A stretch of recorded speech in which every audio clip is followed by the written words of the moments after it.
Well, hello again, friends. It's another episode of another Night Owl edition of True Crime Metrix. Welcome back. Welcome back. We've got more Collin Griffith in the house, in the court, on the docket today with his grandmother. His witness. His only witness, I think, that came forward and testified in his defense. But for now, I want to do a test. Social security number. Everybody repeat after me. Social security number. Can everyone say that with relative ease and comfort? Not our guest on Crime and Coffee last night. Man, if anyone has not seen that show, I could not recommend it more. Can we put a link up to that show? That was fantastic. Listen, True Crime Metrix has big plans. It's a threefold strategy. Okay?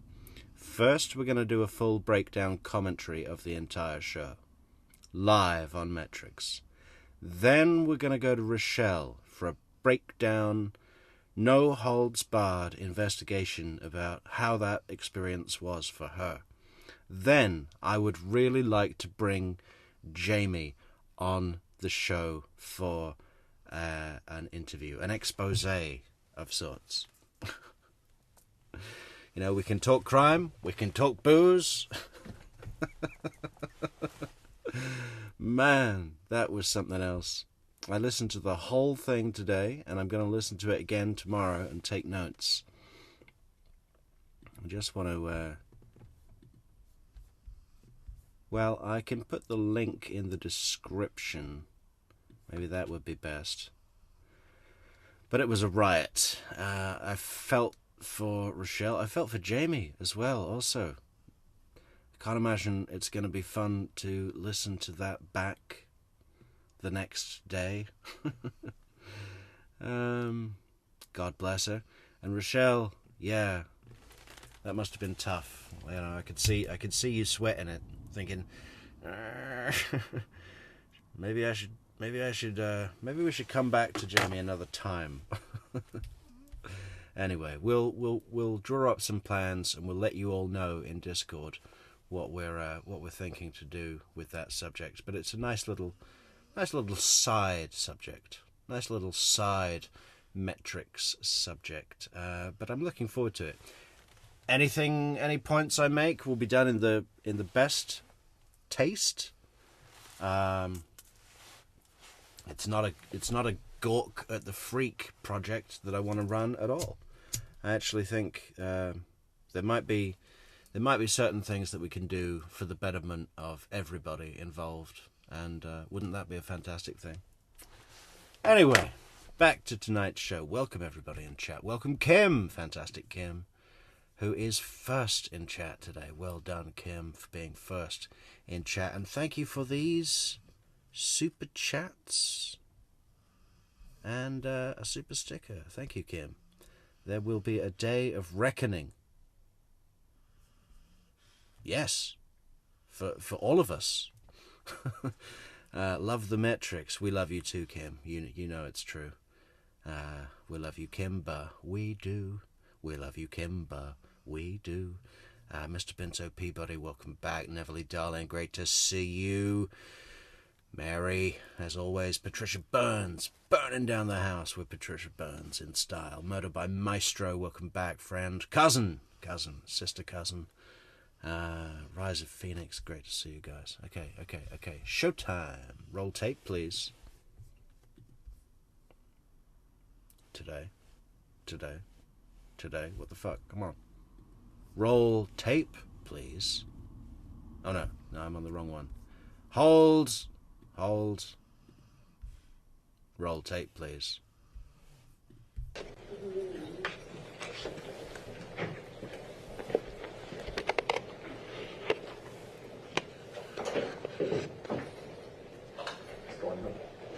Ms. Detman, will you please introduce yourself to the jury and spell both your first and last name?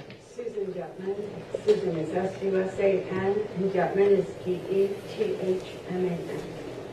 Miss Detman, how are you related to Collin Griffith? Okay, straight off the bat, this stance, this style, I'm just hit with a woman that's so hard and made of nails that she must be part alligator and part pickup truck. I mean, how does someone dress like a pickup truck? Do you know what I mean? The hair fringe looks like a tailgate. It's the checkered flag, isn't it? Just wrap her in a checkered flag and bring her to court. We can get one from the demolition derby, where she always is. You know, she goes straight from the alligator poaching farm to the demolition derby, stops for some corn dogs on the way home, and falls asleep into a bottle of Jim Beam. She's a hick. I'm his maternal grandmother. So your daughter was Cathy Griffin? Yes, ma'am. Griffith, sorry. Yes, ma'am. Okay. So give the jury a little bit of an idea of who the other members of your family are. Who was Cathy's father? Robert Volantis. Were you married at some point to Robert Volantis? Yes, we were married for 19 years. When did you divorce? We divorced in 1998.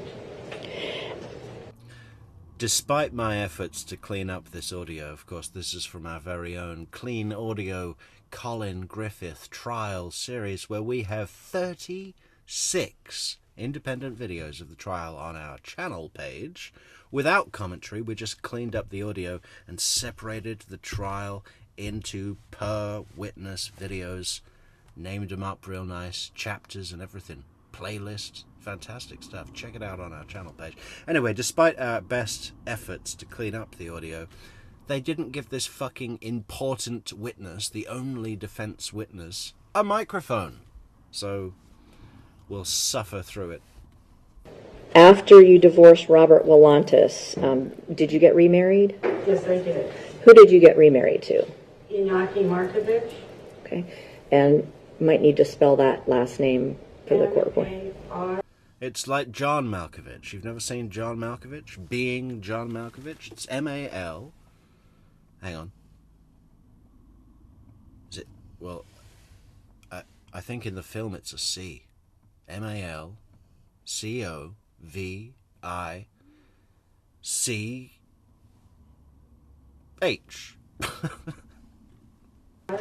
K-E. Let's see how close we got. Who did you get remarried to? Inaki Markovich. Okay. And might need to spell that last name for the court report. M-A-R-K-E. Oh. V-I-T-C-H. Wow. M-A-R-K-I-T-E-R-T-C-H, I think. You going to tell me that's wrong? Where's Jamie? See if she can spell it. Miss Detman, who are your children from your marriage to Robert Volantis? John Paul Volantis, Cathy Volantis Griffith, and Christy Volantis Rooney. Did you list them in ascending order of age, youngest to oldest? The youngest to oldest. Yeah. Okay. Do you have another child? Yes, I do. Who is that? Kevin Markovich. And that's from your marriage to Mr. Markovich? Yes. Now, Cathy, obviously Collin was Cathy's son. Did she have any other children? Yes, she had an older son. He's still alive, Christopher. He's still alive? Well, hopefully we can still say that in a year, after Collin has been back on the streets, living with relatives. No, my brother attacked me, and it was self-defense. Man, God, we need to ostracize this person, okay? I'm not very much like this normally, but with this guy, I absolutely am. We need to push him into the woods to live alone in the woods. You know, I think I'm going to do a special video for anyone that might be looking this guy up in the future. A potential spouse, long-term employer, you know, any kind of mentor or tradesman that he might come across in his path, because they need to be warned. They need to be said, hey, listen, if you're Googling Collin Griffith, stay away. Push him away. Push him into the woods. Push him away into the woods. And, yeah, just, you know, he's going to kill again. I guarantee it. Guarantee it. 100%. Guarantee. How old is he? He is 24.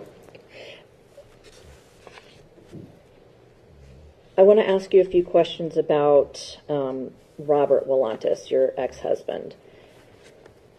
When you divorced in 1998, who got custody of your 3 children with him? I did. And since 1998, has Robert Willantis been a big part of your life? No, except for the custody battles we went through. What about, are you aware of his relationship with any of the 3 children that you had with him? He didn't have a relationship once he was not granted custody of John Paul. He didn't want Cathy, considered Cathy to be damaged goods. He only sued for John Paul. Okay, but what was his relationship like with his children after the divorce? He didn't have a relationship at all until Cathy divorced and she reached out to her dad.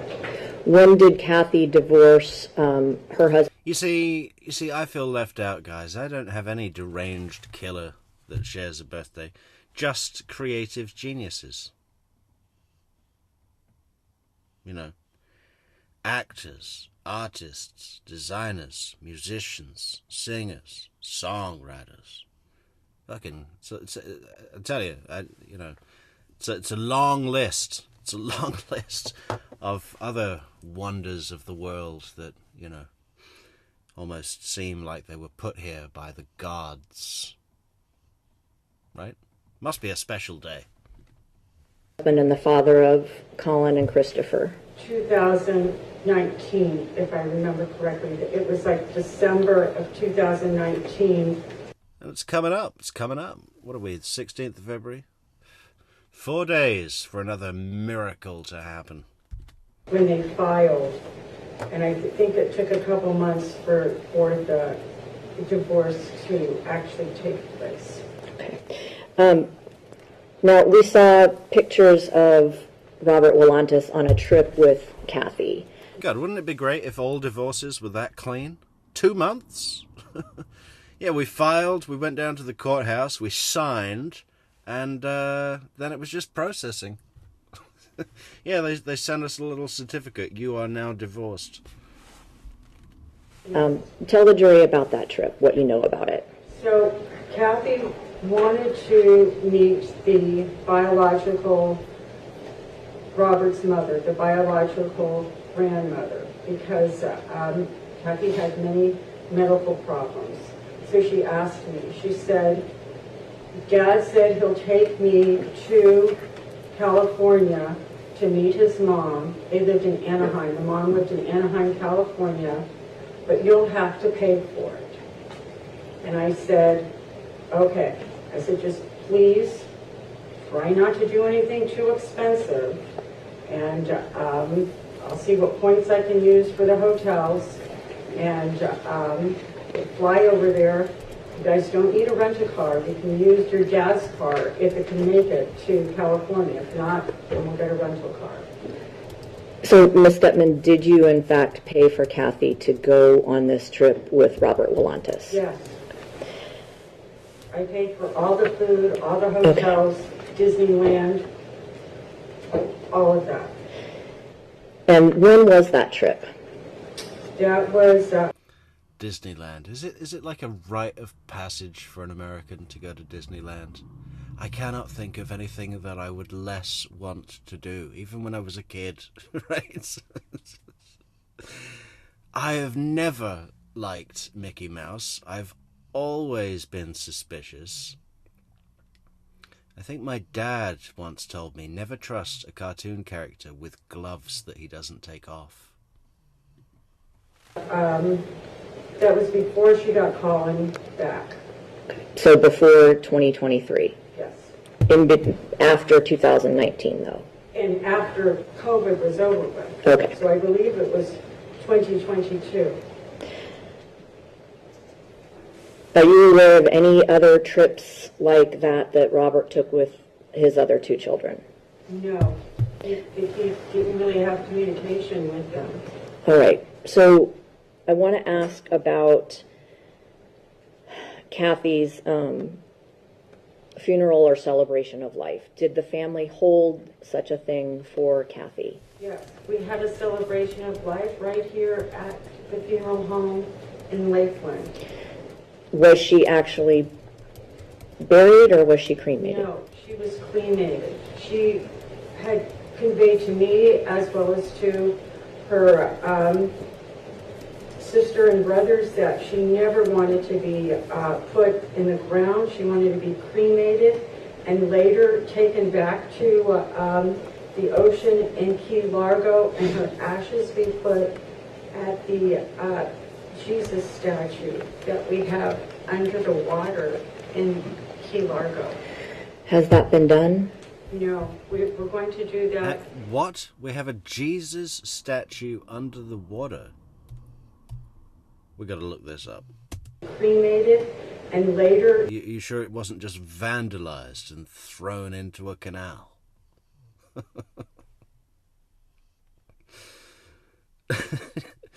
you remember, like, 2 or 3 years ago when people started pulling down statues of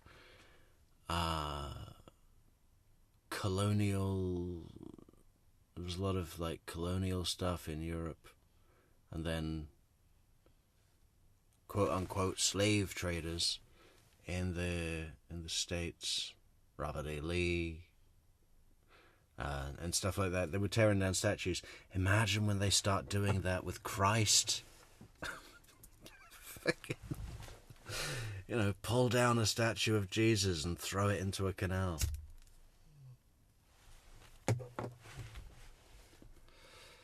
Wow. No, but I want to hear, where is this Jesus statue under the water? Taken back to the ocean in Key Largo, and her ashes be put at the Jesus statue that we have under the water in Key Largo. Has that been done? Key Largo. How do I spell that? Like key, like the keys? Key Largo, okay. Yeah, Jesus statue.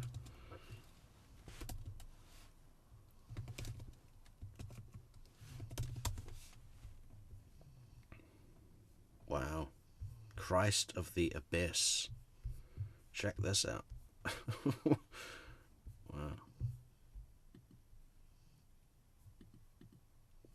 Maybe I can just share it like that. Hang on. Hold on, guys. Hold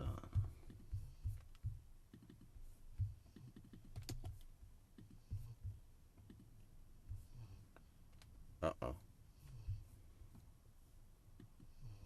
I consent. Shit.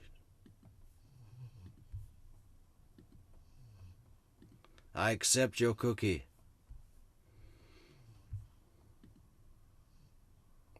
Yeah, check that out. Christ of the Abyss.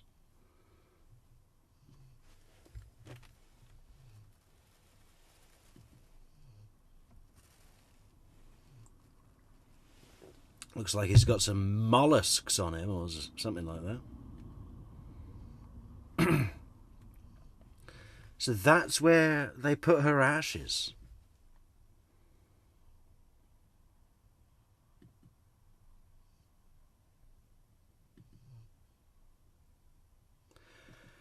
Well, I'd never heard about this statue underwater before. That's, oh, it's interesting. I mean, more people would see it if it was, like, on a hill or something.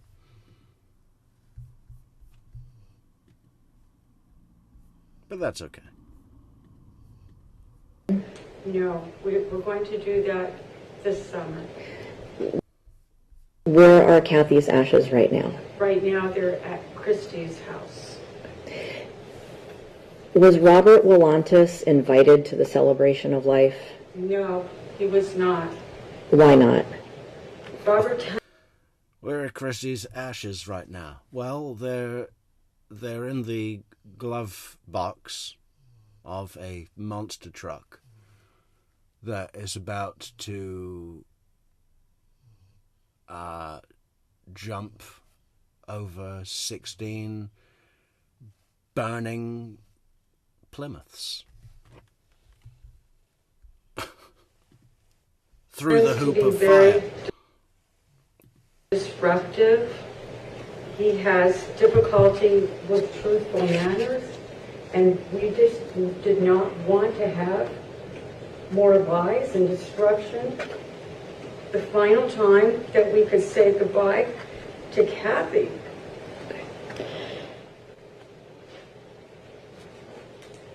I'm going to ask you some questions now that may also be difficult. In the last roughly 2 months before Cathy died, what personal medical things were you going through? So in the last part of June, I was diagnosed with stage 3 colon cancer. I had to have part of my colon removed and an ostomy put in place. After you were diagnosed and had your surgery, did you have a fight with Cathy over Robert Willantis? Yes, I did.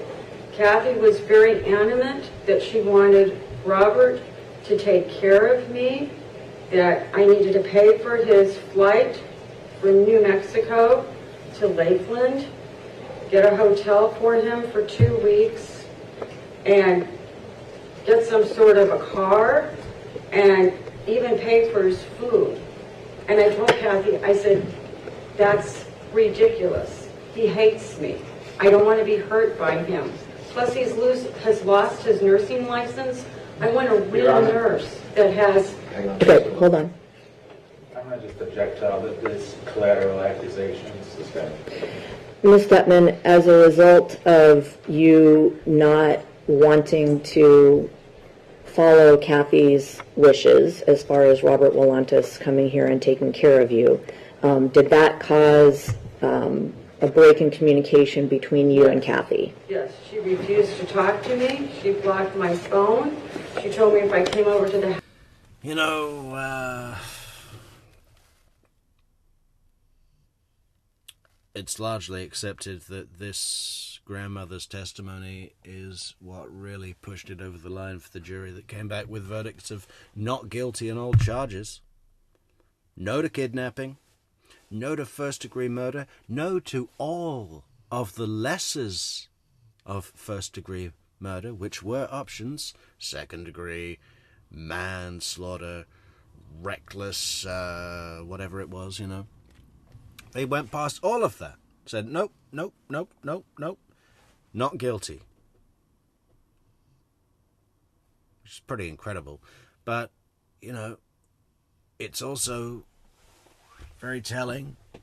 I think the prosecution, who did not call the grandmother as a witness, right, avoided the grandmother, obviously, I would think, deposed the grandmother pre-trial to get a sense of whether she would be a helpful witness to their case or not, decided that she wasn't,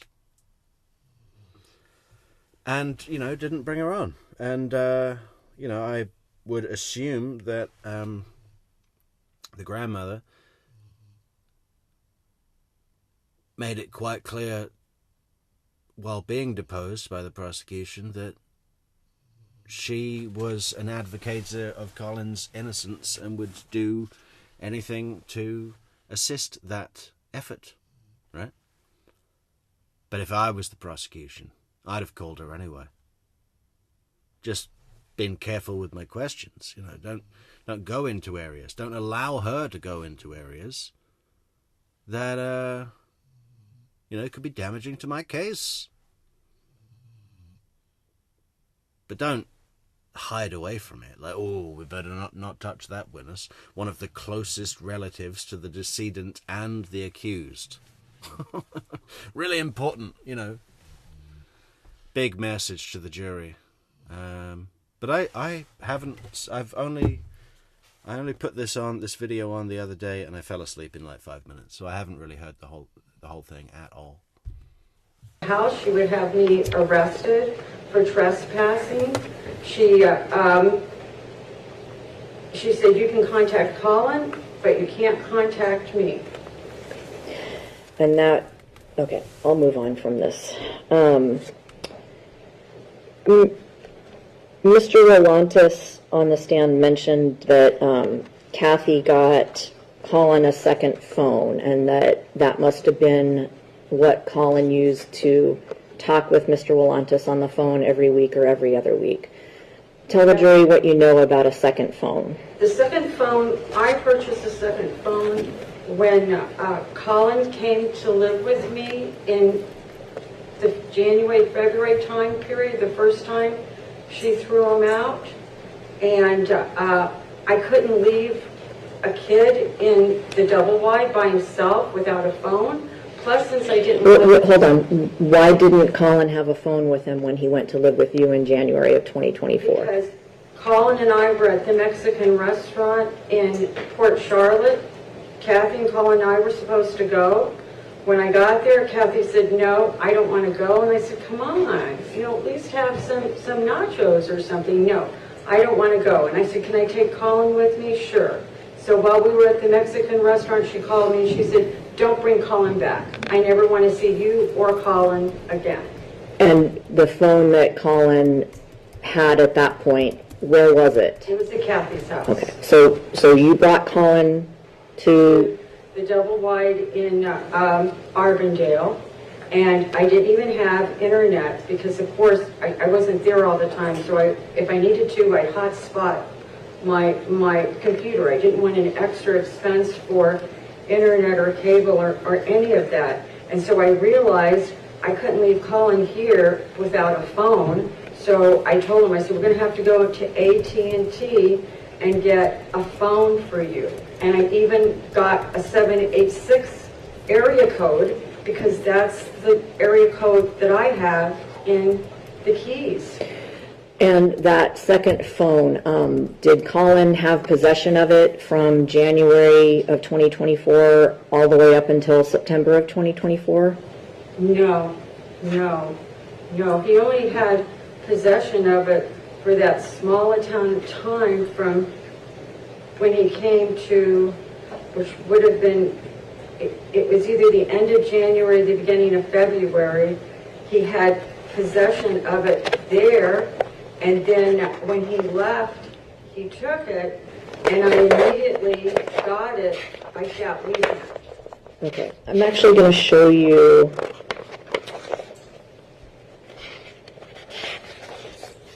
what's been marked as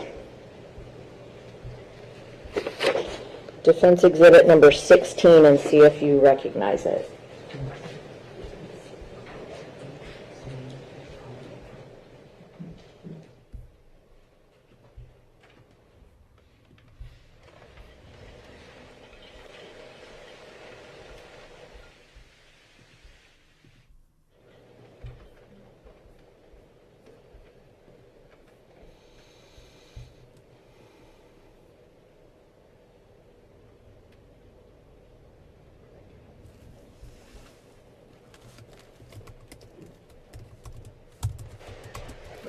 See if you recognize those messages from January 2020.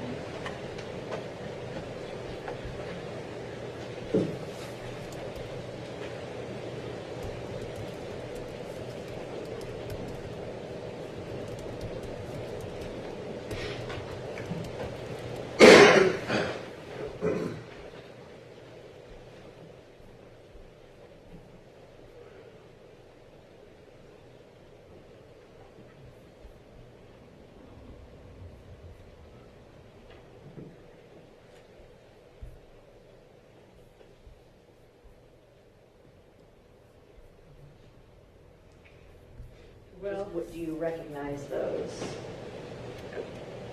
according to this. Okay. Don't read it. Do you recognize those messages No. between you and Cathy? No. Okay.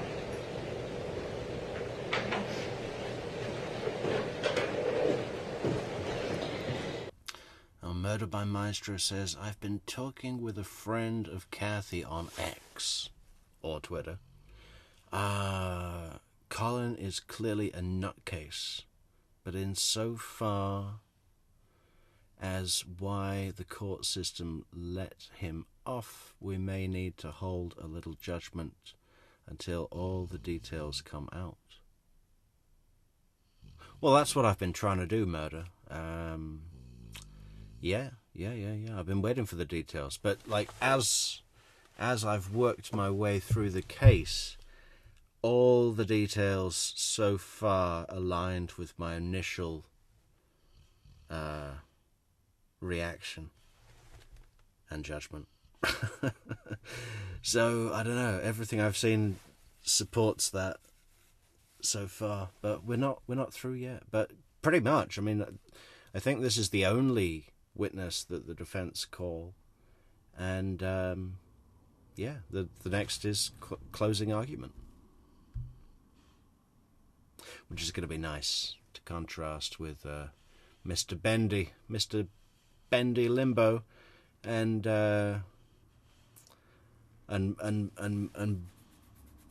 this defense attorney, Amy Thornhill, I think, who's a gunslinger, man. Just grabs the case by the throat and beats it into submission. I mean, she does a really good job. Really good job. And consistent, you know. She doesn't have one big win. There's lots of wins throughout, you know. Consistent. Do you remember there being a period in January of 2024 where where Collin was with you for several weeks and Cathy didn't remember that he had gone with you? Yes. And do you know what was going on with Cathy at that time?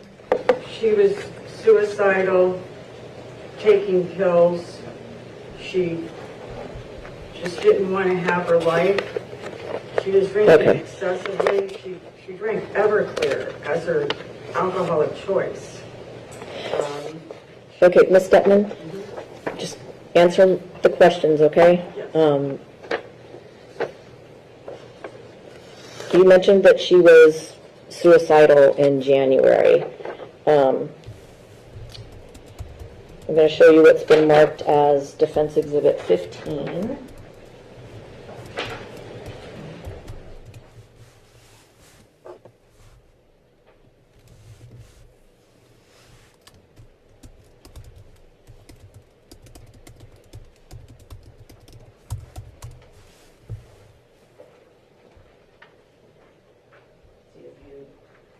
Recognize the subject matter of those texts.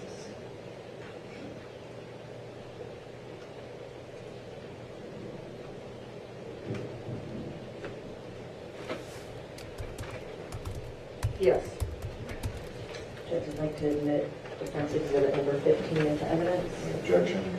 No objection, Judge. I received.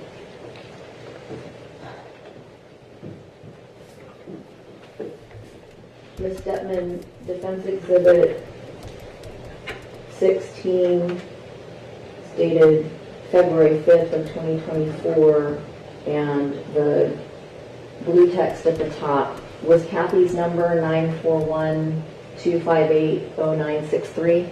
Yes. And were you the number below that? Yes, ma'am. Okay. And you mentioned a 786 number, but you had two phones, correct? Yes. Why did you have two phones? I use one for work and one for personal. So the blue message on top talks about Cathy just having been released from the ER for an accidental overdose. Was that one of the times that she had a suicide attempt? Yes. So, yeah, I mean, we should really look at the tenets of the defense's argument with this witness. This is their only witness. And they've already pretty much won the case, but this witness is going to be the cherry on top, I guess. But they want to take down Cathy's character, amp up her mental instability.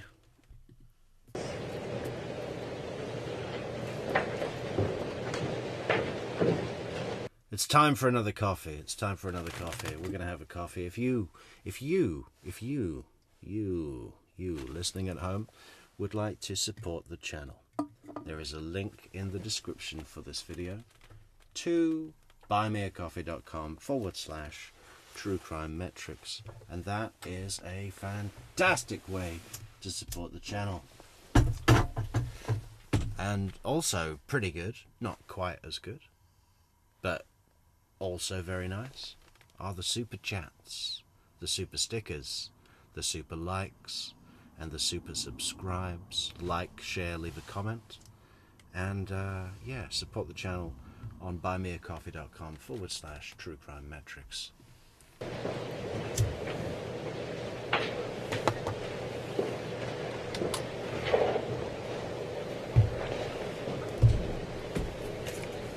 So the phone that you bought for Collin in either January or February of 2024, and I'm sorry if you already answered this, but he didn't keep that after the brief period that he lived with you then, did he? He went home with it, and I had it back on the weekend. Okay, so shortly after he went back home to Cathy. Yes.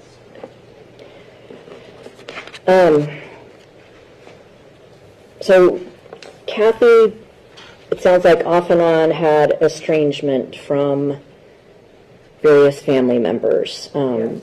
You mentioned that you and she didn't speak for quite some time after your cancer diagnosis.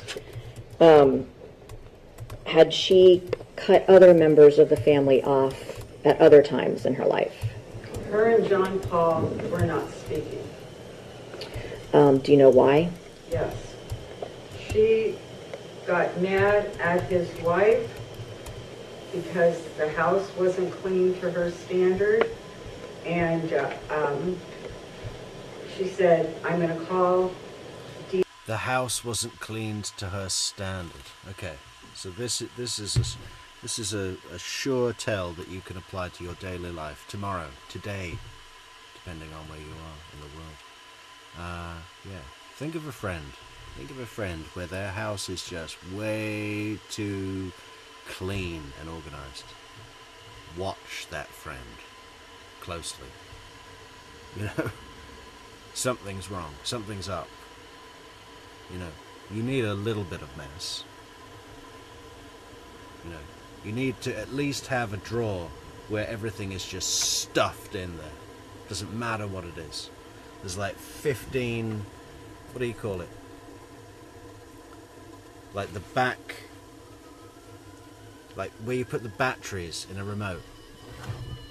What is it with collecting those? Everyone has like at least 5 battery door things from the back of a remote that doesn't even exist anymore. Right? That drawer. If someone doesn't have that drawer, you know, look into them. DHS, which in our state is Child Protective Services, that Isabella was not taken care of, that she was in danger, something. I know DHS ended coming up to John Wolantis' house. Of course, the investigation proved that there wasn't a problem, and John just said, I will never have anything to do with her again. She crossed the line. Any other family estrangements from Cathy besides you and her brother John? So Kevin and Cathy were supposed to go to Washington, D.C. together. Kevin is your son with Yes, and Kevin Inaki. and Cathy were pretty close. They were supposed to go to Washington, D.C. together because Kevin was in officer basic training in Virginia for the Florida National Guard. He just graduated from college, and he had time off during the 4th of July. And Cathy said, you know, it'd be great if Collin and I could meet up with John Paul in Washington, D.C. Do you mean Kevin or? Kevin, I'm sorry, Kevin would meet up. I was supposed to go because, of course, my cancer, I couldn't. Miss Volantis, I'm sorry. I know you're nervous, but the estrangement, Yes. how that So what occurred. happened is Cathy contacted Kevin and said, unless you help me get your father arrested, meaning Inaki Markovich, I don't want you coming to Washington, D.C. with me. Do you know what Cathy was referring to as far as helping her get your husband arrested? Yes, they had What do you do when you go to Washington, D.C.? Okay, you're going to see the Lincoln Memorial and the White House and the monument and, you know. But what do you do after you've done that? Because that's, what, 3 hours?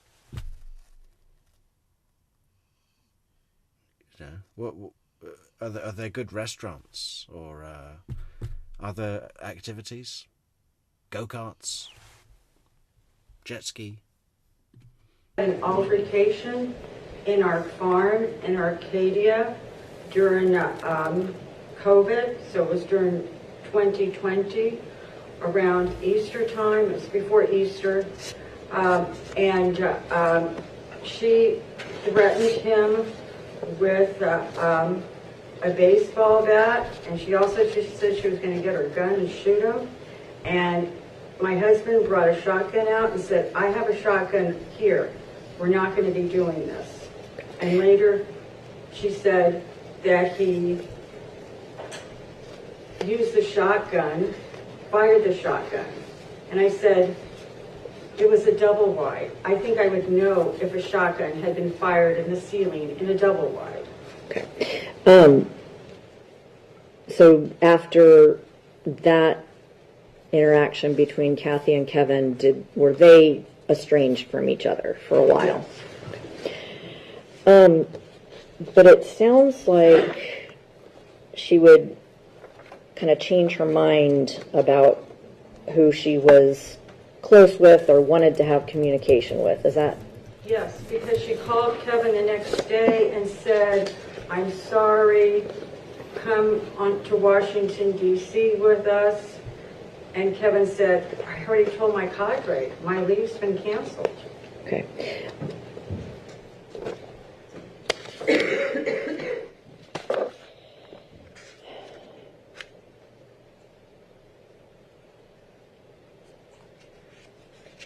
Are you aware of threats that Cathy had made to commit suicide? Yes. How many are you aware of, if I'm you know? aware of 5. Okay. No, 6. I'm going to show you what's been marked 6. as defense exhibit. 6 suicide attempts. Well, you're not doing it right. Fucking hell. What's difficult to understand? Loaded gun. To your own head. Pull. How can you have 6 failed attempts at suicide? 14.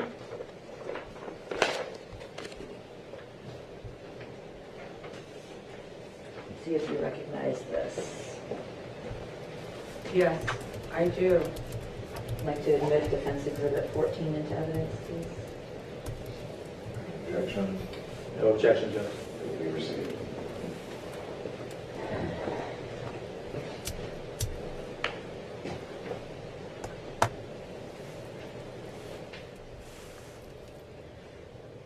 What is this exhibit?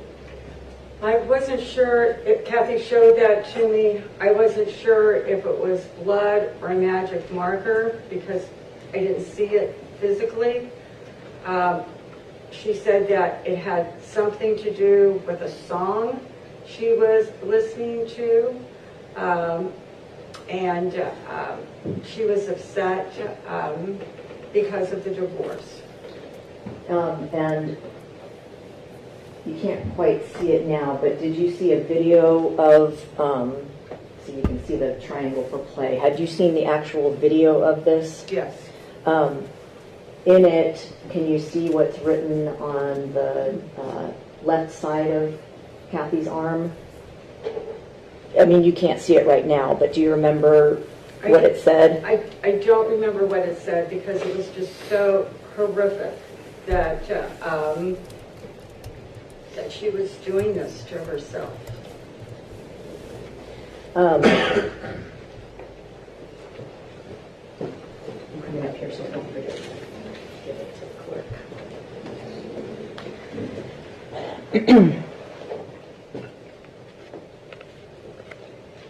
Have you actually called law enforcement on occasion when Cathy made suicidal statements to you? Yes.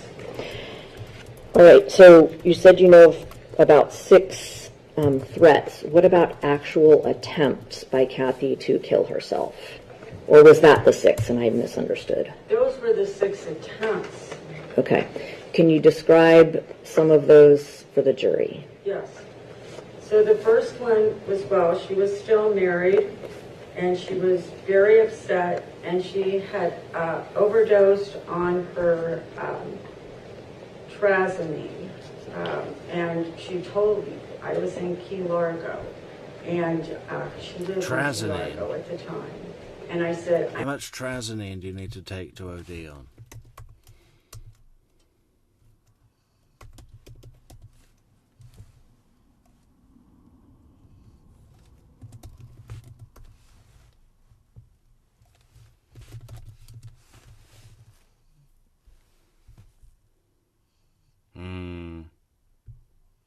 A lot. I'm going to have to take you in right now to emergency room. You're going to die. And she said, no, I'm not going in. Ms. Stepman, it's okay. You don't have to give all of those details. Sorry. That's all right. I understand. So that was one attempt. What about other attempts that you were aware of? So the second attempt was when she was in Port Charlotte. I had to go over the fence and open the sliding glass door, and she was in her bed, all dressed in black, and with a revolver in her hand. And had she done anything with any medications that time? Yes, she had overdosed on the oxycodone. Did she end up going to the hospital that time? Yes. Any other attempts that you remember? Yes. There was another attempt with oxycodone again about 4 months later. Then there was an attempt with medication and Everclear. The second attempt, she went back to the emergency room and was admitted, vapoactive. The third time, when I called Port Charlotte police, they got there and said, she appears fine to me. If she wants to drink in her own house, that there's nothing we can do. Yeah. And then... Yeah, someone should send that clip to Jamie from last night's Crime and Coffee. What was it? If she wants to drink in her own house, there's nothing we can do. Man. There was an attempt with medication and Everclear. The second attempt, she went back to the emergency room and was admitted Baker acted. The third time, when I called Port Charlotte Police, they got there and said, she appears fine to me. If she wants to drink in her own house, that there's nothing we can do. And then the most recent time was just in August of this year, August 21st. She called me and said she had overdosed on metoprolol, her heart and blood pressure medication, because the other ones didn't work. So she said, I did that. And I said, have Collin take you to the ER. No, I don't want to go. Have Collin take you. Finally, I talked Collin into taking her to the emergency room. So, to your knowledge, Collin was home when she overdosed and actually had to drive her to the Yes. emergency room in August of 2024. Yes. You mentioned that Cathy had been Baker acted. Was that more than one You time? know, probably because he was driving her nuts. So she tried to take her own life. Can you imagine how he was tormenting her? Like in the lead up to the killing. Are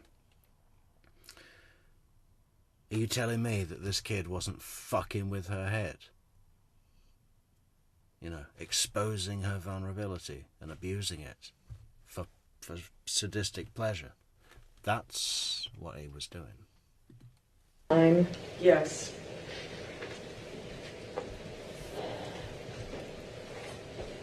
The jury has heard a lot about some things that Cathy claimed that were maybe not true. How would you describe Cathy's reliability or her reputation for truthfulness? Objection, Your Honor. Judge, can we go sidebar?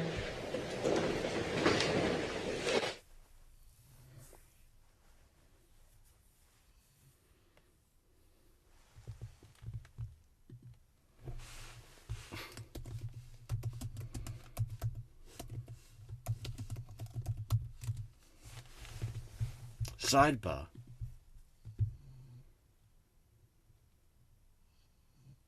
What's she gonna do? She brought her own lunch. No, better not.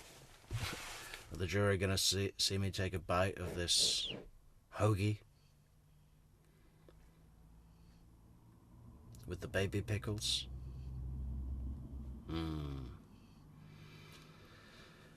And yeah, what else would be on her sandwich? Something with processed imitation meat, luncheon meat. It's just labelled luncheon meat. Yeah, a good portion of cheese whiz. Sesame seed bun. You know, just a standard burger bun. 2 of them. What else? We've got the good portion of cheese whiz, labelled luncheon meat, baby pickles, and and what would she use else?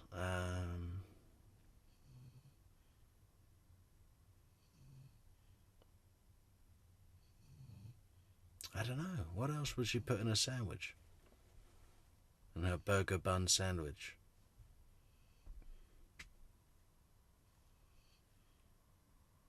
I feel like some kind of bacon, but not good bacon.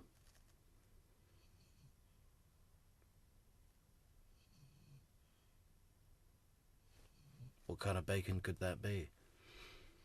What bacon is bad bacon?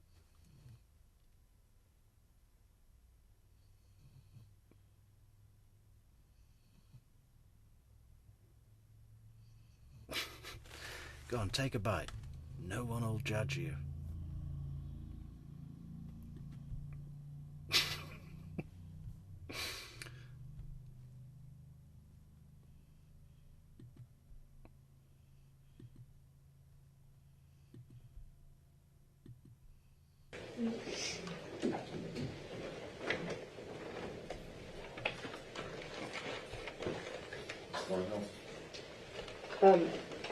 Ms. Detman, I'm going to go through some individual things and ask you about them, okay? First, I'm going to approach with defense exhibit number 17 as it's been marked.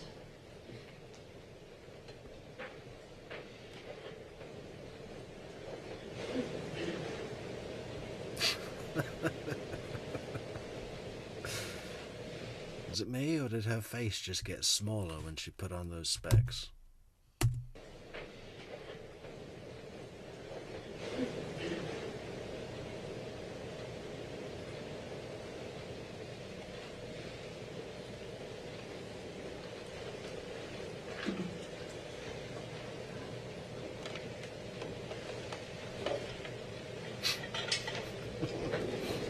Just read it and see if you recognize it as being a text from Cathy to you.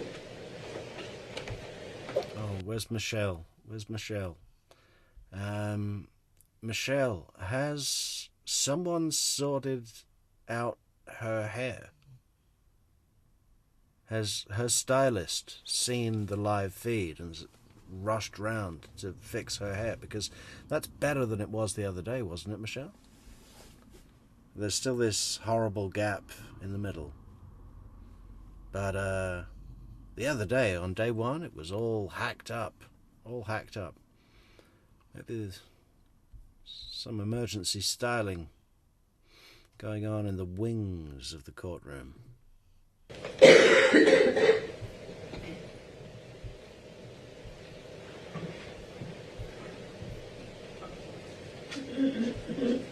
you recognize? Yes, I do. I'd ask that defense exhibit number 17 be admitted into evidence. Any objection? No objection, Judge.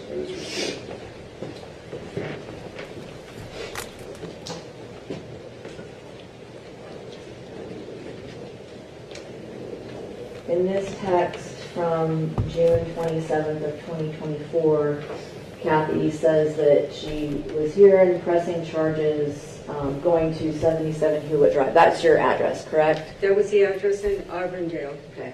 To check on you and to pick up Inaki for charges of attempted murder and assault against you.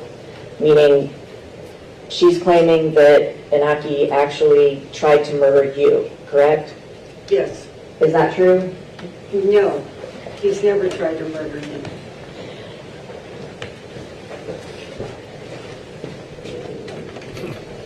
We'll never say never, you know. I assume he's living with you now. How's that going? They get through the front door and she's just like, okay, you can take the big room. It's at the front of the house, big bay window. So that's something that Cathy threatened and claimed that just simply wasn't true, right? Exactly. Yes. Yes. Has she done that on other occasions, make things up? Yes. Yes. She made up that I was diagnosed with Lynch disease, which is it's an auto-recessive disorder where people have to have, they're more prone to cancer. So she said that her insurance company was forcing her to have a hysterectomy because of that. She also told Christy, and Christy was so distraught. Okay, Ms. Stutman, I'm sorry. No, it's okay. I understand. So she made up that you had a disease that you do not in fact have. No, I verified with my oncologist that I didn't have. She also made up that John Paul Volantis had been neglecting his child, right? Yes. Has she ever made anything up about Robert Volantis? Yes. What did she make up about Robert Willantis? When she was younger, she said that Robert raped her. And how do you know that that's not true? It went to court, Okay. so I don't know. I only... Did she ever tell you that she had made it up? Oh, yes. Later, as an adult, she told me she had made that up. Did she say why she made it up? Yes, because she was mad at the situation between Robert and I. Okay.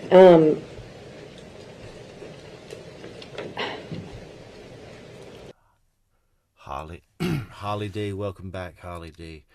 Harley is in the middle of tornado warnings in the southern USA. How about that? Well, stay under a door frame.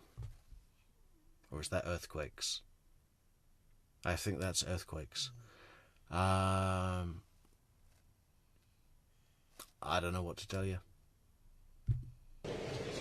Has she ever made anything up about her being responsible for everybody else's successes in the family? Yes.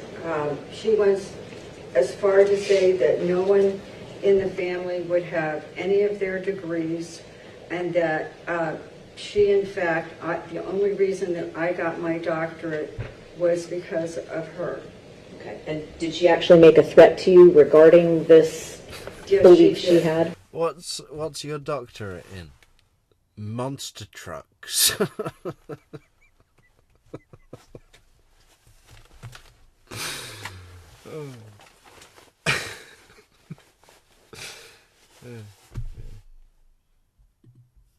She said she was going to, when she was mad at me one time, she said she was going to contact... Well, she minored in skinning reptiles and majored in monster trucks. Monster truck doctor. University where I work at, and I said, go right ahead. No, I had to... What did she tell you she was going to She said say she's to going them? to call the university, my dean, and tell him that she did all of my coursework and that I didn't do anything and that I was a phony. Did she make up at any time that you're aware of that Collin was failing school? Yes, she said that he had been failing school and that when he was staying at my house, that it was my fault because I wasn't observing him on the computer to make sure he was doing his work. Was Collin ever failing to your knowledge? No. When did Collin graduate from high school? He graduated last June. Was that actually ahead of schedule? Yes, that was a year ahead of schedule. And did he, in addition to graduating early, did he get college credit? Yes, at the same time? He was dually enrolled in college.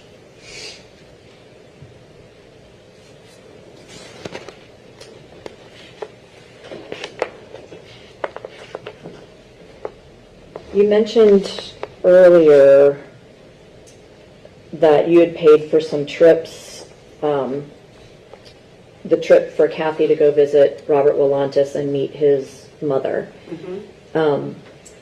Did you pay for other trips for Cathy? Yes, the cruises that they went on, I paid for. And the other trips that the jury has seen pictures of Cathy and Collin, who paid for all of those trips? I did. Did you also have, you mentioned points and using points for things. That's our DVC, our Disney Vacation Club, as well as... Disney Vacation Club. My God. Is it that good? You go once. You don't go again, do you? I mean, do people really go again? Like, every year?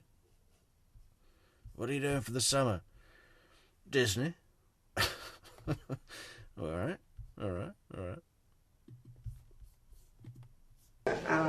I have points through Hilton Honors.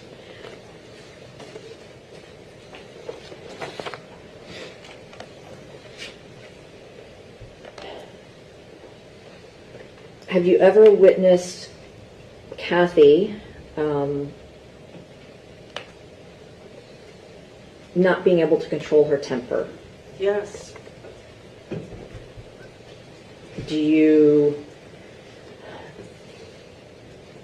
Can you describe some of those Yes. times? She went at... Your Honor, if we may approach for a moment. Ms. Detman, I'm going to ask you about some specific instances and may ask you to describe a little bit about them. So starting with, are you aware of Cathy having pinned her then husband to the wall of the house with her running car? Yes, ma'am, I know. Okay. And were you present for that? No. Have you ever... So Amy says, Disney is awesome. I have been multiple times. So what happens? I mean, obviously there's rides, right? But it's more than just a, what do you call those things? A theme park. It's more than a theme park because there's these characters like Mickey Mouse, and they come up to you and hug you and give you a balloon, shake your hand with those big gloves. Is that what happens? Or what else happens? Would Disney mind if I showed a promotional video from their theme park? We're just promoting Disney.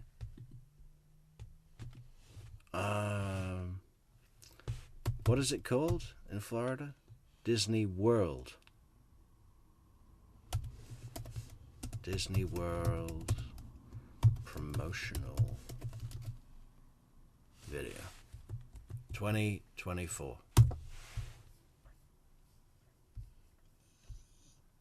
What's a Walt Disney World thrill feel like?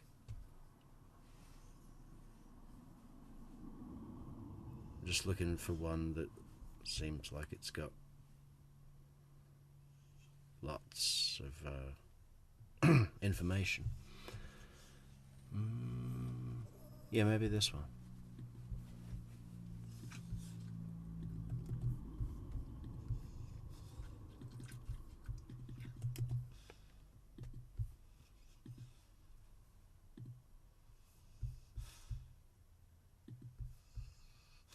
Uh-oh.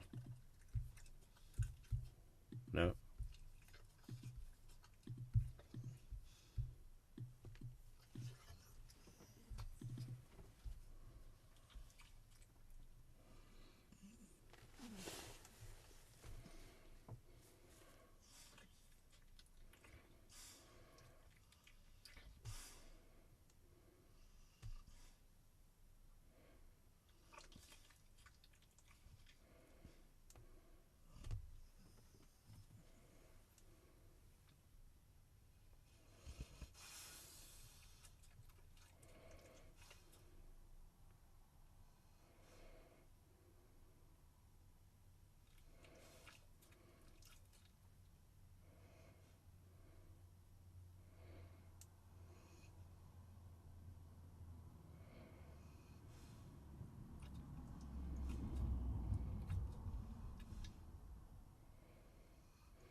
I've never seen Star Wars, sorry.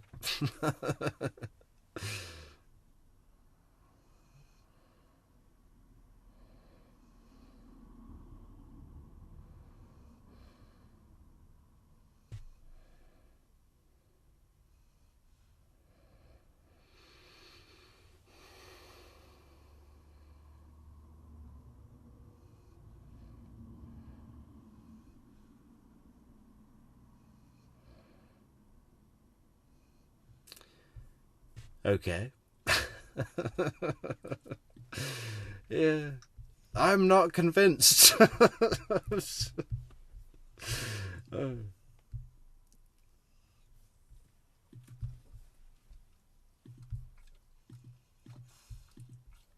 Are you aware if Collin was aware of that incident?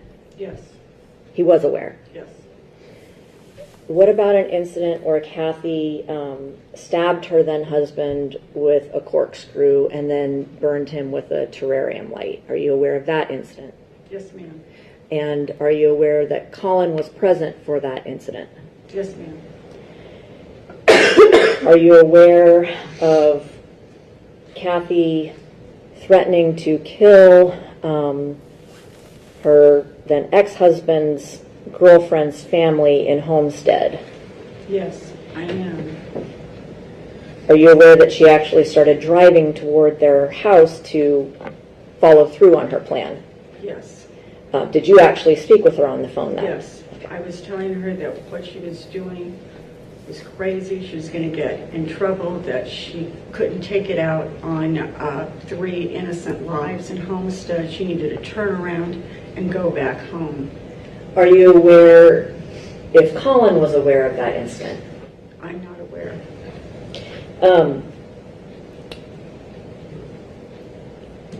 The incident where you said Cathy attacked your husband with a baseball bat. Yes.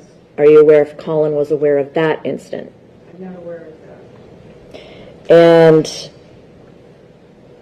have you ever personally witnessed Cathy engage in a physical act of violence towards Collin?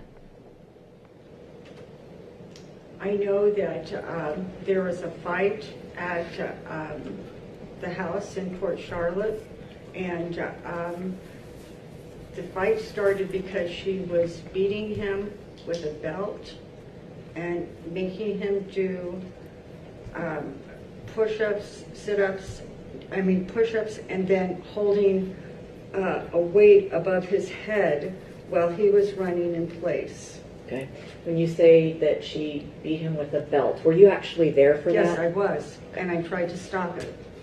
Right. What about, are you aware that Cathy pulled a gun on Collin? Yes, and then later she said that originally she denied it, then she said yes. She pulled out the gun and handed it to Collin and said, just kill me, shoot me. So she actually admitted that Yes. to you. Yes. And obviously Collin was aware of that because he was the one who was present with her. Yes, and Corporal Rendas was aware of that also. How was Corporal Rentas aware of this? Because he and I and Cathy were talking about that. There's a difference when you take a gun out and give it to somebody and say, here, kill me with this, versus somebody pulling a gun out and putting it to their head or to their chest. And so Corporal Rentas was a part of this conversation where Cathy admitted she pulled a gun, Yes. and she said she handed it to Collin. Yes. Did she ever admit that she actually threatened to kill Collin with it? No, she never did. Within your family, you've talked about some of the family members. Despite some of the estrangements that Cathy had, would the family sort of maybe not talk to her for a while and then everybody would come back together, take trips together? I mean, I was the constant in her life. My oldest daughter didn't talk with her while she was married. okay, what I'm asking about is, did the family talk about Cathy with each other? Yes. Okay. And whether or not Cathy was estranged from anyone at any one particular moment, did the family continue to have discussions about Cathy? Yes. And was there, did Cathy have a reputation within your family as being violent? Yes. Did she have a reputation as being unpredictable Yes. and volatile? Yes. Despite all of this, Did you still love Cathy? Yes, very much, very much. I always wanted to help her.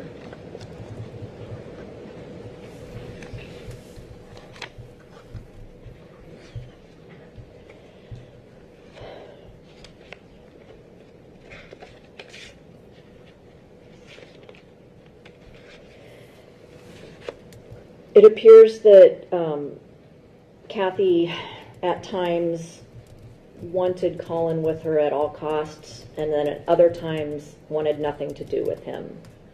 Yes, when she had Collin back for about a month, she spoke with me and she said, "Mom, I have to get up every morning at 6 o'clock, take him to school, and then I have to go back and pick him up." And I said, "You don't have to, let him ride the bus." Okay. I'm going to show you what's been marked as Defense Exhibit 26 for identification.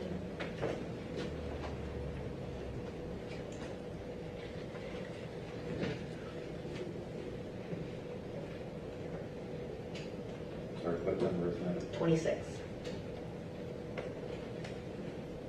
You see, her whole demeanor on the stand, right, is like, what the fuck? Why have you arrested my grandson? This is ridiculous. Let him free. Let him free. You know, her whole, she's like, I don't know, why are we here? This is a process. You know, you're putting us through this process. And, is it done now? We're going home. He's living with me.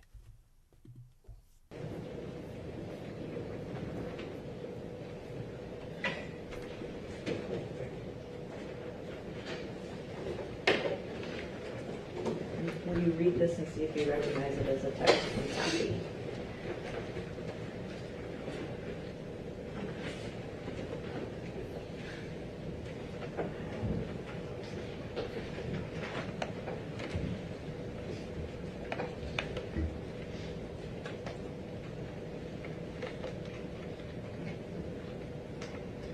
Yes.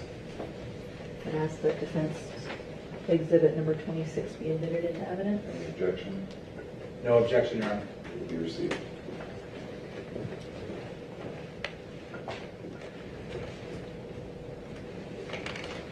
In this particular text,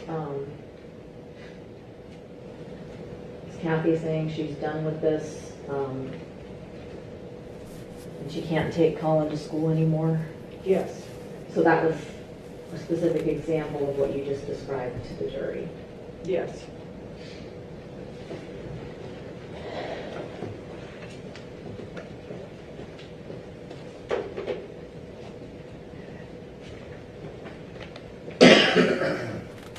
As part of this vacillating back and forth that Cathy seemed to have about whether she wanted to have Collin live with her or didn't want Collin to live with her, did you all agree eventually to a concurrent custody plan? Yes, we did. And that was something, did anybody force Cathy to sign those papers? No, not at all. Not at all. Were there times when Cathy wanted to cancel the 751 plan, the concurrent custody plan? Yes. And then would she change her mind back? Yes. Okay, so it's safe to say she wasn't consistent. She was not consistent.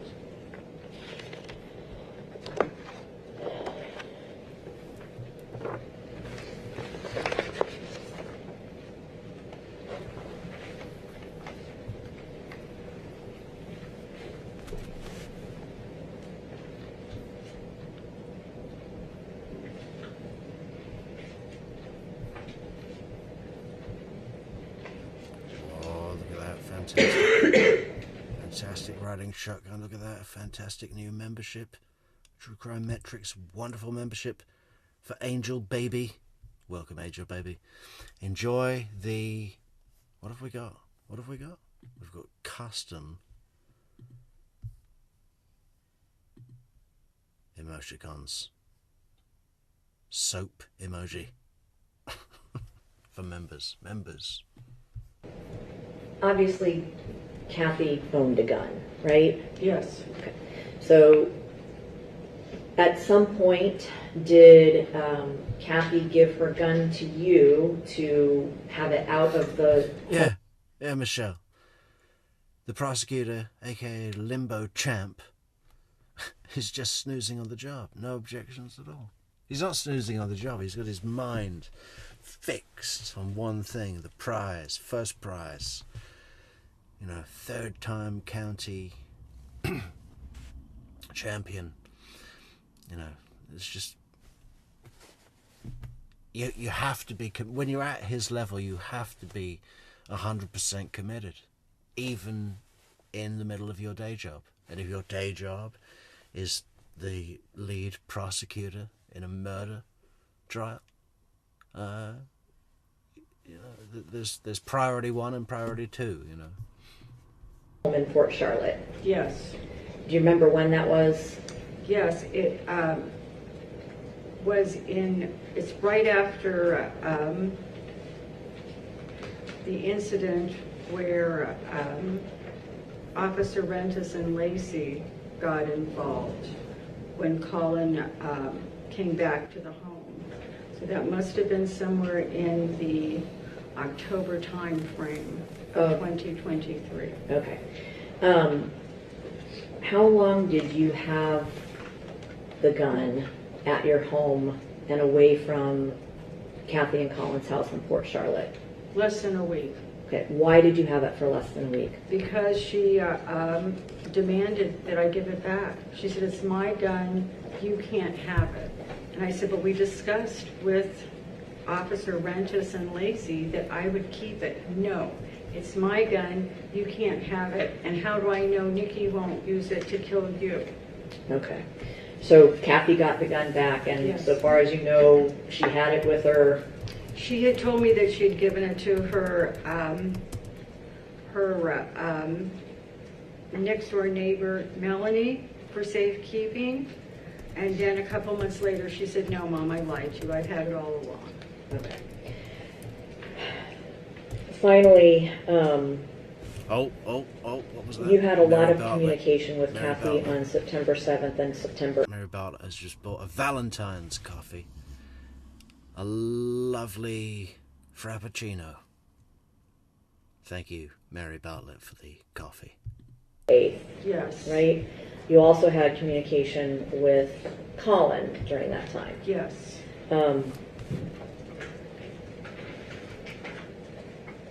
Did you allow Collin to go to your house in Auburndale when Cathy kicked him out? Yes.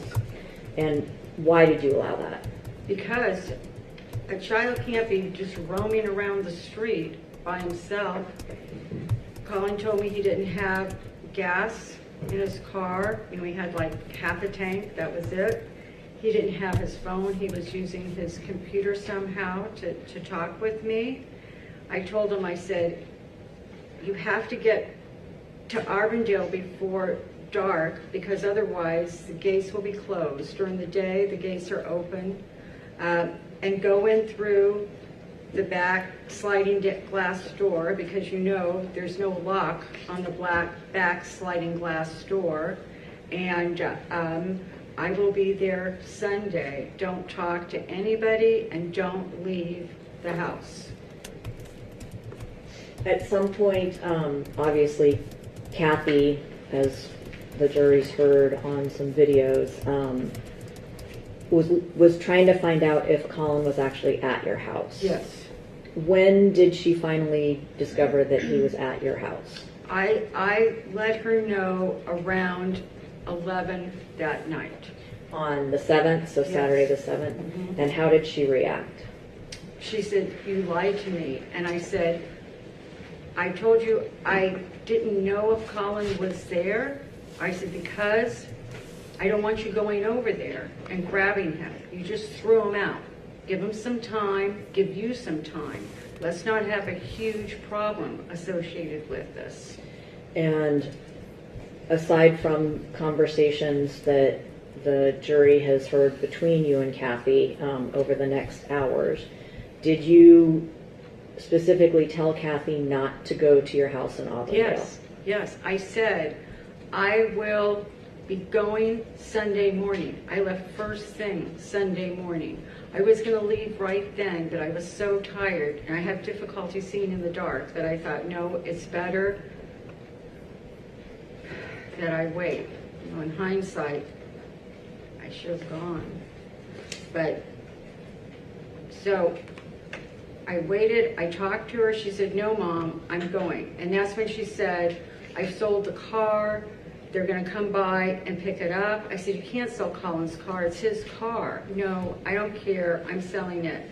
I'm turning it into his probation officer for not, because he's not allowed to leave the county, which when I talked to the probation officer, I found out that Cathy had told them that I had terminal cancer, so therefore Collin could come and visit me anytime I want. I had to tell the probation officer, well, right now I'm only at stage 3, so no, you know, and I'm only in observation, so I'm not terminal. Okay. So, But you personally told Cathy, do not go to Auburndale. yes, I told her, I said, when I get back, I will give him gas money and I will follow him there, or we can wait until Monday morning. Let's just wait. Don't go there. You don't have permission to go. Why did you not want her to go to your house in Auburndale? Because I didn't want her to start a fight with Collin. I was afraid that she would be combative, maybe go after him with a baseball bat, a gun, something. I don't have any other questions, I don't think. Thank you.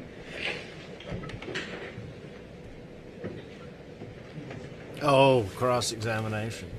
I don't have any other questions. If but he can Mr. get up. Whitman does. Mr. Woody? Thank you.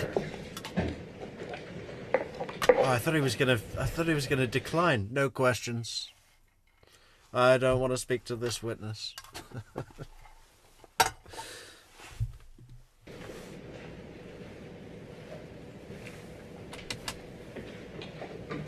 Good morning, Ms. Dedman. Good morning, sir. Ms. Dedman, I know you're going through a lot with the loss of your daughter and cancer and everything else, but I'm going to need to ask you some questions if that's all right with you. Yes, sir. Now, today here in court in front of the jury, you've talked about that you were concerned that Cathy was going to attack your grandson, and then you listed a bunch of different weapons. But weren't you more concerned that your grandson, who had killed someone before and had been violent countless times with your daughter, weren't you concerned that he was the one that was going to attack your daughter? No. He had not been violent countless times with Cathy. Cathy had been violent with him countless times. Now, a lot of the things you've said here today, you never bothered. Yeah, she was violent with him, and he reacted. He reacted because of his wrestler training. You know, it kicked in, that nerve, that twitch, the fighter's twitch. Right? It's like a switch. And, yeah.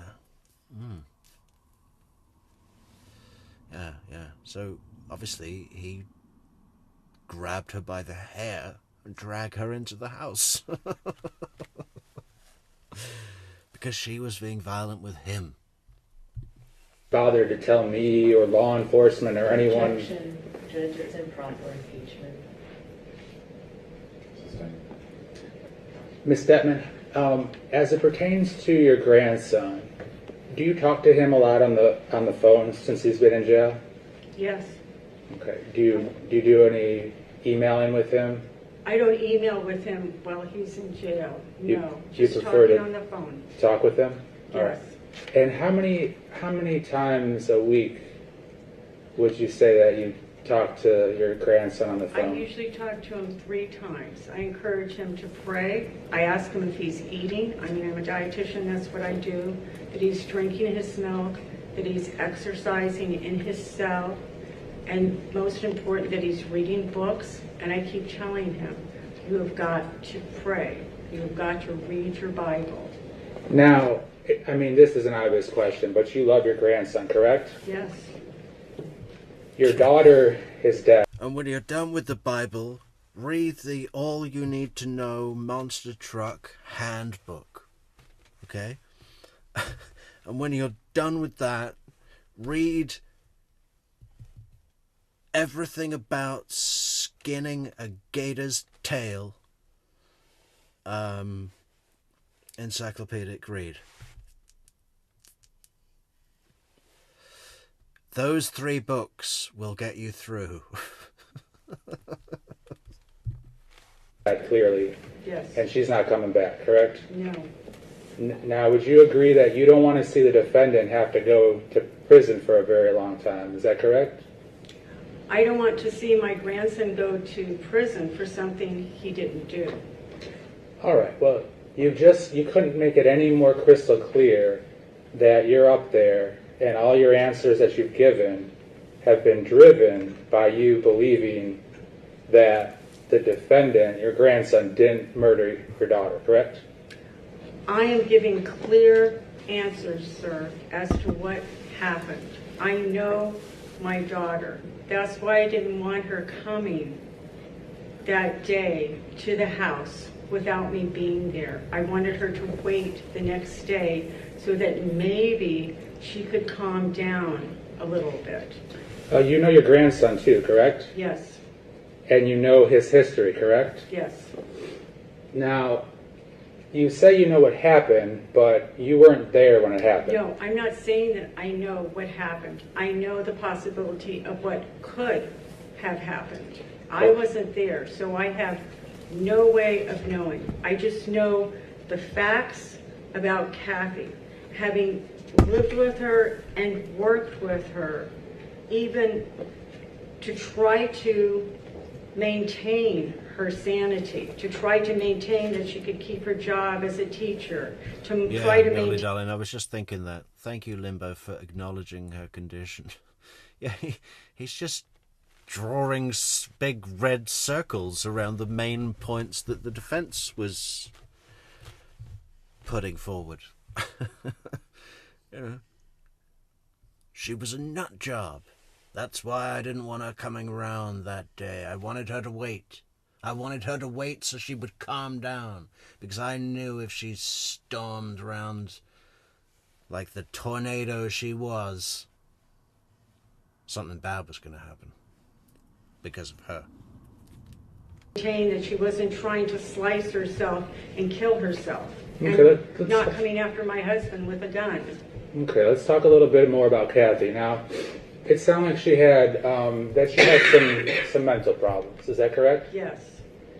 Now, you would probably agree that it didn't help that she got impregnated when she was just a child, correct? She was 13. She got impregnated when she ran away from the Hope House, and they found her in the hotel with her boyfriend. It didn't help that her father called her F bitches and that she was damaged goods, and he didn't want anything to do with her.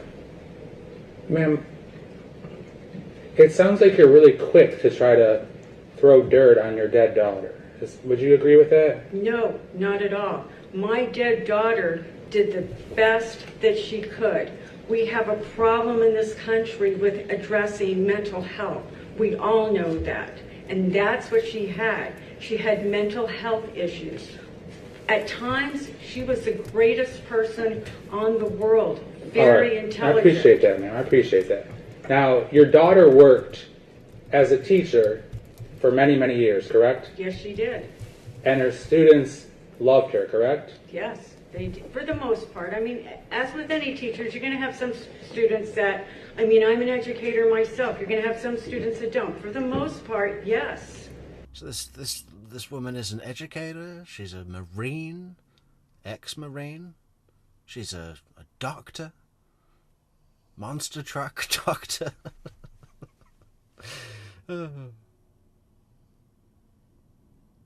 God bless her. And she... What do you think her favorite corn dog flavor is? Spicy or the regular kind?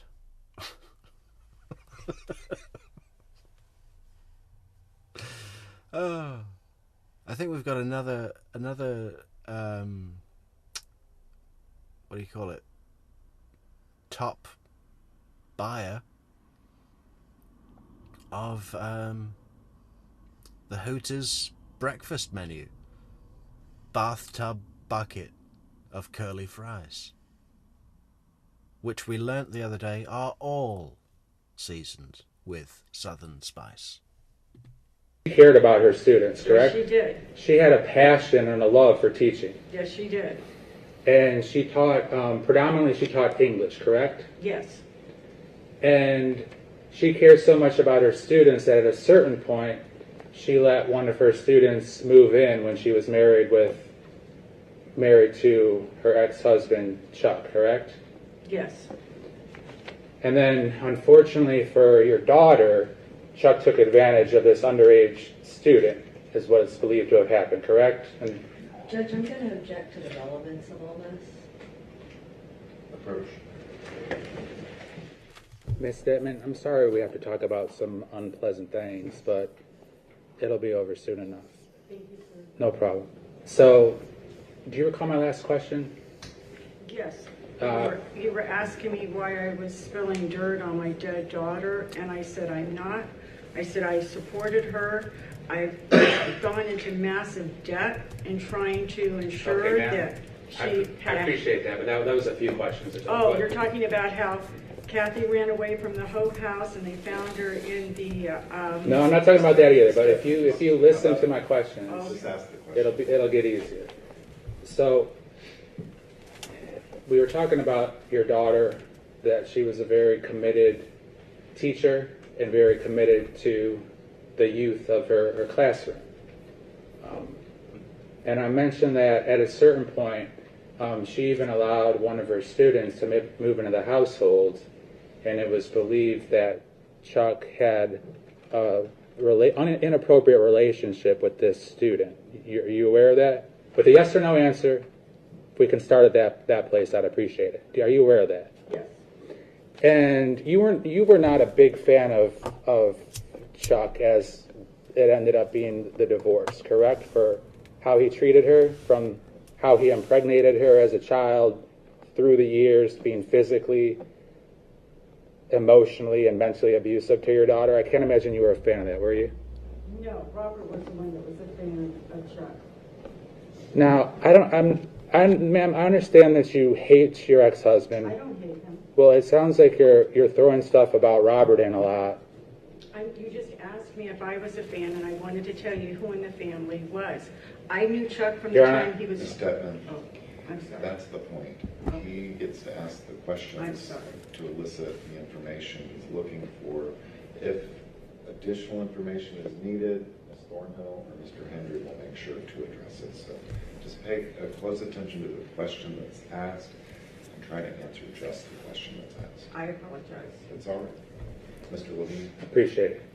Ms. Stetman, as it pertains to your last piece of information that you provided, as it pertains to your husband, he hated Chuck for what Chuck did to his daughter, that being impregnating a little girl, correct?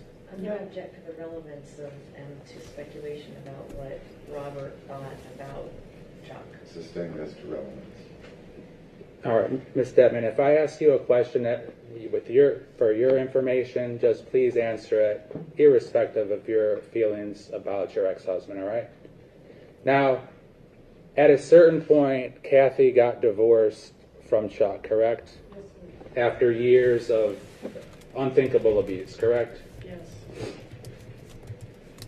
Now, let's move on to a different subject matter. When your grandson lived in Oklahoma with his dad for about 3 years or so, at the end of that, your grandson wanted to come live with Cathy and actually was able to, correct? Yes. And Cathy was very happy about that, correct? Yes. And she felt that she had missed out, understandably so, on multiple years of her son's life, correct? Yes. And she was trying to... Thank you so much, Laura Lee, for the coffee on buymeacoffee.com/True Crime Metrix. Thank you, Laura Lee. fix or make your grandson's life better. She was trying to improve his lifestyle, yes.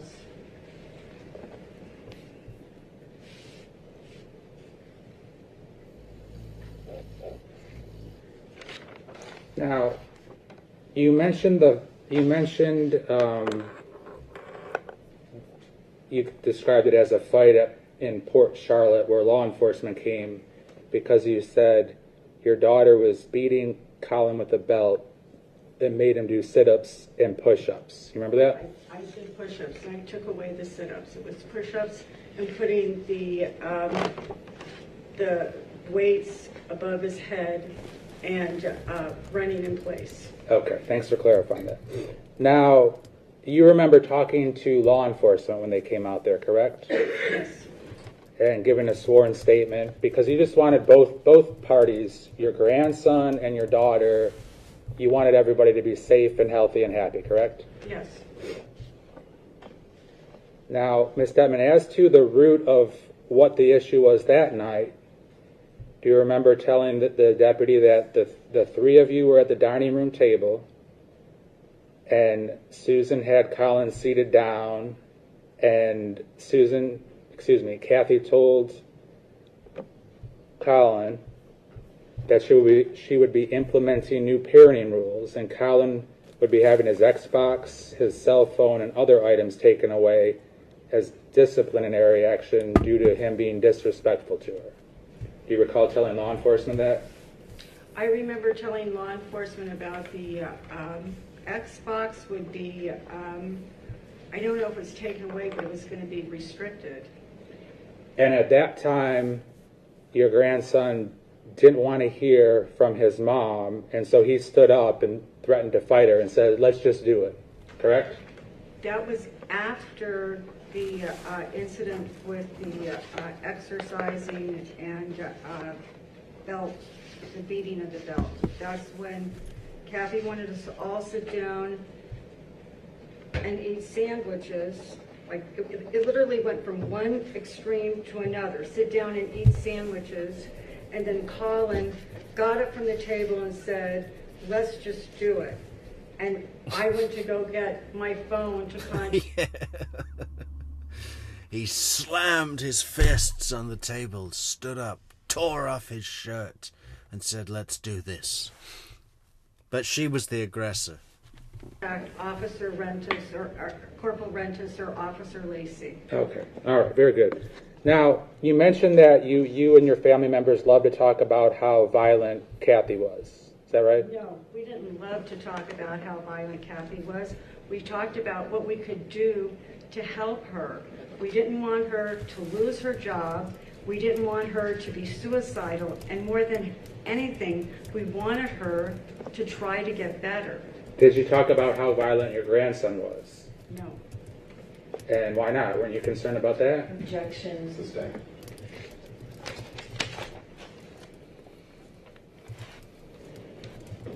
Now, you were concerned about where the defendant would live, correct, in terms of who he might hurt, whether he lived with you and your husband, Nikki, or if he lived with Cathy? My husband did not want Collin to live with us because he said that if Collin lived with us, Cathy would be over at the house and he didn't want to have to deal with Cathy. Ma'am, didn't Nikki say he didn't want Collin to live with them because he was afraid that Collin might kill you or kill him? No.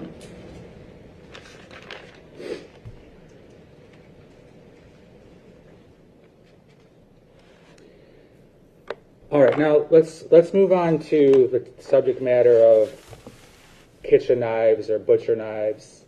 Do you tell the jury about the time when you noticed that there was a knife missing from your residence there in Auburndale, and you were trying to figure out who stole the knife or who took the knife? Yes, there was a small knife with a blade like this that I bought at the dollar store, which is now like the $1.29 store, and it had a protective cover on it, and it wasn't in the drawer with the rest of the knives and silverware.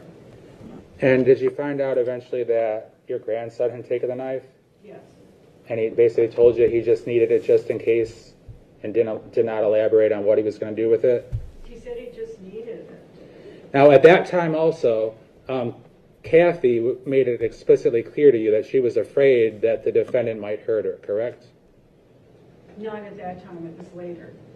And there was multiple times when Cathy let you know that she was afraid for your safety and for her own safety. Yes.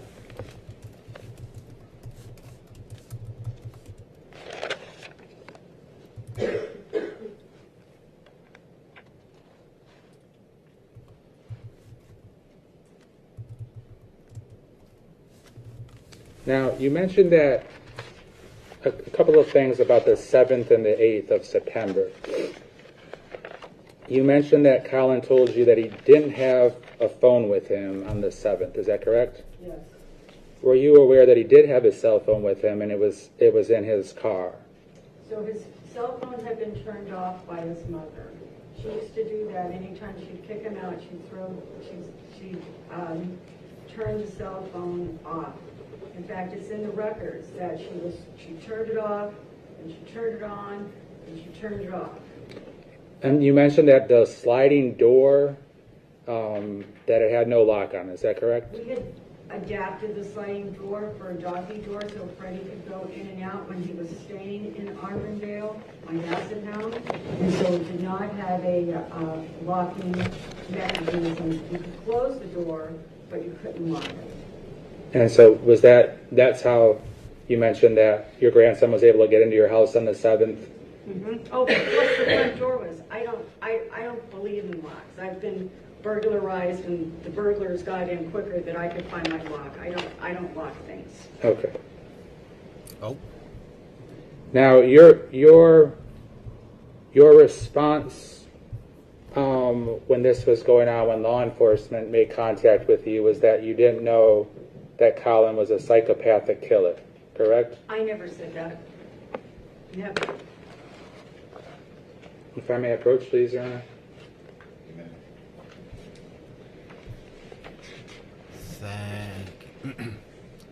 Thank you so much, Di Ascot, or Dear Scott. Di Ascot. Thank you, Di Ascot, for the coffees on buymeacoffee.com. Thank you, Di.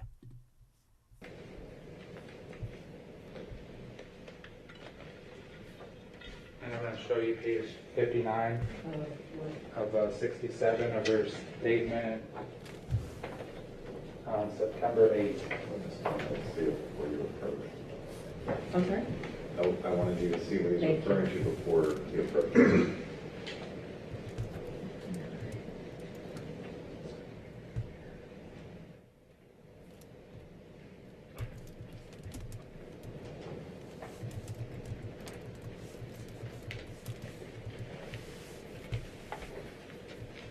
And if you could just take your time and read the highlighted portion to yourself. For one thing, I don't use words like stupid, Colin. I would never say that. Oh, man. He just wants you to Oh, do it to yourself. okay. Oh, I'm sorry. I'm sorry. That's all right. That's all right.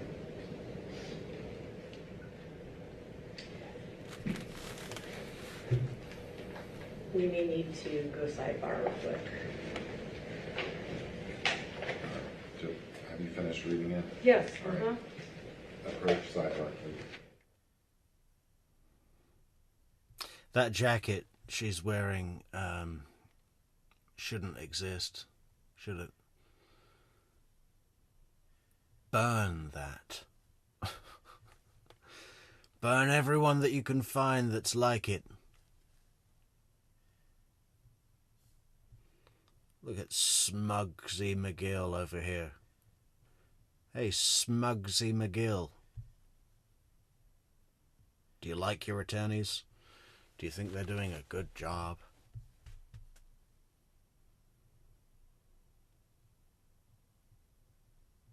A big old sidebar over here.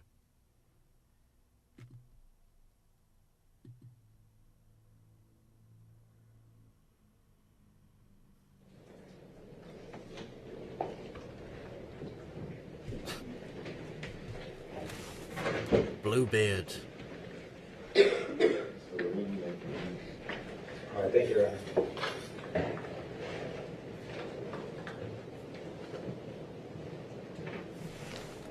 Ms. Detman, we're almost done, all right?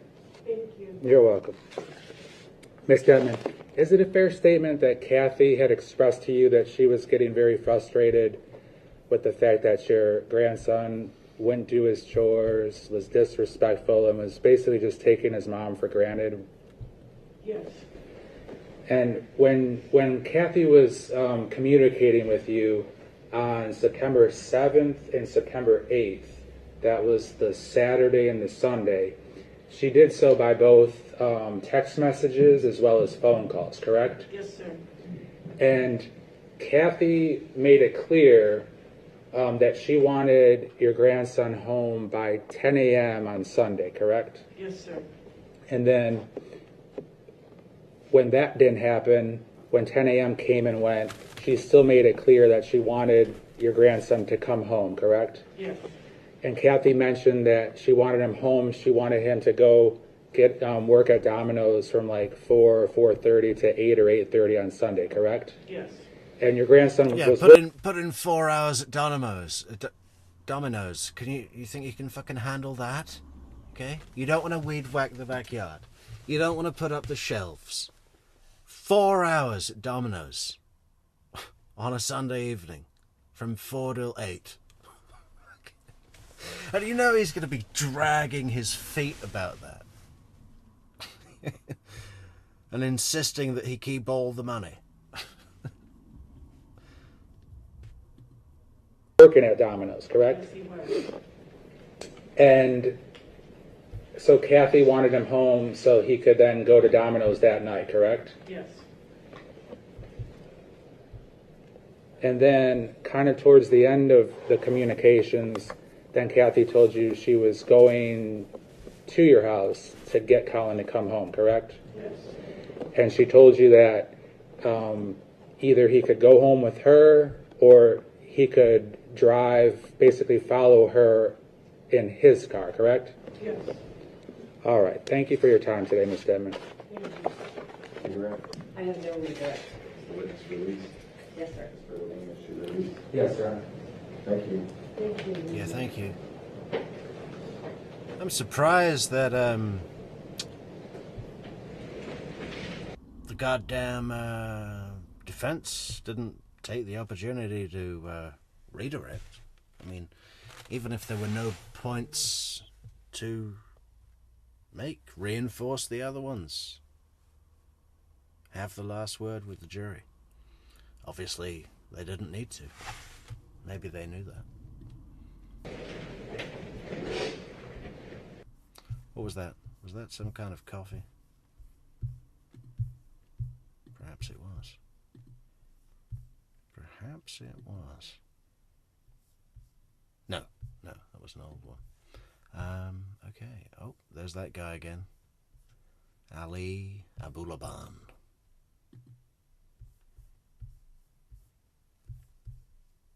Suppose we could go on to the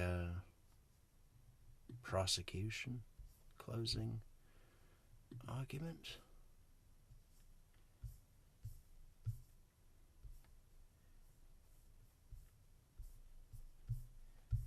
Is that it? Scroll, you motherfucker. Does the state wish to give a closing argument? I do, Your Honor. You may proceed. I'm thinking.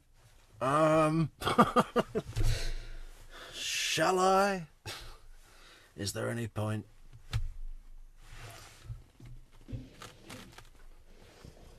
Ladies and gentlemen, the brutality and the carnage that Collin Griffith unloaded on his mom on September 8th of 2024 is as real as it gets.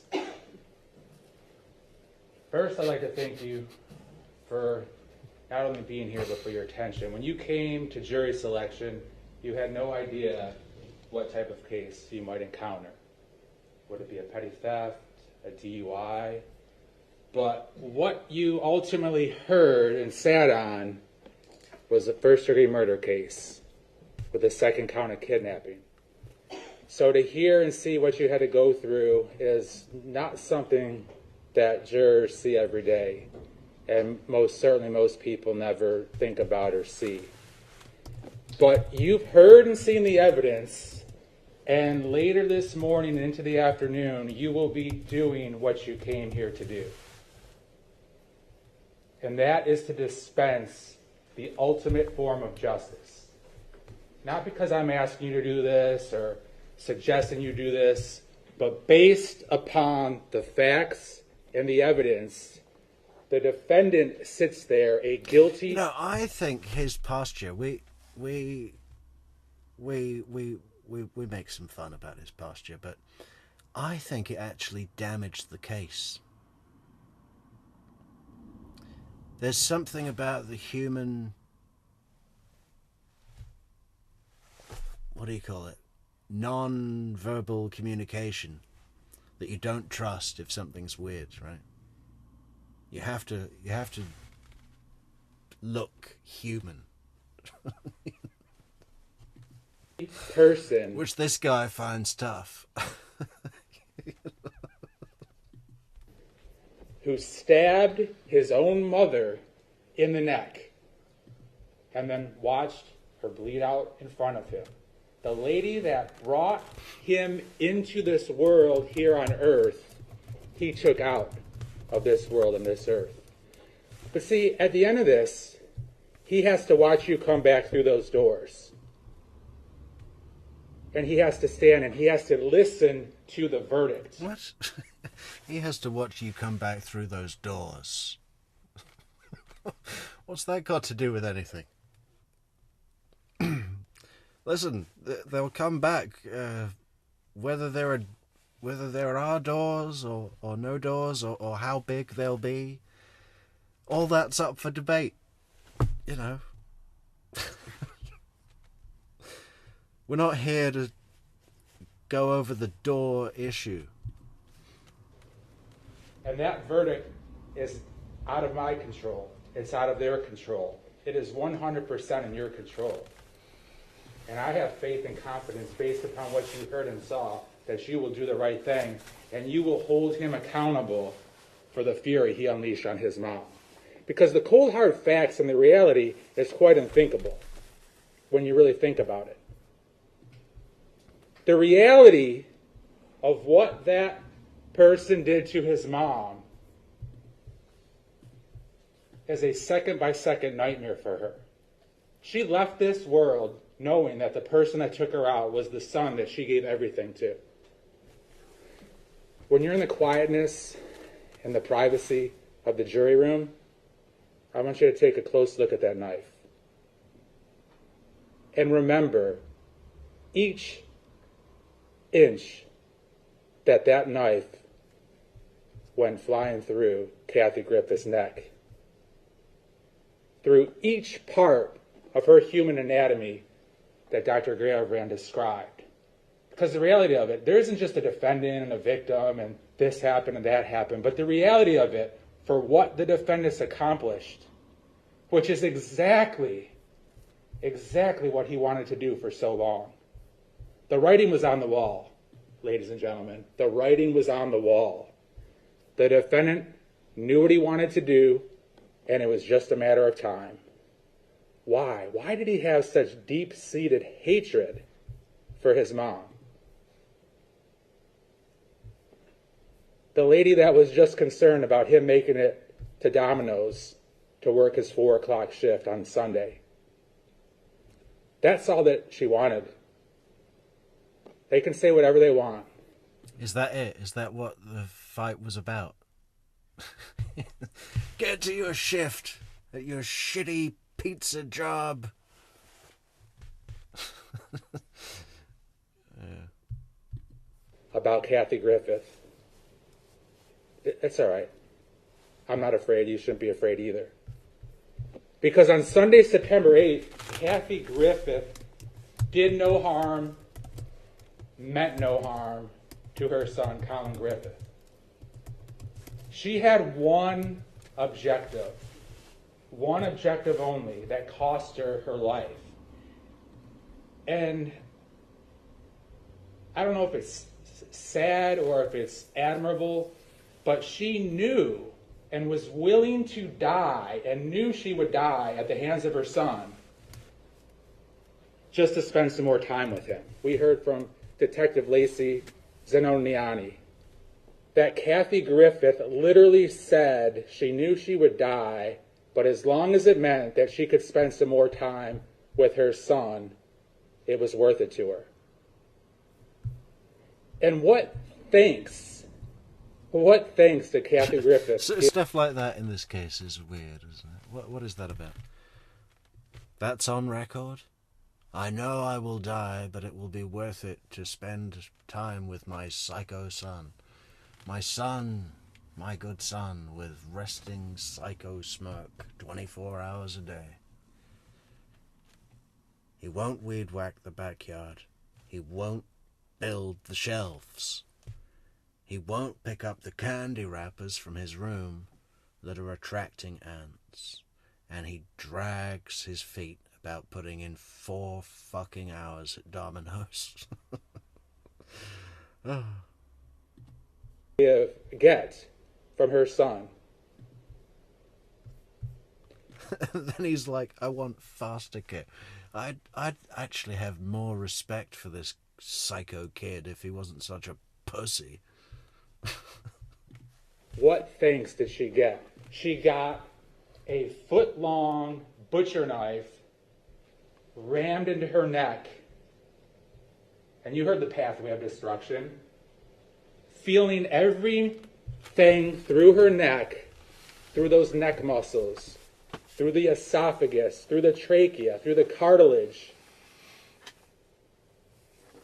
and on and on and on, as it ripped through her neck, and the shock and pain going through her body as the defendant was happy.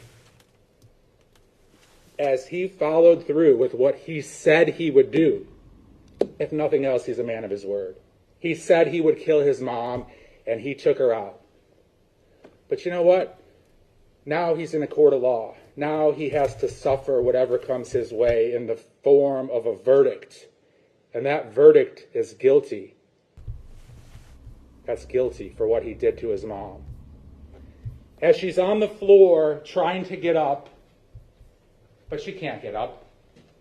She's got a gaping, open wound in her neck, compliments of her son. Thanks, Collin Griffith. Appreciate that. Cathy. Thanks, Collin Griffith. Appreciate that. Appreciate that gaping wound in my neck. What is he talking about? Oh, this is the point I saw, because I had people on Discord going, oh, that's it. That's the evidence. They've argued it. Jury have gone back for deliberations. And I went and I watched this, and then I watched the defense closing. And I said right there, I wish I'd have said it publicly, but I said right there, I don't know.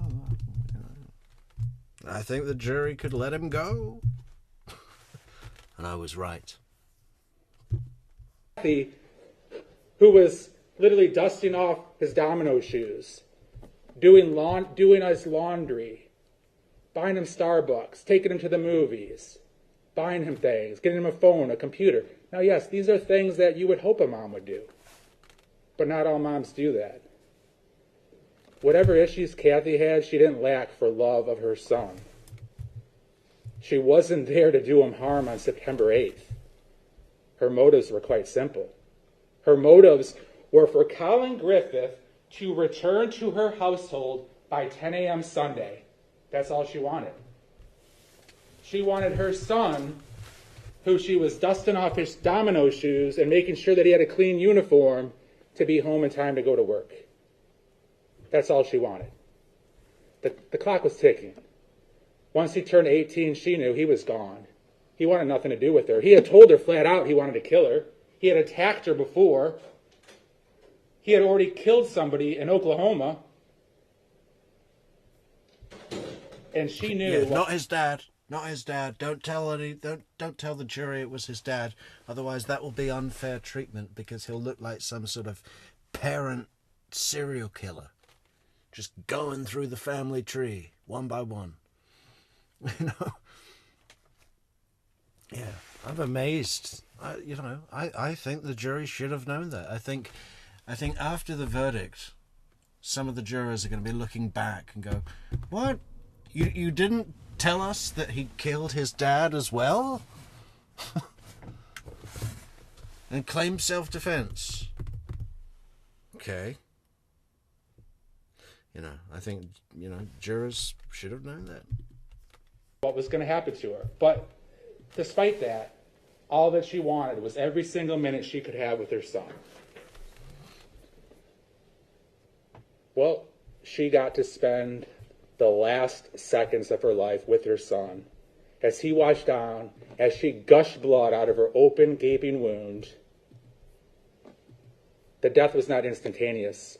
She bled internally. She bled externally. She was fighting to get up. You see her arm finally comes underneath the island. And there comes a certain point, ladies and gentlemen, where that last drop of blood came out of her, where she took her last breath, and she died and left this earth knowing that her son butchered her. And that's the reality of it. You take a look at that knife, and you'll know what it went through, who it went through, who was holding it, what their intention was. His whole thing is, take a look at the knife. Imagine that going through your neck. There's very little of his energy, and he's spending a bit of energy up here. He's all, I'm going to talk like this. I'm going to talk really forceful and powerful. Really hit it home for the jury. Imagine that knife going through your neck. What does he say? He also says, he watched the life drain from her body. It's all very theatrical and encourages mistrust. And what they wanted to do. Operation Kill Mom accomplished. That's exactly what Collin Griffith did.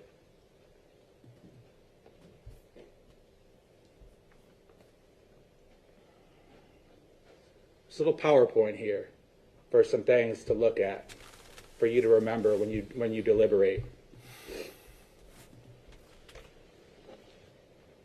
September 8th, 2024, Cathy Griffith was murdered by Collin Griffith. That's as simple as it gets. But going back the year earlier, the first person the defendant killed before he killed Cathy Griffith, he killed that person when he shot that person 2 times with a handgun. Once in the chest and once in the head. Now you'll remember the importance of that as we continue on. You'll recall when they downloaded the defendant's phone and they saw something on September 8th that Cathy texted Collin. Now, Collin Griffith didn't need a reason or an excuse to be mad at his mom. You've heard through so many witnesses, law enforcement, countless witnesses, that the defendant explicitly verbalized that he would kill his mom. Not only that, but he thought about different ways to accomplish that. And a reoccurring theme was that he would stab her.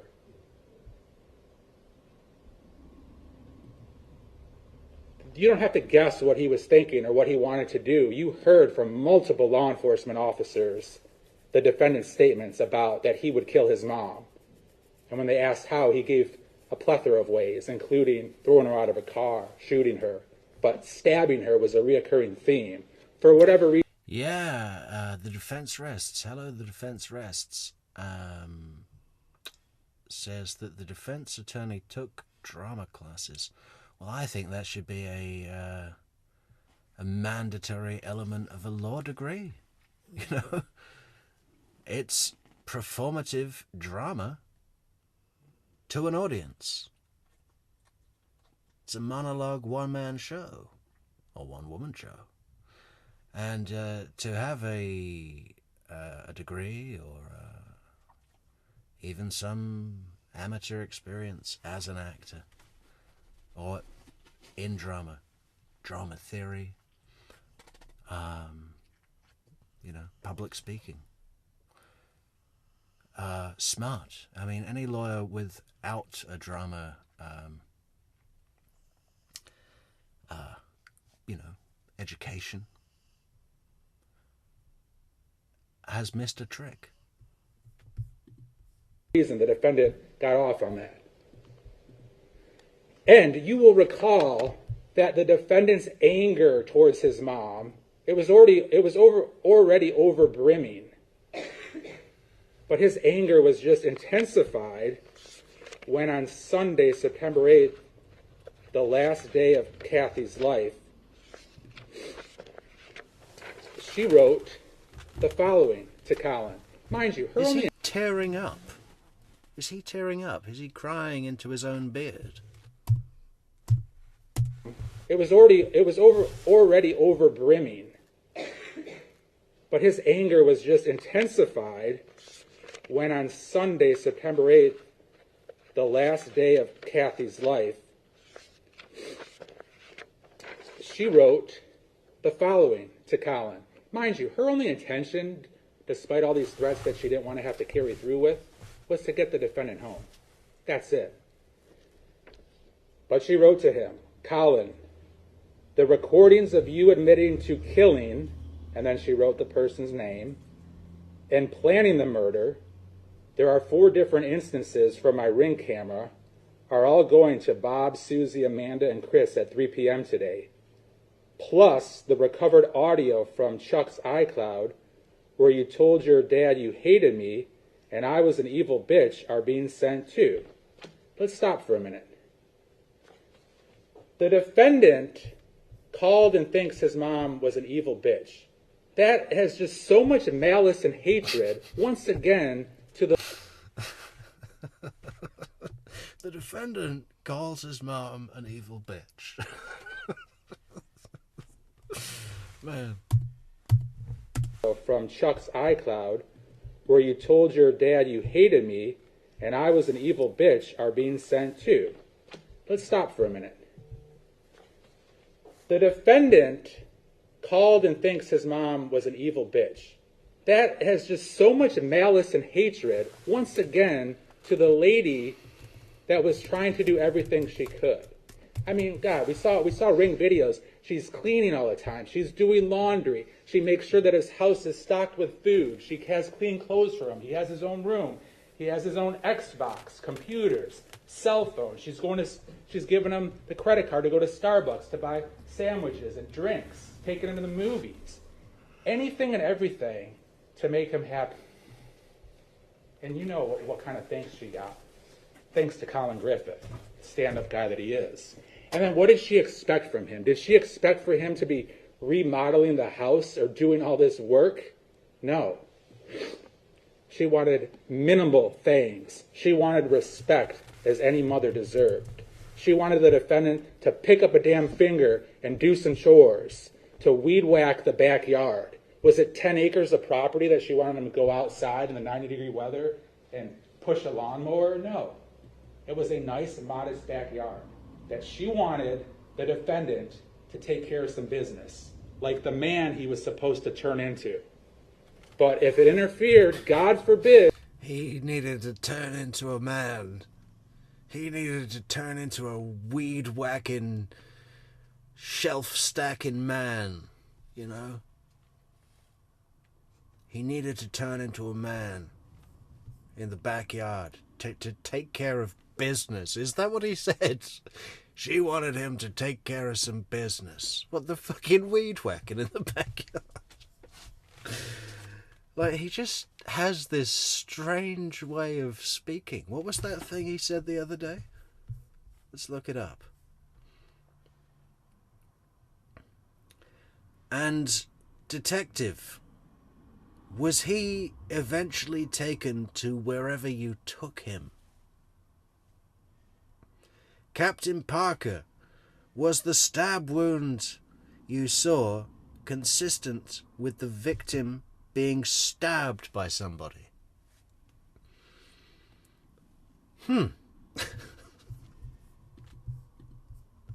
With him playing video games or him taking his walk, then piss on his mom. That was his attitude. It's 100% his attitude. Hang on. We wanted to go back just a second. What did he say a minute ago? This guy.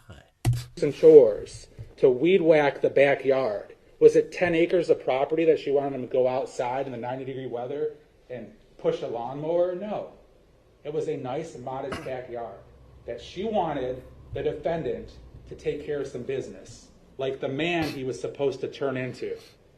But if it interfered, God forbid, with him playing video games or him taking his walk, then piss on his mom. That was his attitude. It's 100% his attitude. He didn't want to be bothered. And what's this thing about him taking his walk? They say that like it's the most normal...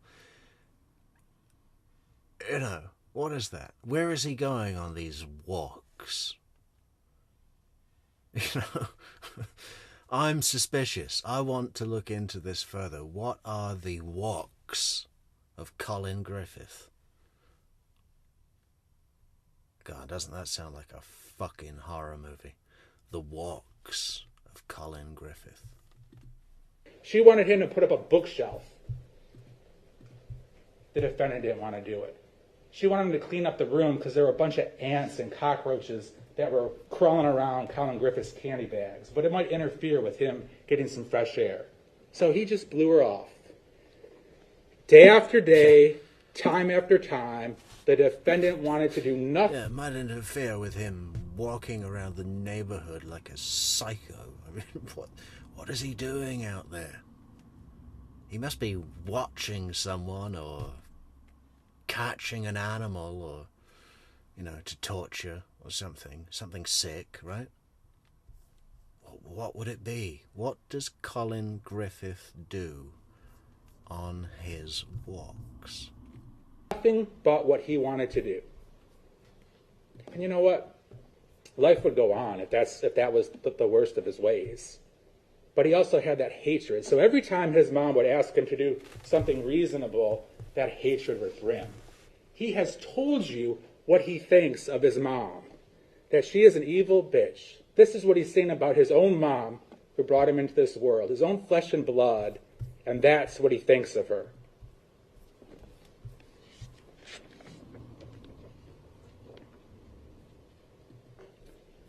Cathy continues on. My dad is sending me his recordings of you telling him how you planned my murder back in February. Audio, video, email, text, and phone records are all being sent.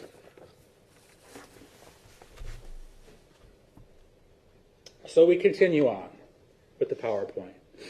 This is the last day of Cathy Griffith's life. If your parent-child relationship contains threats to send surveilled material to law enforcement or to other family members, to hold that over each other as, you know, it's just, you know, you should spend some time apart. Spend some time apart and, you know, maybe one of you could, you know, just consult with another family member, a mental health professional. His life would go on, but Cathy Griffith would cease to exist here on this earth. And there she is on Sunday, unsuspecting the violence that would be coming her way from her son. It should have been just another Sunday afternoon. Should she have not gone over there? Should Collin have gone somewhere else? You know, these questions really don't matter because the reality is what happened. She said there are two things that are going to happen. He's either going to come home with me or he can follow in his own car. She didn't say, I'm going to go over there and I'm going to smoke him, I'm going to beat his ass, I'm going to stab him, I'm going to shoot him, I'm going to do any of that stuff. She wanted to go over there and bring him back. She didn't even want to have to go drive 2.5 hours over there. It would have been real simple if the defendant just came home. But once again, that's beside the point, because the reality is he didn't come home, he didn't want to come home. That's the way life is sometimes. But she wanted to accomplish one thing, to have the defendant come home, not to do him harm, and she did nothing to him. No violence, no threats, nothing. That was it. She even told her mom one of the last conversations was when she got over there, if he refused to come, then she would call the police. So there's Cathy, wearing the exact clothes that she changed. It's strange because ultimately I'm on the side of the prosecution, right? charge him, put him away. But sometimes I forget that as I'm watching the prosecutor, because I'm like, no, this guy's all wrong. This guy, yeah, I agree with him, but I'm against him. And his beard. That she would die in. She was a big fan of coffee. The shirt she was wearing said something about... She was a big fan of coffee. Coffee or die. Kind of like the motto, live free or die. So there's Cathy, unsuspecting of what would happen. Coffee or die. Yeah, see? She had an obsession with death. She had a coffee mug, right? One of those coffee mugs with a lid on it that you can take with you in the car, and it said coffee or die. Sick. Happened a few short hours later. With their black t-shirt and her jean shorts and her black Under Armour flip-flops that she would be killed in. She picked up her Kate Spade bag, purse, backpack, put it over her shoulder. Interestingly enough, if you call one of the ladies, I don't recall if it was Miss Bell or Miss Jones, but they said when she pulled up and when she got out of the car that she threw her bag over her shoulder and she went up to the house, which is exactly how it appears that she carried a bag. The same bag, ladies and gentlemen, that she was holding when the defendant attacked her and stabbed her in the neck, the same bag that got blood all over it, holding her bag over her shoulder, and her keys and everything else that fell on the ground when the defendant attacked her. Does that sound like somebody, a lady who's attacking the defendant with their bag over their shoulder, holding their car keys and their charger? Of course not, because it didn't happen that way. And then this was it. You all remember when the door closed. In retrospect, it's quite eerie. The door closes.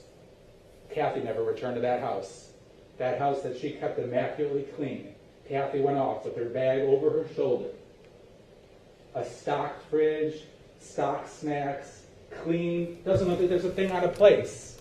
Keeping a clean, safe, loving environment for Collin. Did Cathy have issues? She did. But she's a human being. You heard about her history and what she had to endure. Did that mean she should be stabbed and left to bleed out by her own son? Of course not. That's why he needs to be held responsible.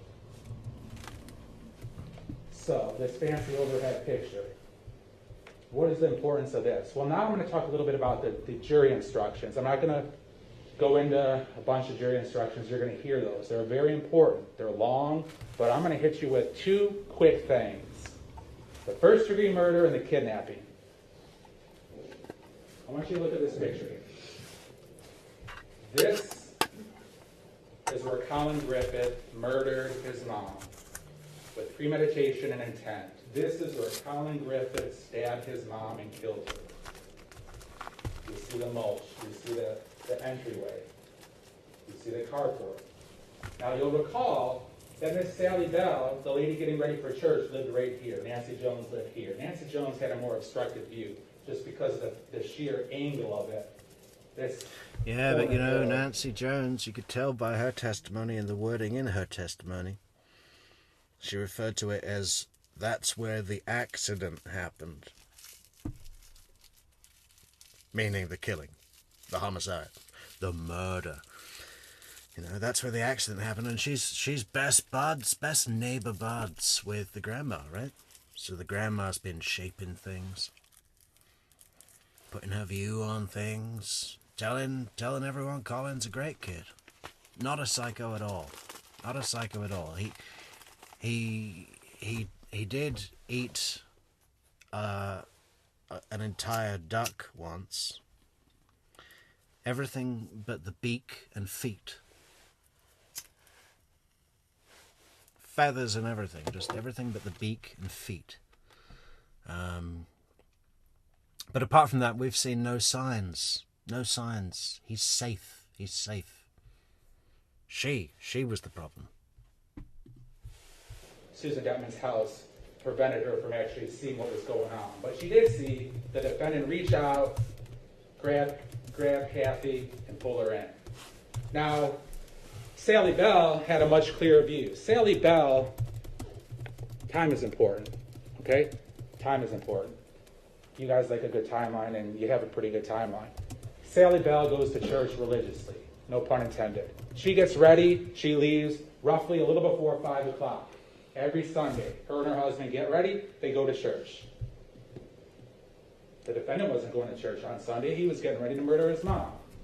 So Sally Bell, she sees the defendant after Cathy comes over, and is Cathy mad? Is she happy? Of course she's not happy. That doesn't mean she's being violent, and she wasn't violent. She was moving her hands. Sally made it clear. It wasn't threatening or violent or physical. She was animated, moving her hands as she was talking. And she wanted her son to come home. That's it. Nothing more, nothing less. So Sally saw and heard, and it was loud enough because she was inside looking out her front window. She saw the defendant grab his own mom. Remember, this isn't a stranger, which would be bad enough. He grabbed his own mom by the hair. He thinks she's an evil bitch. He wants to kill her. He's told people he's going to kill her. He's battered her and attacked her before on November 14th in Port Charlotte. And now he's just doing the same thing again. And his mom paid the price. But you know what? He's going to pay the price when you come back with a guilty verdict. He is going to pay the price because of your verdict. And he grabbed his mom by the hair, and she said, "Stop, stop, you're hurting me, let go." This is his mom begging and pleading for her own son to stop pulling her hair. Who does that? He does that, and he did it. Yeah, that's pretty bad, isn't it? You know, it was self-defense. She was the primary aggressor. Okay, but witnesses said that you grabbed her hair and dragged her into the house and shut the door. So, you know, where are we at with this? So what happens?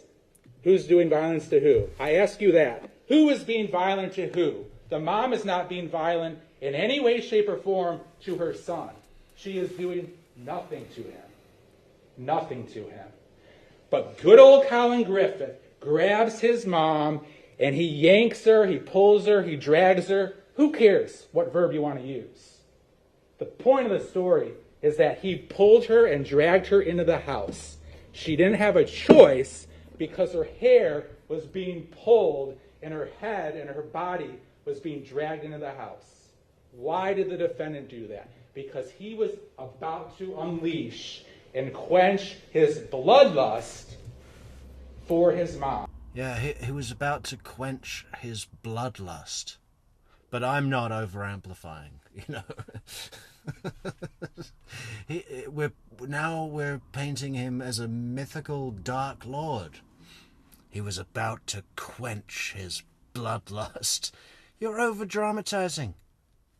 Ironically, because you didn't go to drama school like you probably should have done.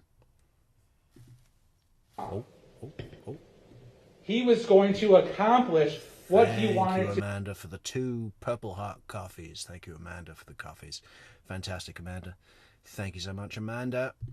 Do for whatever it was, weeks, months, a year. And his bloodlust was going to be quenched at the price and at the cost of his mom and her dignity and her life.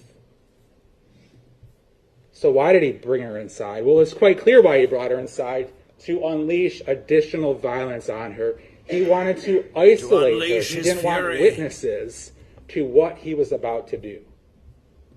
Okay? That was roughly around 5 o'clock. Now, I want to tell you something. The 911 call was at 6:14. Okay?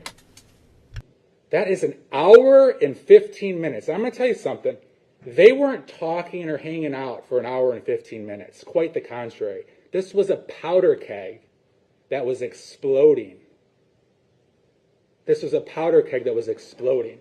What was he doing for that hour and 15 minutes after he killed his mom? Connect the dots. Do the math.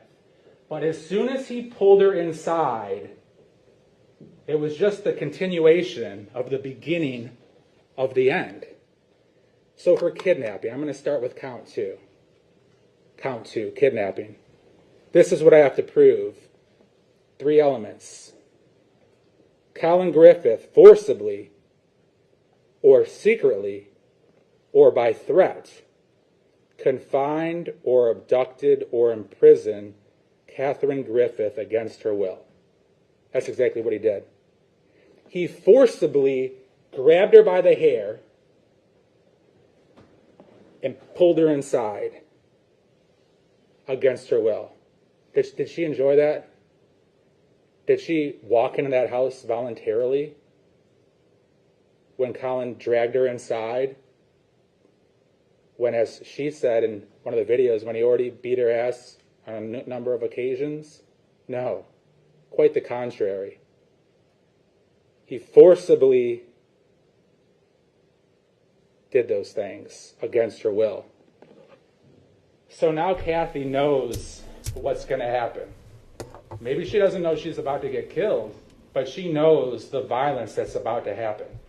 Because now the defendant has her all alone with no eyes to see, no neighbors to help, and he has her all alone. He's a lot bigger than her. He's a lot stronger than her. He weighs a lot more. He's younger than her. And she was alone. Now, this is no stranger to her. She shouldn't have had to have been afraid of her own son. But now the reality is he's dragged her in by the hair. She's begging for him to let go, but... So the defense says manipulation, blackmail, coercion, stalks, intimidated and verbally abused him, but nobody calls it for what it is. Had it been a father v daughter situation, different story. Yeah, but have you seen his face? He'll kill again. We all know it. Does he care? No. No. And he amps it up even more. He yanks her and pulls her so hard that, as we recall, in the mulch here is one of her AirPods. Boom. They go inside. Boom! One of her AirPods in the mulch. Boom! Is that what they taught him in law school? Yeah, hit your bullet points home with a boom. Boom! AirPod in the mulch. Boom! Drags her inside. Boom! Gets the knife off the counter. Boom! Yeah, we get it. Dramatic emphasis. You know what? She never came out of that house again alive. She came out dead. Dead, with no blood in her body. Thanks to Collin Griffith. This is the last... Well, she wasn't hanging up to drain. You know, there was some blood in her body. Time that she would enter any place. And this is the pathway to further destruction. This is literally the trail to her death at the hands and the knife of Collin Griffith. He yanked her by the hair. She didn't stand a chance. He dragged her, pulled her, get out at the source, use whatever words you want to use, and he brought her, boom, through the living room. Boom! Earlier... Oh, can we get a boom counter, please? I think we're about to go full boom. How many are there going to be? I can't wait. Count. All right, that's 2 already, right? We're about to have the second one again. Boom! Get out at the source, use whatever words you want to use, and he brought her, boom, through the living room. Her other AirPod falls out. This is the violence and the force that the defendant's doing. Not only that, she loses her AirPod case. And we know where this is headed. We know the path that this is headed. That house is immaculate. Susan Detman keeps an immaculate house. That is a fact. That is evidence. Susan Detman keeps an immaculate house. Cathy Griffith, her daughter, keeps an immaculate house. There's no signs of a long fight. Cathy Griffith was in no position or no desire to... Why is that important?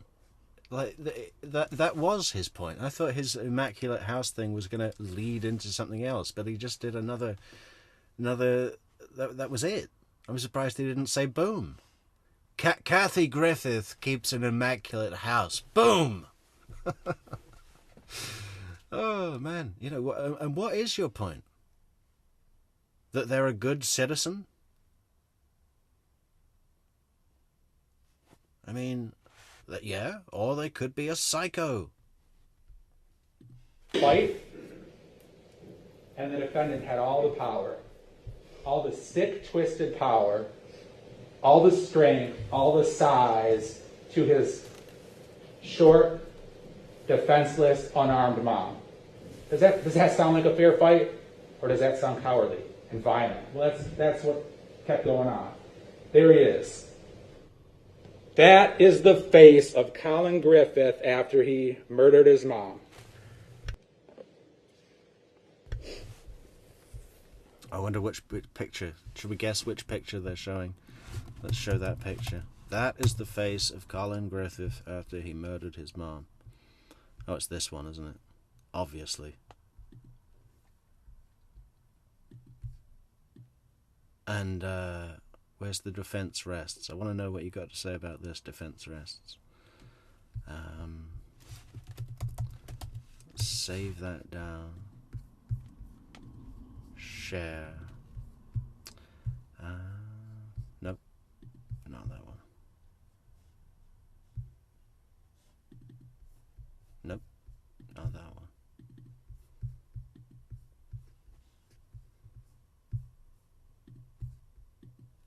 Yeah. How do you explain this? I mean, I knew straight away. I knew straight away he was a killer. And, you know, I reserved judgment until I'd listened to all of the evidence, which I now have. And everything I've heard supports the fact that he is a sadistic, psychopathic murderer who will kill again. Those are the eyes that looked at his mom as he shoved that knife so deep in her neck that it literally came out the other side of her neck. That, ladies and gentlemen, is Collin Griffith. Collin Griffith dragged his mom. And I really don't think we're going to have to wait long until he murders another one. You know? Maybe not even a year. Maybe not even a year. But what if there are any supporters of Collin Griffith out there, what do you think he's going to do with his life now? You think he's going to climb the corporate ladder at Domino's, settle down, have a family, a puppy? That's terrifying. That shouldn't happen. We need to push this guy into the woods. We need to spread the word, avoid this person, push him into the woods, make him live alone, away from society, away from us, you know. And hopefully one of those big cats will get him. Cougar or mountain lion. Over there. Collin Griffith in his mind. Now we're moving on. Well, I suppose before we move on to the premeditation part, I told you there were 3 elements of kidnapping. We've already hit the first one. Second one, Collin Griffith. Oh, Harley, I didn't get a chance to see because I still couldn't find the link. You said it was on this video and that video. And then I just felt a bit awkward asking for it from you again. But as you bring it up, just come to either send it to my email, truecrimemetrics@gmail.com, or Discord. You can private message on Discord, link in the description, or email But yeah, I want to check that out, man. I just couldn't find it. And it had gone on so long that it just felt like, you know. Griffith had no lawful authority to do so. Of course he had no lawful authority to do so. You don't have lawful authority to batter somebody, to grab them by the hair against their will and yank them into a house so you can abuse them and violate them and destroy them more. Element 2 is proven beyond a reasonable doubt. And third, Collin Griffith acted with intent to inflict bodily harm upon. You know, anyone that doesn't see that this kid retaliates, right? That's the key word here.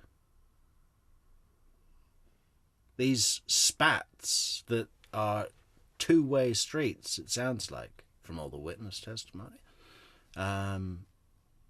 This is not a case of the mother beating him and him putting up his arms to shelter his head so he doesn't get hit in the ear, and then just taking it and crying under his bed.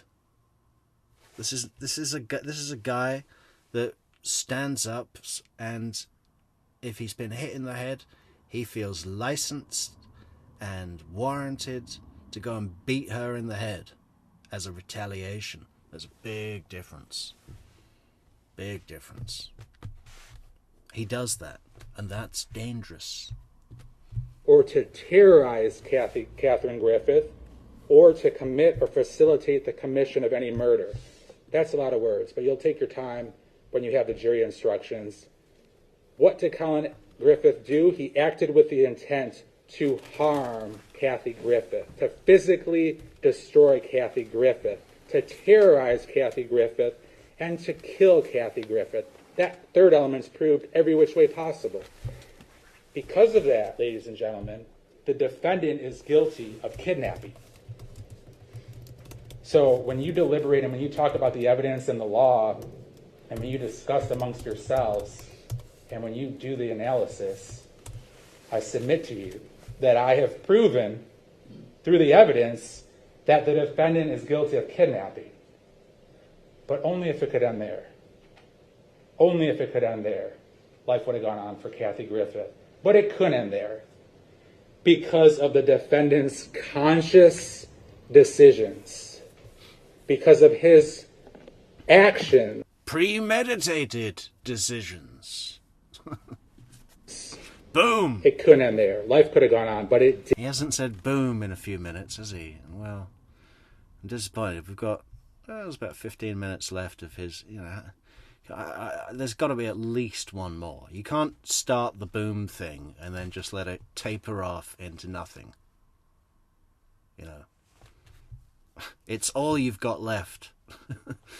You're depending on these booms. Didn't for Catherine Griffith because of what the defendant wanted to accomplish and what he didn't stop doing until he had accomplished it. And then to figure out, dang, what do I do now? But you get to see and hear everything that happened next. So we move on to first degree murder. That, once again, these aren't abstract concepts. This is the reality.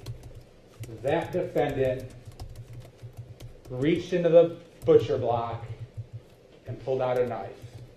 It probably made that sound when that metal comes out of the wooden butcher block. There's no sound. Is there? I mean, there might be. It's not like what he's metal on metal. Is what he's going like a knight draws their sword. You know, he's trying to hit home the sensory, make the jury walk through the moment. Yeah, imagine that sound of a sword being drawn from a sheath. Is it a sheath if it's for a sword? Maybe. Well, Cathy didn't have her AirPods in, so she can hear crystal clear. and that knife comes sliding out of that butcher block. And Cathy would have known at that point that what the defendant had told her, what the defendant had told law enforcement, that he would kill her and stab her, that's how it was going to end for her. So the reality is the defendant pulled the knife. Picture doesn't quite do it justice. I'm not going to stand up here and hold the knife because you're going to look at it in the privacy and solitude of the jury room, and you're going to look at that knife and you're going to see firsthand where that knife has been and who put it there. So Cathy gets stabbed in the neck with such force. You know the pathway, you know everything that happened. You heard from Dr. Garavan, who was very detailed about his expertise, how many countless stabbing cases he's worked. Never has it been an accident or somebody falling on a knife. The force that that knife took, the things that it cut through, the open, gaping wound, her bleeding out to the last drop is gone. So, you know, back on September 8th, 2024, after Cathy struggled to get up, struggled to do whatever somebody who's just about to die tries to do, knowing that their son just ensured their death. Mind you, this was at about 5 o'clock, ladies and gentlemen, because that's when Sally Bell saw the defendant yank his mom in by the hair. 5 o'clock. Yet it takes an hour and 14 minutes for the defendant to call 911? Yeah, it did. You're going to hear two clips. One is just the very intro. It establishes the time. It establishes the first words out of the defendant's mouth. Then you're going to hear the defendant's contradictory, absurd attempt at blaming Cathy Griffith for this.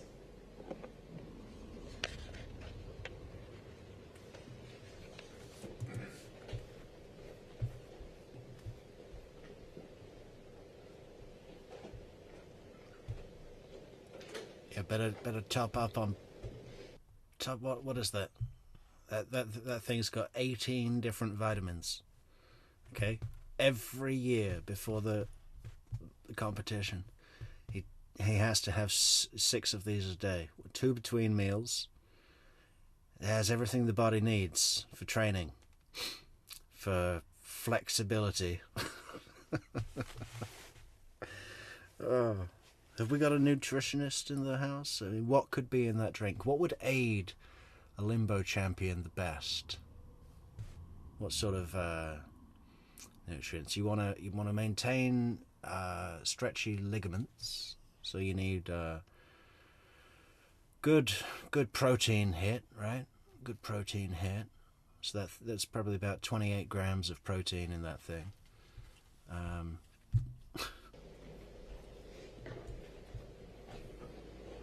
For first-degree murder, I have to prove 3 things. Catherine Griffith is dead. That's an understatement.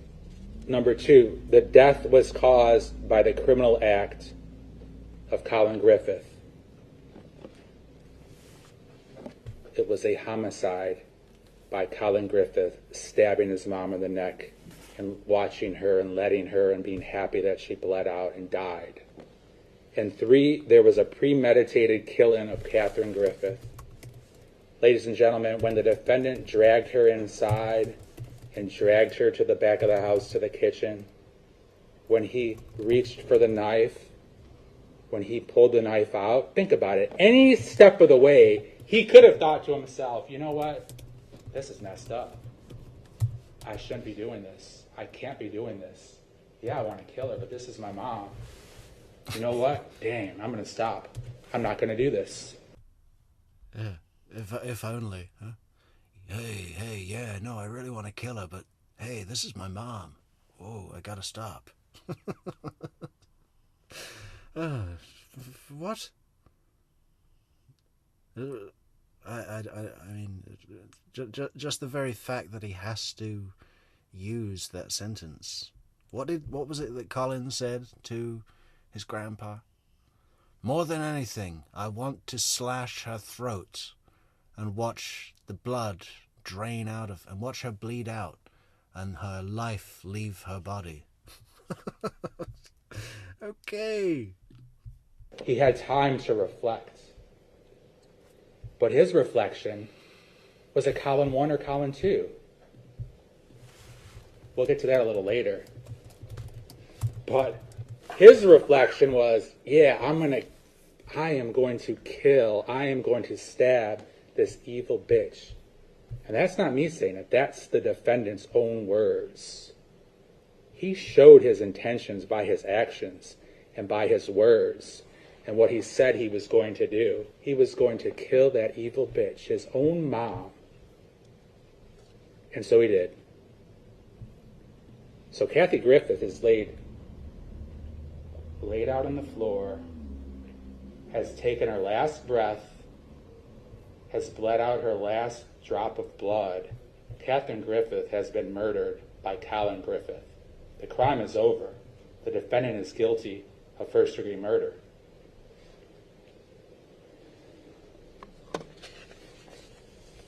Now, not to complicate things, but there's another way that I can prove first-degree murder, and I submit to you I've proved it both ways.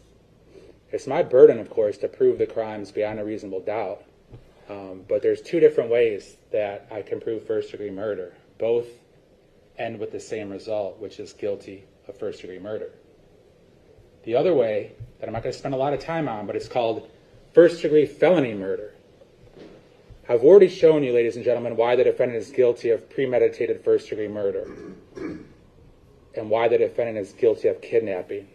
So when you go back and deliberate, and when you fill out the verdict form, while it might not be easy, and nothing is ever happy about sitting on a murder trial, but you'll know that you did the right thing based upon the evidence and based upon justice. So the defendant's guilty of first-degree murder, premeditated, and kidnapping. Another way that a prosecutor can prove first-degree murder is first-degree felony murder. And I'm going to tell you this first, little insight. In order to convict the defendant of first-degree felony murder, it is not necessary for the state to prove that Collin Griffith had a premeditated design or intent to kill. When you run through the three elements, Catherine Griffith is dead. That's number one. Number two, while engaged in the commission of a kidnapping, Collin Griffith caused the death of Catherine Griffith. And three, Collin Griffith was the person who actually killed Collin Griffith. Her own flesh. Boom! Collin Griffith was actually the person that killed Collin Griffith. Oh. Run through the three elements. Catherine Griffith is dead. That's number one. Number two, while engaged in the commission of a kidnapping, Collin Griffith caused the death of Catherine Griffith. And three, Collin Griffith was the person who actually killed Collin Griffith. Her own flesh and blood. He didn't even correct himself, guys, okay? He doesn't care anymore. He's just going through the motions now. And three, Collin Griffith was the person who actually killed Collin Griffith. Her own flesh and blood. Come on. Brutalized her. We'll go to the 911 call. Probably an hour or so after he had already murdered his mom. 18:14:11 seconds, September 8, 2024. 911, what's your gasoline emergency? I've been in Florida. I don't know the fucking, I don't know the secret. Now, clip two. What I want you to notice about clip two, ladies and gentlemen, is that the 911 operator asks a very clear, simple question. Listen, what caused the bleeding? And you're going to hear and see, and you probably remember, that the defendant didn't respond for many, many seconds, maybe 6 seconds, he didn't respond. And the 911 operator said more emphatically, "Listen, what caused the bleeding?" And then the defendant gave 2 diametrically opposed different explanations. Because he wasn't going to tell the truth about what happened. And he was certainly going to try to escape from the charges and blame his mom when he is the person that murdered his own mom. So the first thing he says is, she got into a fight. What do you mean she got into a fight? Like he's trying to distance himself from what actually happened. She got into a fight and she lunged at me with a knife and she fell on it. So that's his first explanation. He's painting a picture that his mom lunged at him with a knife, tripped, and somehow fell on the knife. That's preposterous. Not being disrespectful, but that's preposterous when you think about common sense and you think about physics and when you think about reality. That just didn't happen. The evidence is to the contrary, but that's his first statement, that she lunged at him with this knife and tripped and she somehow falls on the knife. That didn't happen. Then the 911 operator says, "Where is the knife right now and who did she get in a fight with?" And then the defendant says something completely different. Because it's not the truth. The truth doesn't change. The truth is that the defendant stabbed his mom right in the neck, and then it ripped through and came out the other side. That's reality of what happened. And then the defendant changes his story. He thinks he's helping himself by elaborating or trying to prove to himself what happened or prove to others. And then he changes his story. Instead of her lunging at him and falling on the knife, now he says, "She came at me and we got into a fight for a long time. Then she got on top of me and fell on it." Twisted it back, whatever that means. So listen, what caused the bleeding? Listen, what caused the bleeding? She got real tight and we went to the knife and she fell on it.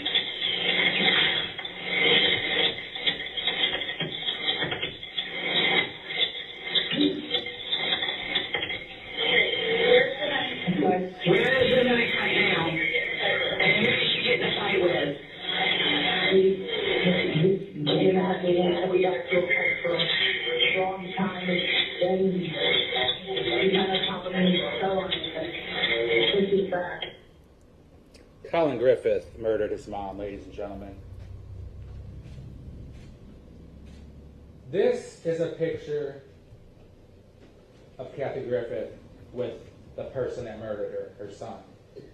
This is a picture of Cathy Griffith alive and smiling and happy next to the same person that she knew was going to kill her. Yet she was willing to suffer and pay the ultimate price, that was her life, at the hands of her son in order to spend a little more time with him before she left this earth. So that person, Cathy Griffith, live, full of life, smiling and happy, turned into this person. Bleeding out on her mom's kitchen floor with her good old son standing by to watch her bleed out. And there's her Kate Spade backpack purse that was over her shoulder.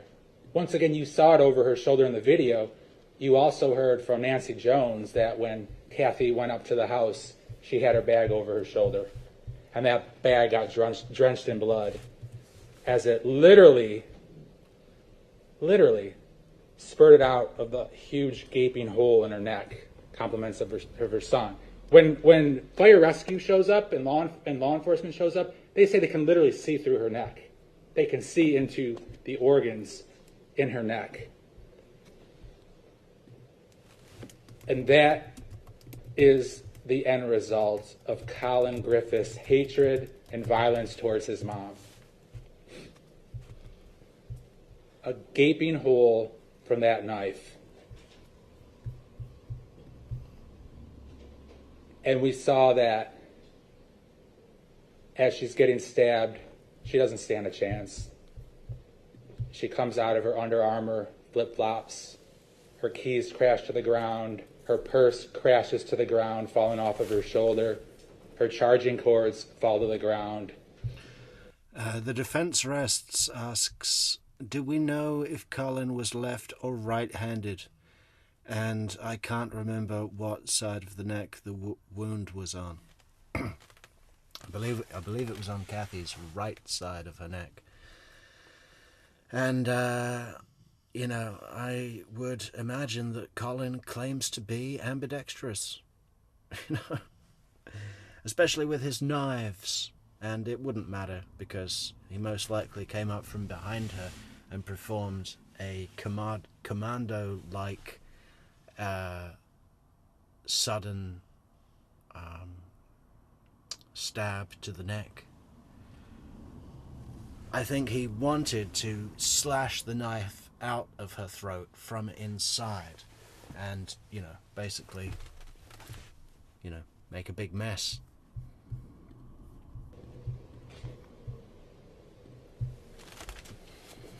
She struggles to get up. You can see things she's grabbing onto.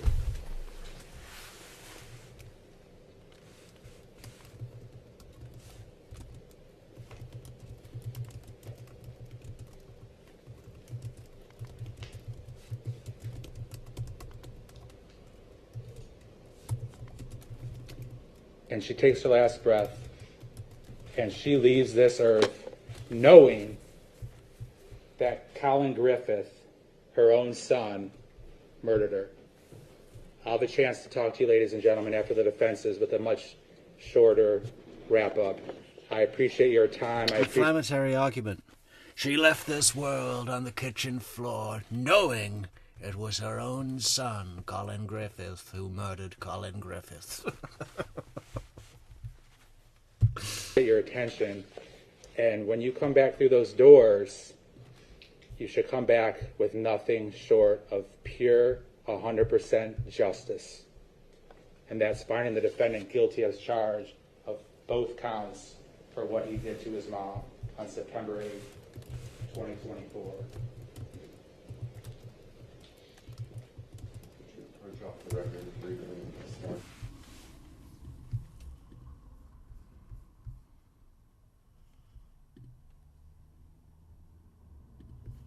Next, we'll go to the defense. The defense, the wonderful defense, classic defense. Defense did a good job, man.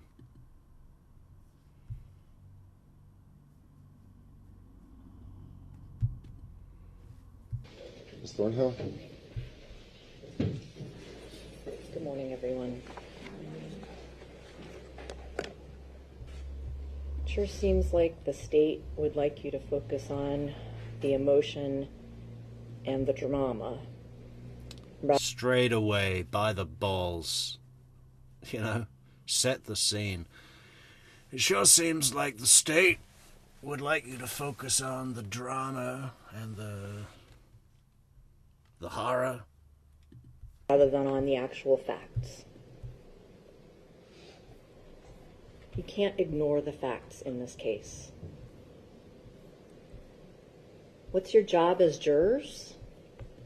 It's to decide whether the state has proved beyond a reasonable doubt that Collin kidnapped and murdered his mother, and that her death was not excusable or justified. That's your job. We start with the presumption of innocence, as the judge will remind you again when he reads the instructions. That means that you have to believe that Collin is innocent, unless and until the state can overcome that presumption with evidence beyond and to the exclusion of a reasonable doubt. Not words that they may say, characterizations of how things might have happened, but actual facts. We can offer interpretations of how you should look at various facts. The facts also include testimony, but it is your job to decide what the facts are and what they mean, and whether the state has used those facts to prove beyond a reasonable doubt that Collin is guilty of anything. So, the state offered a number of witnesses. You guys have been here for over a week now, and they presented a lot of exhibits and evidence. I'm not going to go through all of the witnesses and all of the exhibits. You all took notes, and the exhibits will all be back there in the jury room with you. So you can look at any number of them. You can look at all the text messages that were admitted into evidence, even if they weren't all played on the screen. You can listen to things. You can watch the Ring video. That will be up to you. Those are facts. The witnesses.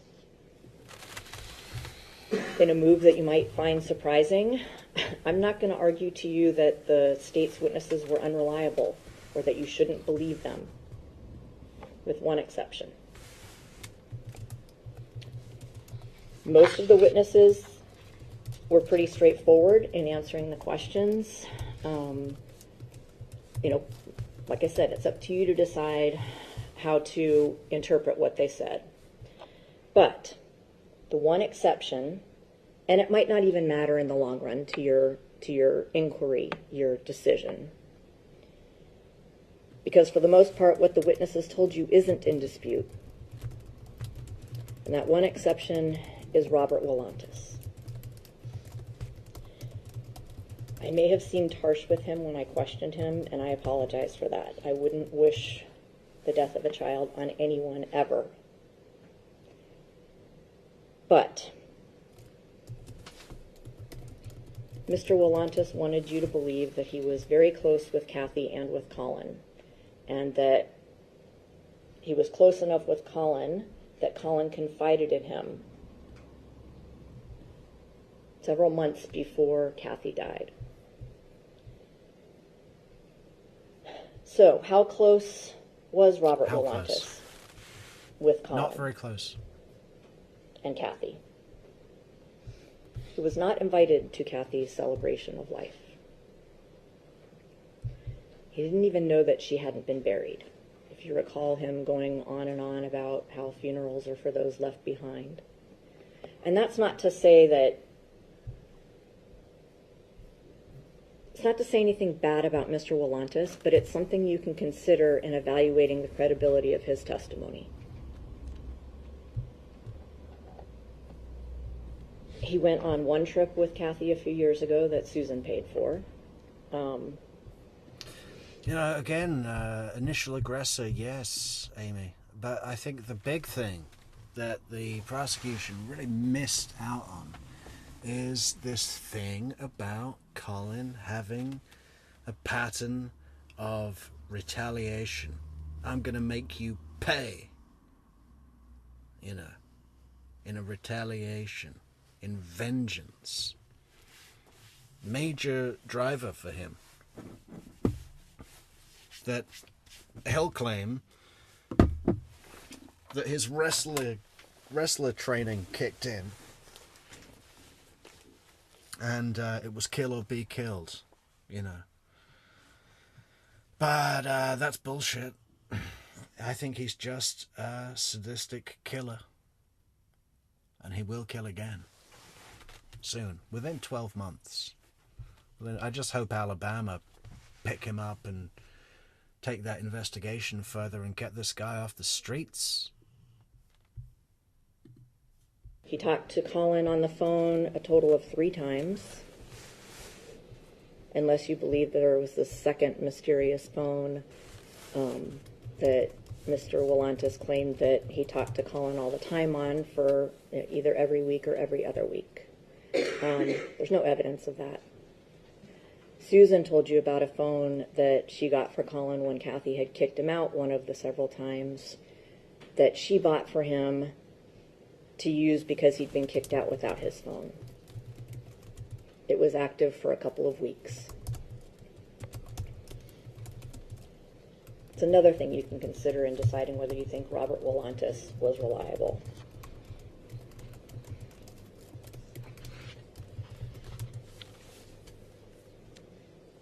You also have to consider whether Robert Wolantis was trying to make himself seem more intimately connected with his daughter's life and his grandson's life, and now with Cathy's death. Remember, he was the one who called Polk County Sheriff's Office. He was not the go-to family member that the detectives wanted to speak to get information. They didn't seek him out. He reached out to them. And he reached out to them only weeks after Cathy died. Not right away, not, oh my goodness, my daughter died. I have this important information that may help in the investigation. No, it wasn't until after he watched Grady Judd's press conference that was extremely detailed in describing the wound that Cathy suffered and how she died that Mr. Wolantis called the sheriff's office. You can consider that in determining whether you think his testimony is reliable. You can also consider the language he used in describing what Collin said to him, allegedly, about wanting to slit his mother's throat and watch the blood and life seep from her. You've heard Collin's words several times on the 911 call, on the Ring videos. Does that sound like something Collin would say, or a way he would describe anything that he says? Or does that sound like Mr. Wolantis putting words in Collin's mouth?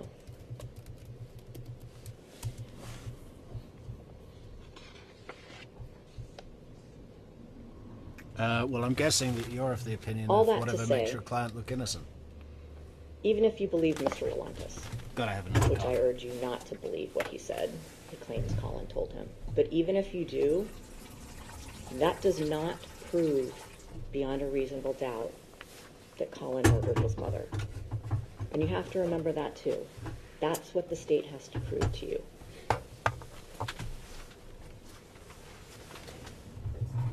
So dealing with that one witness, let's move on to the charges against Collin. The kidnapping. The state has to prove to you beyond a reasonable doubt that Collin, by force, threat, or secrecy, confined, abducted, or imprisoned, or isolated Cathy against her will. And at the time he supposedly did any of those things, at that time he had the intent to commit great bodily harm or terrorize her. Okay? So what did the state present to try to convince you that there was a kidnapping?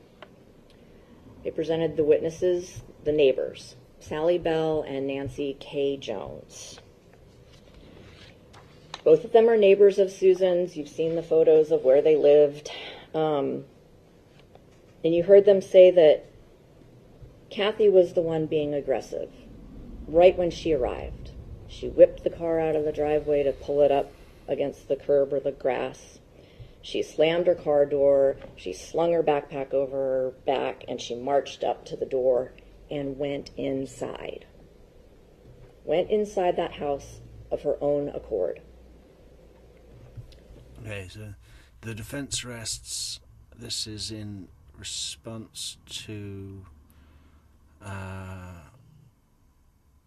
I think Amy was asking what was the initial threat from his mother, and the defense rest says the hours of barrage of threats and intimidation and blackmail and intimidation and coercion to control. Why demand he return when you know what he's thinking? Why not just let things diffuse? Well, she's his mother, and he should do what she says. You know, she's urging him to go to work so that maybe he could pay for some of his own video games. You know? It's like, yeah. I left home before this kid, but while I was still there, I would get told what to do. You know, that was part of the deal. That's why I left. You know, he could have left. He should have left. You know, he should have just said, "Oh, you know what? Maybe I don't need foster care, as I'm a fucking 17-year-old guy with a car and a job." You know, that would have been good. That would have been a good move. I don't know what his whole thing about foster care was. What do you think about that? The defense rests. Why was this kid, 17 years old, car, job, familial support from a wider, you know, net of relatives? Why the fuck would he even think about foster care? I mean, if I just try and imagine myself as a 17-year-old, I wouldn't say that out of general pride. You know, I'd think everyone would think I was a pussy if I wanted foster care, which I would be. You know. So I just don't. What are your thoughts on the foster care issue? The defense rests. When she comes back out of the house, she's throwing things into Collin's car, and you can see in the photo of the interior of his car, there's clothes thrown in the back, and there's his computer and his phone on the front seat. And she's yelling and gesturing and stomping around, and then she goes back up to where Collin is standing in the doorway. Because remember, neither of those witnesses told you he was ever anywhere other than in the doorway. Not in the mulch, where an AirPod was found, but in the doorway around the corner. So Cathy comes up to him. She's making a scene. Obviously a scene that's loud enough, noticeable enough that the neighbors are looking to see what's going on. She's already drawn their notice. And as she's on the carport floor and Collin's standing in the doorway and she's still gesturing, he puts his hand, and the witnesses differ, on her neck area, on her shoulder, by her ponytail, and they said pulled her inside. Not dragged, not grabbed her by the ponytail, more like, and this is something you can decide, more like an ushering, like, oh crap, you're causing a scene, like you know Cathy can, seeing it in the state's own evidence. Let's bring this inside so that we don't get the wrath of the neighbors up or cause attention to be drawn even more to our argument. That's a more reasonable interpretation of those facts.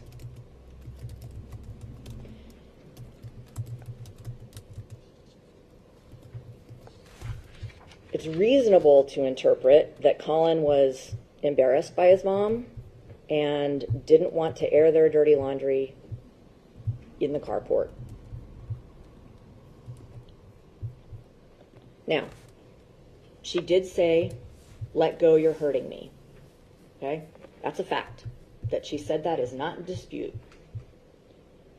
But you can't just accept a statement by anyone, but let alone by Cathy, at face value. Okay? So, she claims, "You're hurting me, let go." Does she pull away from him? Nope. Witnesses never said anything about that. Did she try and Witnesses said that she walked herself into the house.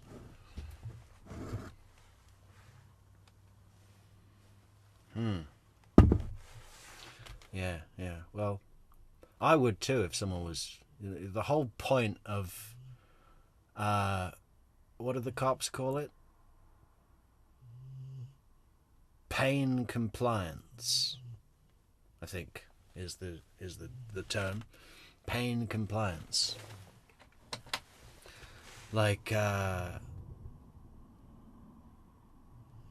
you know, when you see those Aikido guys that make someone fly through the air just by holding their wrist, they're not throwing them through the air. The guy is jumping through the air, because if he doesn't, he's going to break his wrist. It's like, if you grab someone's hair, their feet follow. They're not going to try and pull away. You've got them by a vulnerable thing. Very bad move, Collin. Very, very abusive move, Collin. Very threatening, very hostile, very authoritarian as well, right? That's your mother. At the bottom of the steps where she was gesturing at him? No, the witnesses didn't say that. They said that her feet actually moved up the steps. That indicates a willingness to go inside. That's a reasonable interpretation of what those witnesses told you. Did she say, I don't want to go back inside? No. Did she grab onto Collin in some way to get him to let go of her? No. Did it even look like she was actually being hurt? Don't you think, isn't it reasonable that if Sally Bell or Nancy K. Jones thought that Cathy was actually being harmed in any way whatsoever, that they wouldn't have either called 911? Kay Jones would have called Susan, because remember, she was house sitting. She was aware that Collin was allowed to be there, that he had arrived the day before, his car hadn't moved. So she's sort of keeping an eye on the house. If either of them thought that Cathy was actually being harmed or being forced to do something against her will, don't you think, as the good neighbors that they were, they would have alerted someone? They didn't, because Cathy's saying she was being hurt and let me go, and they don't know her. But I think you can interpret that statement from Cathy, knowing what you know about Cathy, as being just one of the many things that she claimed happened that didn't actually happen. For instance, when she said on one of her multiple phone calls to Susan, or in a text to Collin, there are a lot, so I'm sorry if I don't remember exactly where it came from. She said, I'm scared, Collin, you battered me, or you hit me, or you beat me before you left on Saturday. Remember the Ring videos. In every room in the house except the bathroom. And for the most part, she and Collin are on Ring video. The state has given you some Ring video. The defense has given you some additional Ring video to sort of fill it out a little bit better. The defense rest says she has a history of knife attacks.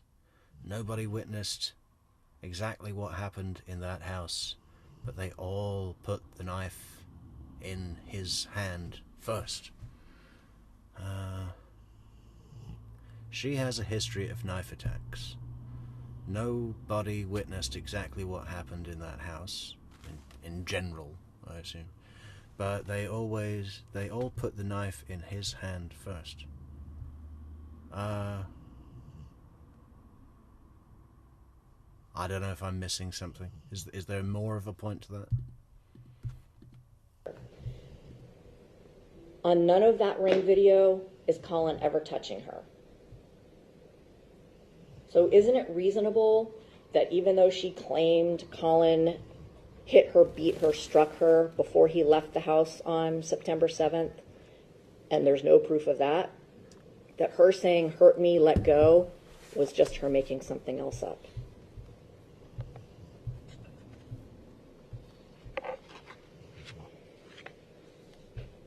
There's another reasonable interpretation of Cathy saying, you're hurting me, let go. Remember, she was furious with Susan, with her mom. Like, furious. You heard her yell several times on the Ring video at Susan. She was pissed off that Susan had let Collin come to her house, which As you may recall, I asked several witnesses about this, and the reason I asked them about this is because I wanted it to be clear that it was permissible. Someone being stabbed by a knife multiple times is self-defense. What were his injuries? Well, he didn't have any. Neverly Darlin says, and I can see the argument of not knowing what happened inside the house, but only winners get to write the history. In this case, Collin can say whatever he wants. She's not here to... I think he came up behind her and, like, you know, stood and with his free hand made a headlock, standing headlock, and then plunged the knife like just a commando, like Steven Seagal would do in Under Siege. You know, the one where he's on the boat. Yeah, just come up behind them, knife to the throat, and I bet he wanted to, like, pull it out the front of her neck and slice it all open. You know, he wanted to see, he wanted to look at that and feel the life leaving her body and watching her bleed out. I mean, he got his wish, didn't he?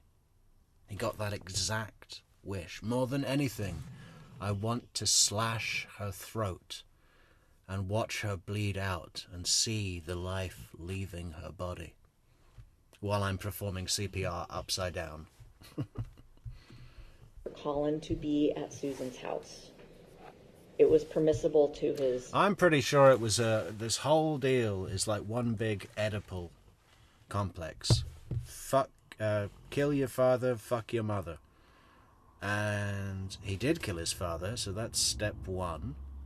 And then when I think, you know, maybe he wasn't really aware of the subconscious drive to fuck his mother. But, you know, would have to, when certain things would come up, maybe she's bending over to get the laundry out of the dryer, right? Something like that. He's having these thoughts, and he couldn't deal with those thoughts, so he had to kill her instead, which in some ways is a sexual ritual. You know, sex and death, I think that's a thing with serial killers, isn't it? Like the victim, the moment of death is supposed to be similar to the moment of sexual climax. And sneezing. Sneezing, death, and coming. Probation officer, who he emailed. It was permissible to the courts. You saw the pink paper that Cathy tried to make a big deal out of that said Collin may go to visit his grandmother out of county, just notify the probation officer. It was permissible under the 751 plan, the concurrent custody. There was nothing... Oh, Neverly Darlin says, no. And what? No. Amy says, and what were... And what? Where? And what were Sarah Boone's injuries during that incident?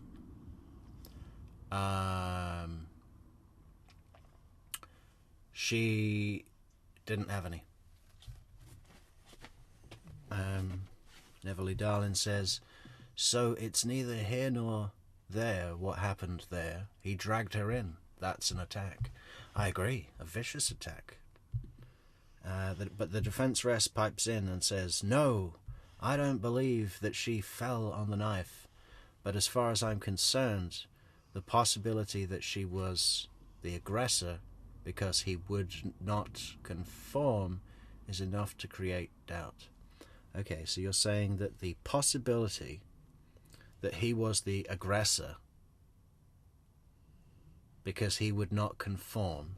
Hang on, this is the possibility that he was not the aggressor.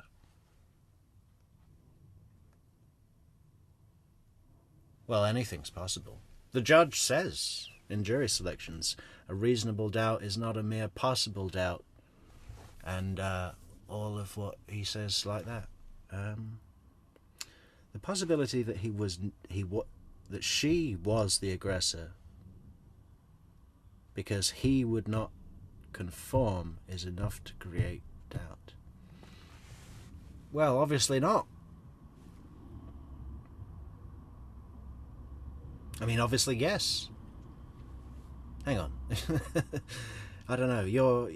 Just the way you've worded it, the defence rests. It's kind of difficult. Anywhere or in anyone's mind, except perhaps Cathy's, that said that Collin was not allowed to be at Susan's. Nevertheless, Cathy's pissed at her mom because Collin is at her house and hasn't come home as quickly as she demanded. Remember, she'd also made some threats to Susan in her text, saying, your HOA hates you, and Freddie, Susan's dog, doesn't have a dog tag, and that's a violation. A violation of what? I don't know. But Cathy's mad enough at Susan at this point that who knows, maybe she was trying to get Susan in trouble with her homeowners association by causing a bigger scene than it actually was. I'm not saying that's for sure what happened.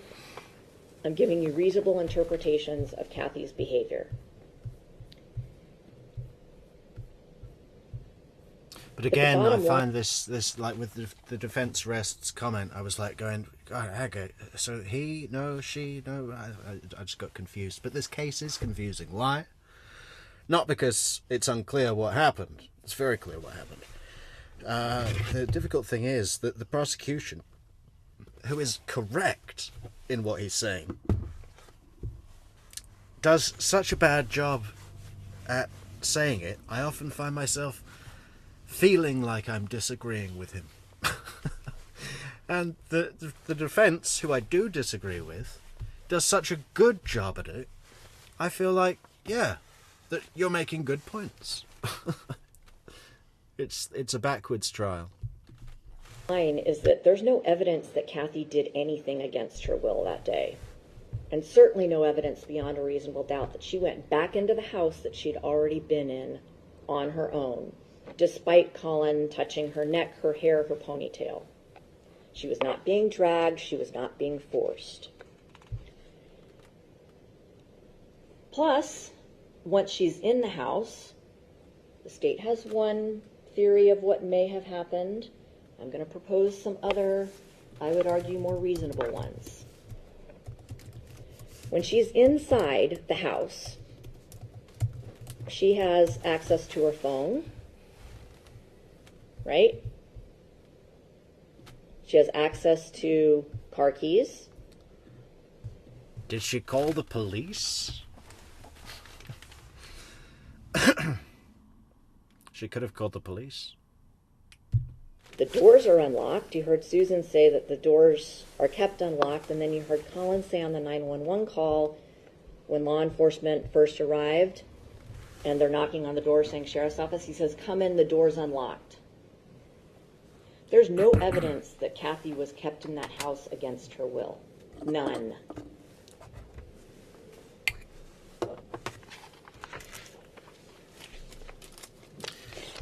I mean, that's true, isn't it? There is no evidence that Cathy was... I think the prosecution overshot with the charges.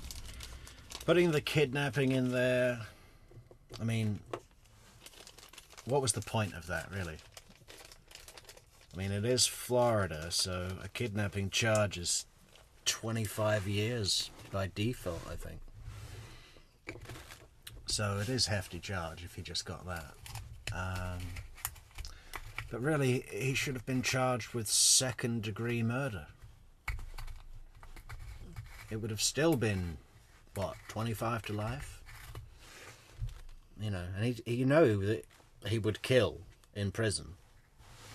This is the guy that you stay the fuck away from in prison. The gangbangers are easygoing. You stay away from this guy.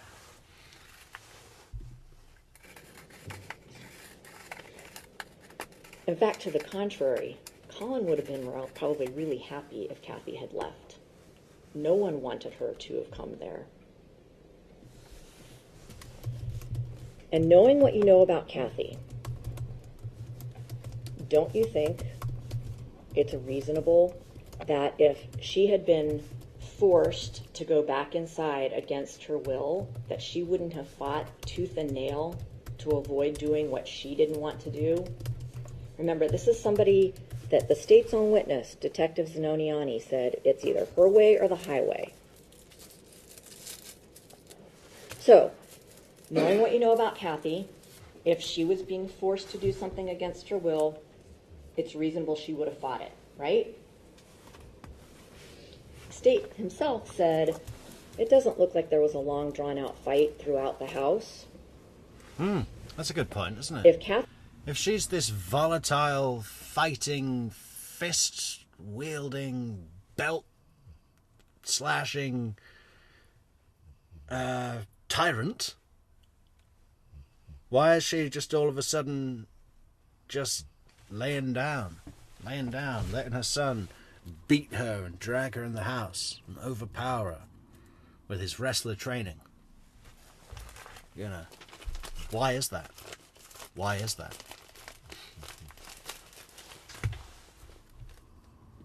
Cathy didn't want to be back in that house. How did her flip-flops make it all the way to the kitchen? If Cathy didn't want to be back in that house, she would have been flailing, like she had been doing just talking to Collin before. And if she had been forced to go back into that house and then forced to go to the kitchen and forced not to leave,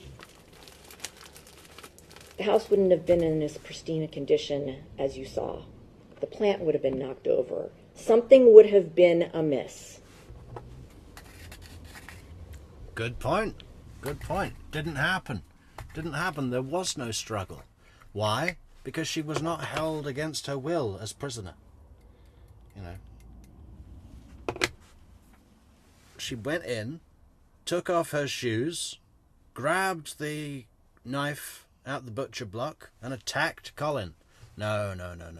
I don't think so. Didn't have any evidence from the medical examiner either to say she had any scalp wounds or anything indicating that she had been pulled by the hair.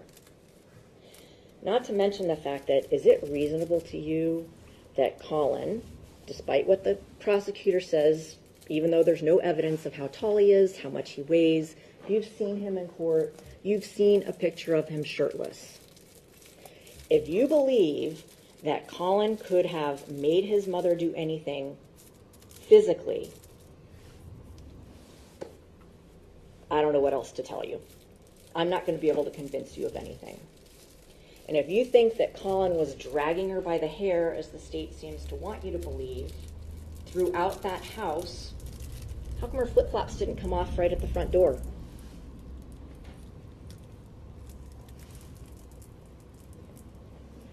Collin didn't make Cathy do anything. Oh, but the AirPods,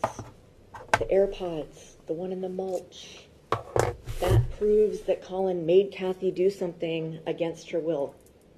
BS. No witness ever saw Collin in the mulch. They never saw him anywhere other. When did this happen that we could reference curse words by initials in courtroom with impunity? You know, that's not always been the case, surely. BS. Other than the doorway. But they saw Cathy march her way up from her car to the doorway. Isn't it reasonable that as she's pissed off at Collin, comes in hot and angry, that it fell out while she was just being herself? Same with the ones in the house.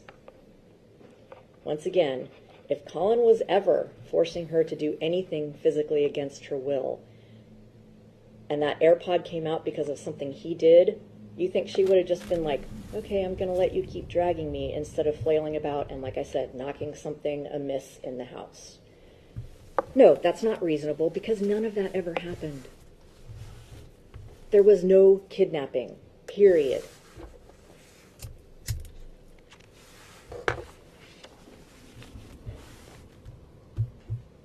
The felony murder count, which is also first-degree murder. If you were to find Collin guilty of that, that would mean you have to find beyond a reasonable doubt that he kidnapped Cathy and that during that kidnapping, he caused her death. So I've already told you all the reasons why I think the state has utterly failed to prove a kidnapping.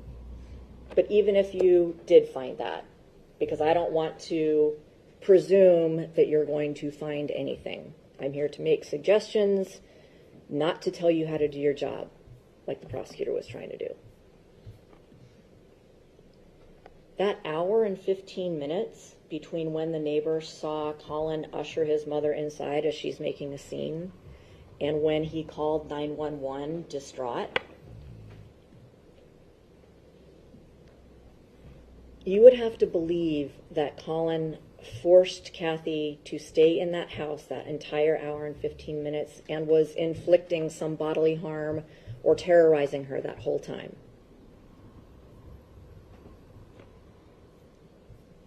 That's not reasonable.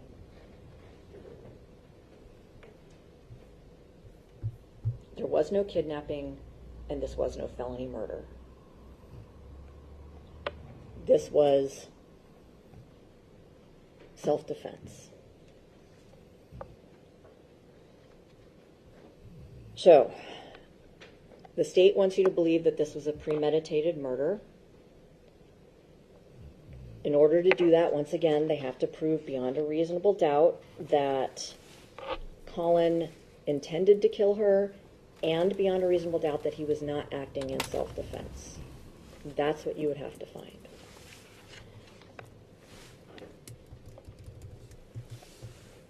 You heard a lot of outrage from the prosecutor in his closing statement. We did.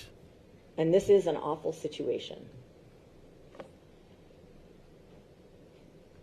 But there was no outrage about how Cathy had behaved, how Cathy had treated her son, how she had treated other people. And I'm not saying you have to have outrage at that. You've heard a lot of... Yeah, I think the state overcharged heavily. I think that alienated the jury. Premeditation, obviously, is the thing, and I'd argue that it was premeditated. I'd argue that he'd been setting this up for months, making her have these fits so that it would bolster his defense after he enacted his plan to kill his mother. He's a sicko. Of unfavorable things about Cathy.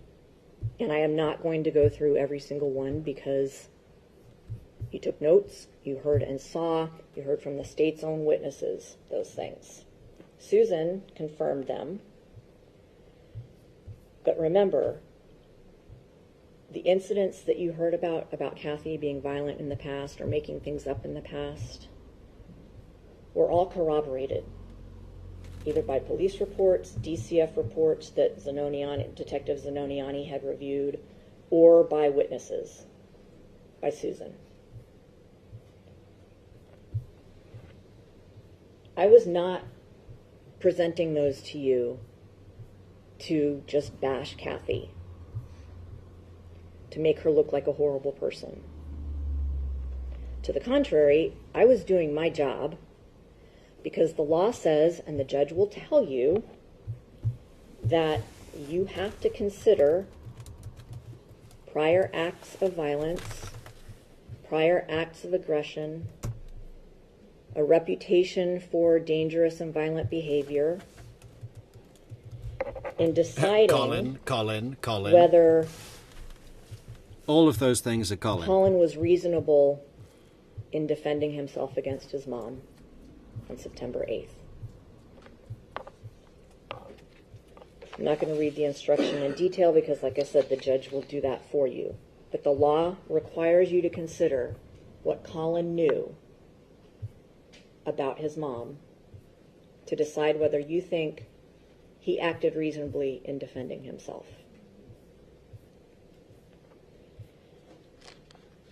You have to decide the reasonableness of Collin's actions in light of all of those things. in light of the fact that she had pulled a gun on him before, in light of the fact that she had threatened to kill other people before, in light of the fact that she had attacked other people before with weapons. Some of these things in front of Collin. So it's not even just hearing about it, it's witnessing it. He knew all those things about her. He knew what she was capable of when she was angry. He knew all of this, and it was in his mind when she came to him on September 8th.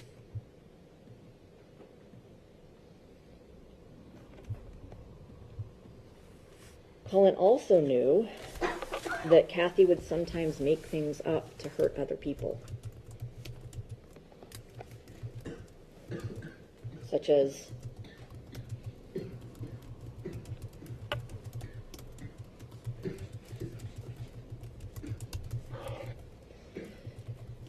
he knew that she claimed someone strangled her. She even claimed that she had video of it, but when the police reviewed it, it showed you she was strangling herself. He knew that she had called DCF on her own. She gave the cops a video of her strangling herself. See? It's just like her arm, but you can't see the elbow, so it looks like someone else's arm. She's pretending to strangle herself with one hand. Like a Punch and Judy special. Brother, got them involved in an investigation that was baseless. He knew that his mom claimed to do everybody else's schoolwork, including her own mother's dissertation for her PhD. He knew this about his mother. Now, luckily, those threats and made-up stories that Cathy had told in the past didn't ever result in any serious consequences for those people. But Cathy had never suffered the consequences of making those stories up either. And what happens when you don't suffer consequences? You continue the behavior. And sometimes she was actually even believed when she made things up. One glaring example. The day that she pulled the gun on Collin, threatened to shoot him or herself, and then handed him the gun and said, "Just shoot me," Collin immediately tells his teacher or professor, who talks to the school resource officer, who gets the deputies involved. You see, Neverly Darling agrees that it was premeditated. It could have happened inside the house. A split second when you have a choice to kill or not to kill, and you proceed, it's premeditated. Yeah, but, you know, I think that it was, there was evidence to support that this had been a plan, a goal, and that he would just needed to put things in order to support his defense, which is his other rush, right? He's got the rush of killing someone, and then the rush of beating the case with his evidence. Sets it all up. The deputies go to Cathy at her house. And Cathy says, "No, I never pulled a gun." "What? He's just being a brat. He was failing classes, so I disciplined him by taking away his phone and his AirPods." And they believed her. Okay? Now, at the time, maybe that wasn't so astonishing. But remember what Susan told you. Susan told you that Cathy admitted to her that she had actually pulled a gun on Collin. So Cathy lied to the police. She also lied about him failing his classes. That was never true. And convinced them that Collin was just being a brat. Despite the fact that Collin had given a detailed account of what his mother did to him with her gun, they didn't believe him. They believed that he was just being a brat. Don't get me wrong, Collin could be a brat. I am not trying to make him look like an angel and Cathy look like the devil.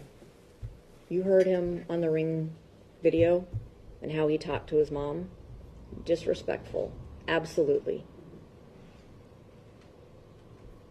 But that doesn't make him a murderer.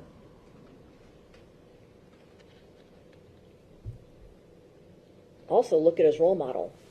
That sounds awful, but we all talked about in jury selection that kids kind of do what they know. Their parents are their role models. Their parents teach them by not only talking to them, but by their own behavior. They cussed back and forth at each other. Is it an ideal parental-child relationship? No, but that's how they existed. You heard Cathy cussing at a number of people, including her mom, and cussing and claiming Collin had put a lid on her cup too tight and that it caused her to cut her hand. Did you see a cut on that video? Did you see her trying to stop any bleeding? No. Another example of her making things up. So even though Collin could be a brat and disrespectful to his mom, but what 17-year-old isn't at times, you cannot ignore the fact that Cathy told her mom, yeah, I lied to the police. I actually did pull a gun. You cannot ignore that fact. And it was in response to his mother pulling a gun on him that Collin started making these statements that the state has conveniently termed threats, but without wanting you to consider all of the words in those statements. And that was the same incident where Cathy lied to the police about not pulling a gun on Collin. Remember, he ends up Baker acted because he begins the litany of times that he said, I don't feel safe with my mom. I'm afraid what she'll do to me. I'm afraid if she pulls a gun on me again, I'll have to defend myself. If she does those things that we now know she did, I will defend myself. You even saw him on body-worn camera footage telling the officer.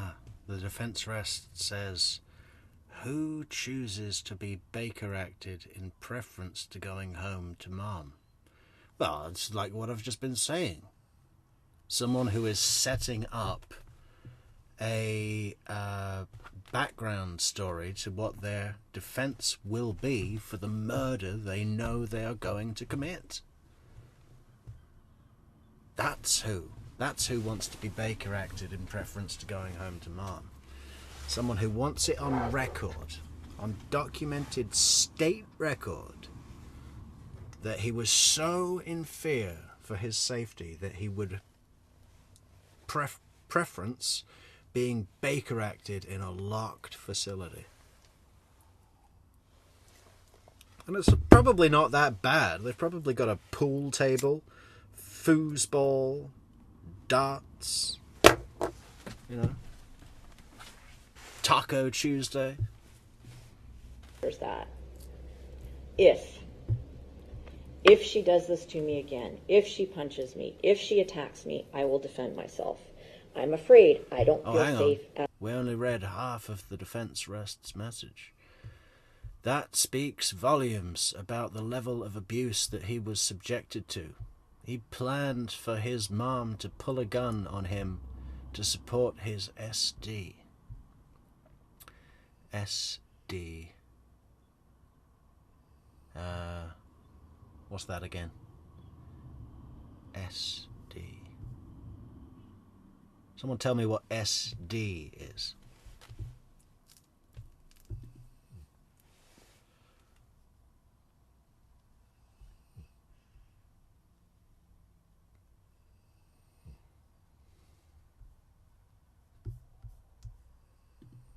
At home.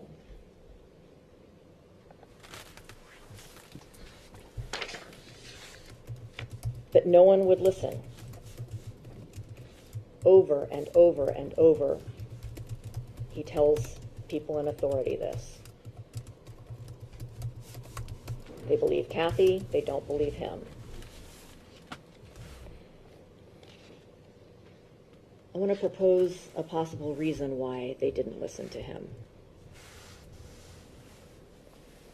Once they found out that he had been arrested for a shooting death in Oklahoma, despite the fact that he was never charged with that, everybody decided, we can't believe him. We have to believe her. Look at his past. And that is an awful shame, because there are facts and evidence to show you how Cathy behaved. You have her own words to her mother that she pulled a gun on her own son. Yeah. Well, we've got those facts about Collin as well. Here's a big one. Killed his dad a year ago and claimed self-defense. We've put that at the top in bold. People in authority ignored Cathy's well-documented history of violence towards others. They ignored her well-documented history of aggression and volatility and impulsivity. They ignored the fact that she owned a gun. They ignored the things she had done to her ex-husband. They ignored that she had stabbed him and burned him and pinned him to the house. This is all in police reports and DCF reports. They just ignored it.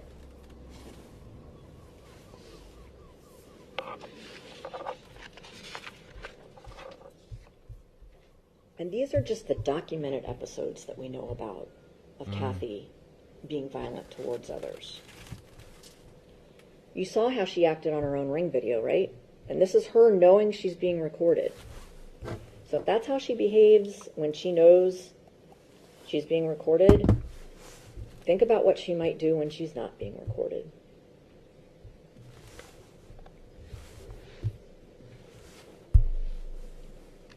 We also know she beat Collin with a belt in front of her own mother. And when Susan tried to intervene, she tried to claim that law enforcement had sanctioned that behavior. She claimed that Corporal Rentis told her it was okay. Well, you heard from Detective Zanoniani that law enforcement would never sanction such a thing.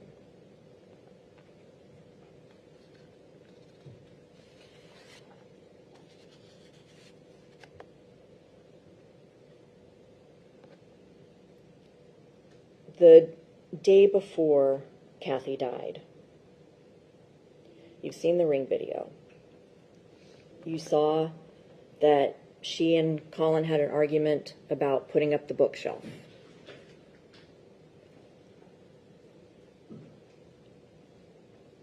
You saw that he was disrespectful to her, but you also saw that her reaction to that was to kick him out, which she lied about later too. She claims on the phone with her mom on the Ring video, I never kicked him out, I never kicked him out, I never kicked him out. Watch the Ring video again.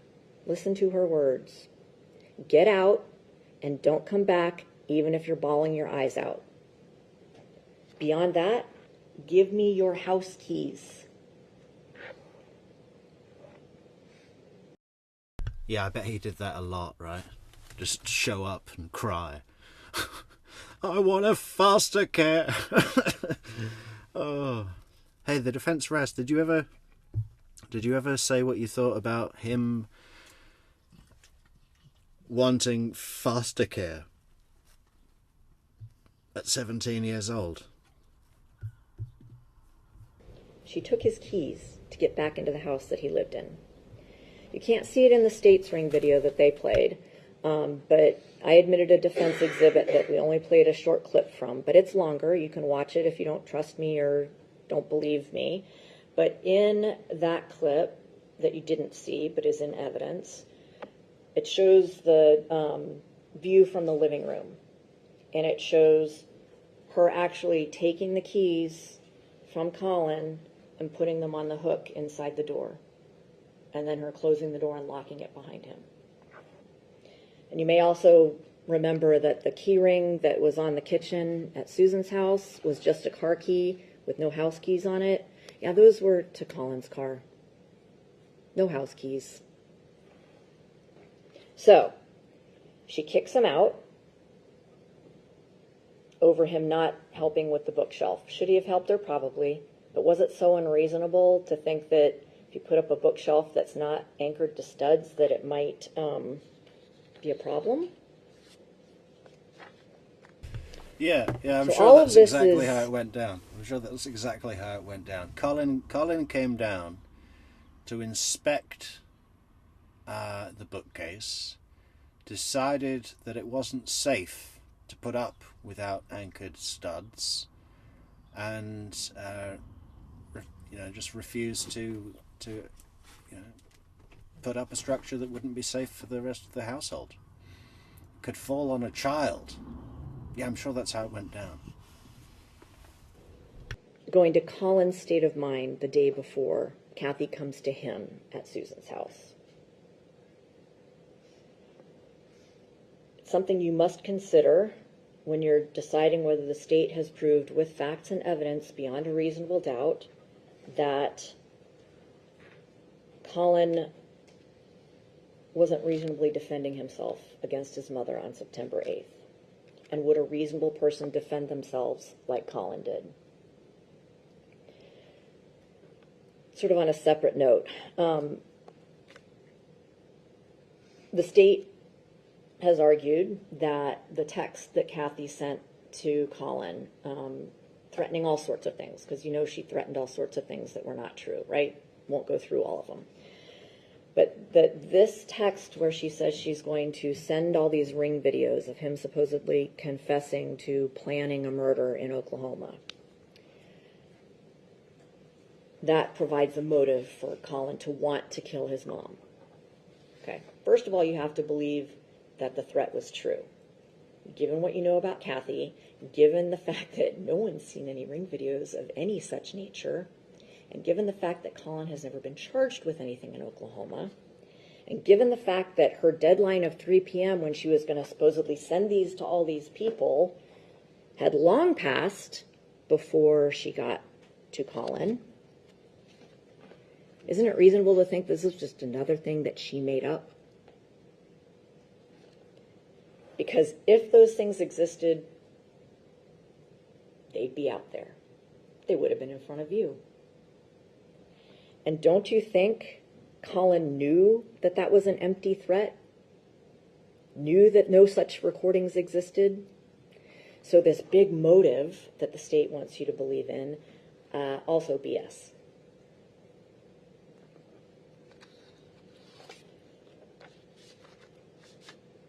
It's just another one of her delusional lies.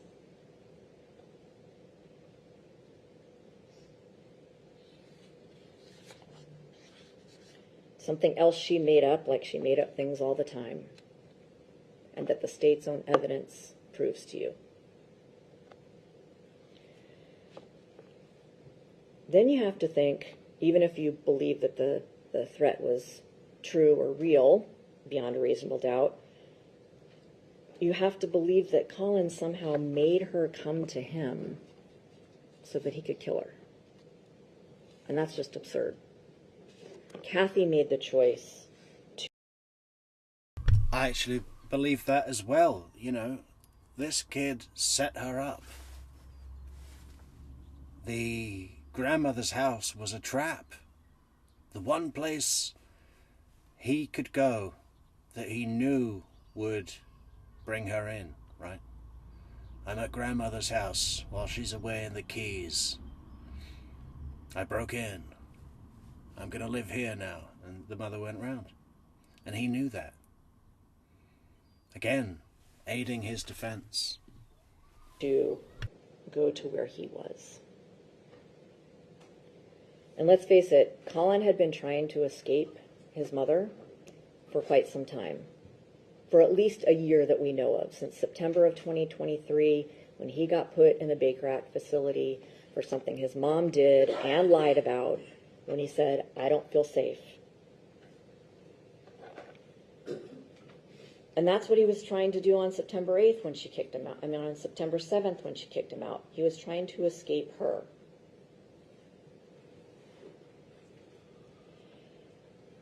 Think about this. All the times that you've heard about Collin saying, I don't feel safe. If my mom attacks me, I'll defend myself. If she comes at me, if she pulls a gun on me, if she punches me, I'll defend myself. Remember, Collin told people that he would rather be in the Baker Act facility than at home with his mother. He told people in authority he would rather be in jail than at home with his mother.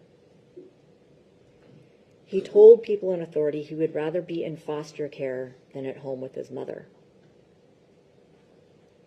And the state wants you to believe that Collin is just a brat who didn't like the discipline he got, so he murdered his mom. That's also absurd. Because, as the state has pointed out many times, Collin had what they think is a great life with mom, right? So he gets to go on trips, absolutely got to go on trips. He lives in a clean, nice, organized home with plenty of food, yes. He has a phone, he has an Xbox, he has a computer, he gets to go to college. Don't you think Collin, as smart as he was to be able to graduate early, would know that if he actually were to be placed in the Baker Act facility instead of going home with his mom where he didn't feel safe, or remain in jail instead of going home with his mom with whom he didn't feel safe, or went into foster care instead of going home with his mom with whom he didn't feel safe, he would get none of those wonderful things. None of them. He would not have a phone. He would not have an Xbox. He would not go on trips all over the country or the world. And yet he still said, please, re-Baker Act me. Please, don't send me home from jail with my mom. Please, I'd rather go to foster care. These are the things you know, and that the state has proved. Collin was trying to escape his mom because he was scared. He was scared of what she would do to him, and if she attacked him, what he would do in response.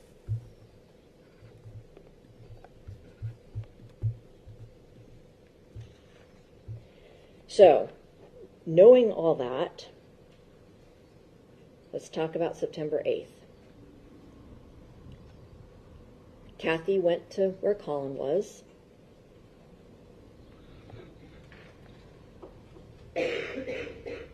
Isn't it reasonable to believe, because let's be clear, the state has offered no proof, zero proof of what actually happened. So the defense rest says, as part of the battered child syndrome, it is his perception of the imminent threat. That is why the prior history is so pivotal. She doesn't have to pull out a gun in that moment. What?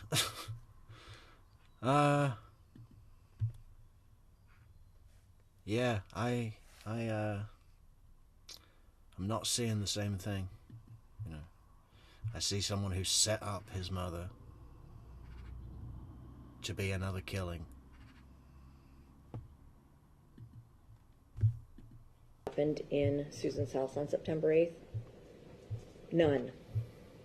Zero proof does not equal proof beyond a reasonable doubt. But isn't it reasonable to believe that Cathy, in her anger, her desperation to make Collin come home, that she picked up a knife and threatened him with it, which is in total conformance with how she's acted in the past? Absolutely, it's reasonable.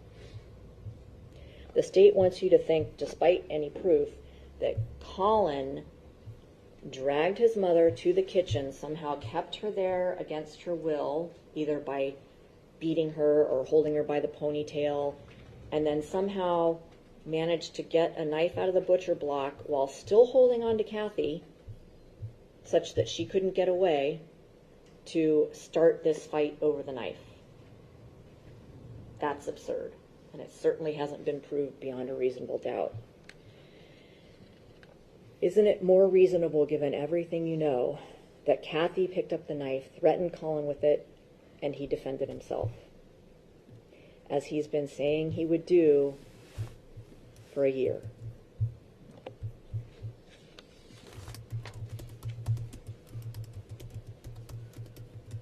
Isn't it also reasonable that Cathy knew what the outcome was going to be when she picked up a knife and threatened Collin with it? Well, this is going to be the suicide. You've heard of suicide by cop. How about suicide by son? Oh, God. That's funny. Heard of suicide by cop? Isn't it reasonable to think that Cathy committed suicide by son? She had never been able to successfully commit suicide before, despite her many attempts.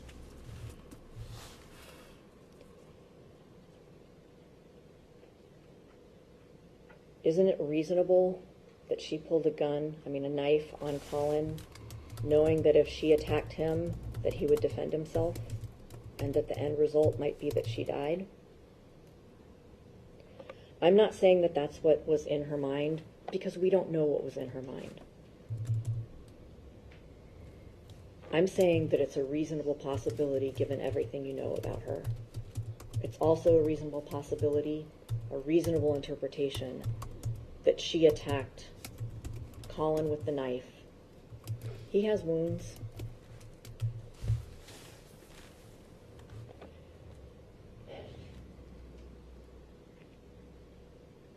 Dr. Garavan talked to you a little bit about mutual combat and how a struggle over a weapon can result in both people with wounds, which is what you see here.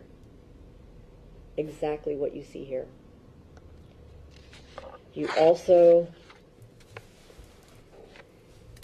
most of you in jury selection mentioned that self-defense is a right that each of us has. And those of you who own guns said that they keep them nearby, often for protection. And I said, protection from what? And you said, if someone comes into my house and attacks me, I can protect myself and my family. So isn't it reasonable that that's what Collin did here? When Cathy came into the house where he was living, for all intents and purposes at that point, and that she attacked him with a knife, that he defended himself, as was his right?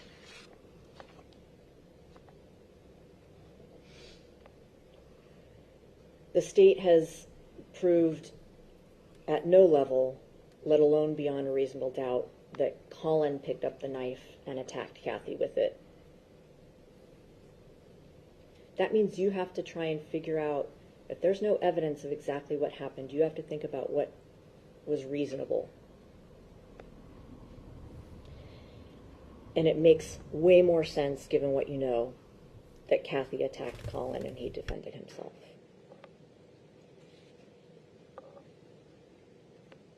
They've tried to get you to believe that Collin was rage-filled and hate-filled, and all of these malicious thoughts were geared towards his mom. If you believe that beyond a reasonable doubt, don't you think there'd be more than just one wound on Cathy? Sorry, she had two wounds.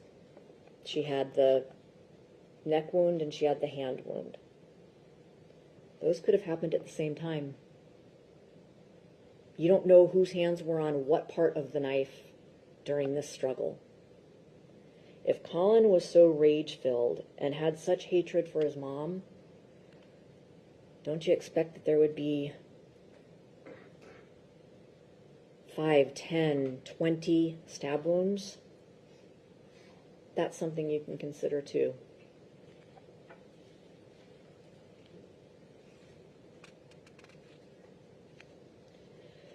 So the state played parts of the 911 call again for you, and they want you to believe that that proves beyond a reasonable doubt that Collin murdered his mother and wasn't just defending himself.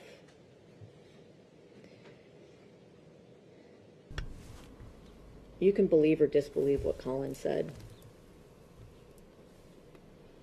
If you don't believe what Collin said, that still doesn't mean that the state has proved beyond a reasonable doubt that he murdered his mother. Remember that. Also consider... Well, you know, this generation is far too entitled to support themselves at 17. Well, he's big enough to fucking push his mom around, and he obviously knows best, right? Obviously knows best. Big shot with a big car and a job, fantastic job. Yeah, I got no sympathy for a generation issue. Zero. You know, that's not a mitigator. That Collin said there was a long fight and she fell on the knife. Knowing his history, don't you think of not being believed by people in authority repeatedly, that yeah, he may have not told the entire truth because he was scared. That doesn't make him a murderer.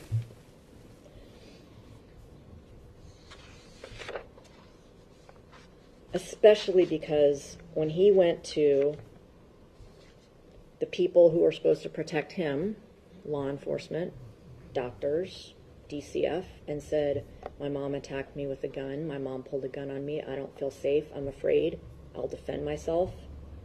Don't you think and then believing her, when she says, absolutely never happened, he's just being a brat, don't you think he might be a little scared when he's talking to a 911 operator? Not to mention the possible shock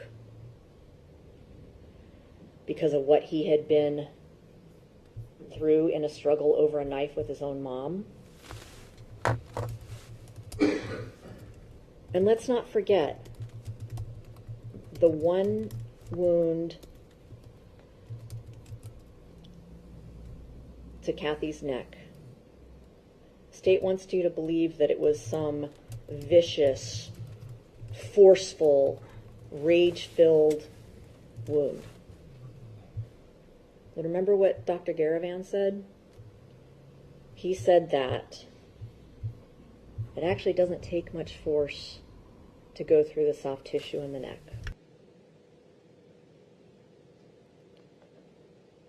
The biggest point of resistance is the skin itself. And that resistance is even less if the knife has a pointy triangular tip, which is what we have here. So, knowing that it wouldn't take much force to inflict that wound, knowing that Cathy has been violent in the past, knowing that she has threatened people in the past, knowing that she has attacked other people, isn't it reasonable that she pulled the knife on Collin, he defended himself, and there was a long fight over the knife? The messiness of that confined space between the island and the cabinet and the stove supports that there was a struggle over a knife. And don't you think it's reasonable that during a struggle over a knife in that confined area, and who knows what positions anybody was in, state sure can't prove any, that gravity may have played a part in that little bit of force that was necessary to cause that wound?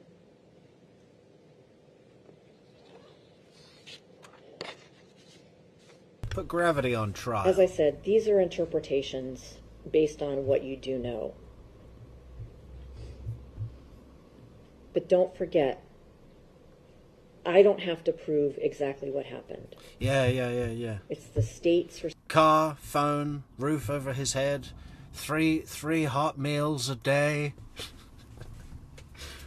Yeah, and where's my work uniform? Is it ironed? Yeah, gonna need an Xbox and a computer. I'm surprised there's nothing in here about him doing a job search, right? All of these guys, these fucking loser guys, there's always a job search, right? Yeah, no, I went to Google and I said, okay, Google, jobs in Charlotte County. And then I widened the search and I said, okay, Google, I said, okay, jobs in Charlotte County and Polk County. And a list came up and I did my job search. Responsibility to prove to you beyond a reasonable doubt that Collin did not act in self-defense. So let's talk about what the state may have proved beyond a reasonable doubt. One, by way of stipulation from us, that there was no foreign DNA under Cathy's fingernail.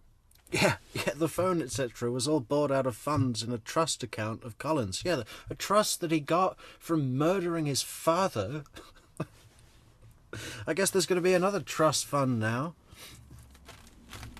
This guy keeps killing people and we're paying him. Nails. Okay, that's something you have to accept as true. What weight to give it is up to you, but so what does that mean? That means she never scratched Collin with her fingernails. That's it. Or at least not on the fingernails that they took the swabs from. So why is that important, or why should you consider that? Well, you would expect she would have scratched him with her fingernails if she was actually being dragged into the house or across the living room into the kitchen and being held against her will.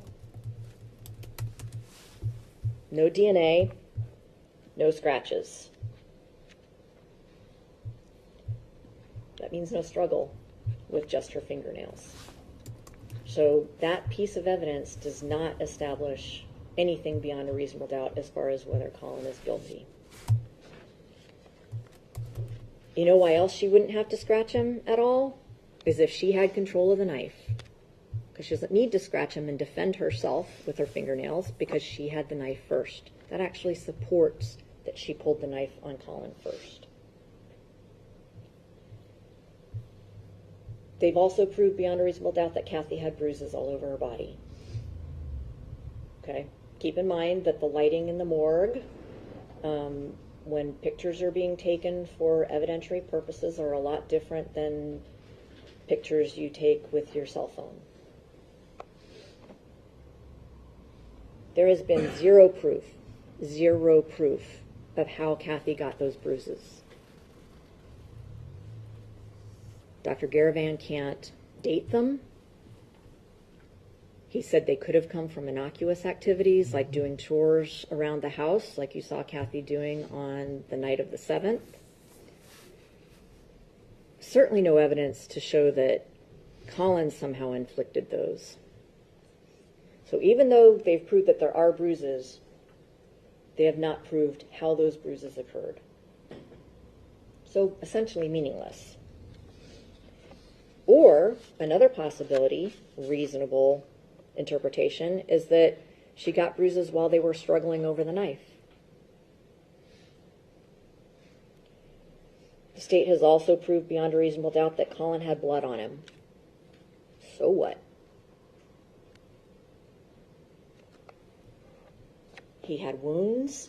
He performed life-saving CPR on his mother at the instruction of the 911 operator.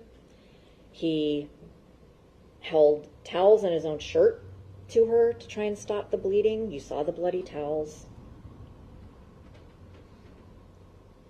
It also supports that there was a struggle over the knife. It does not support that Collin murdered his mother.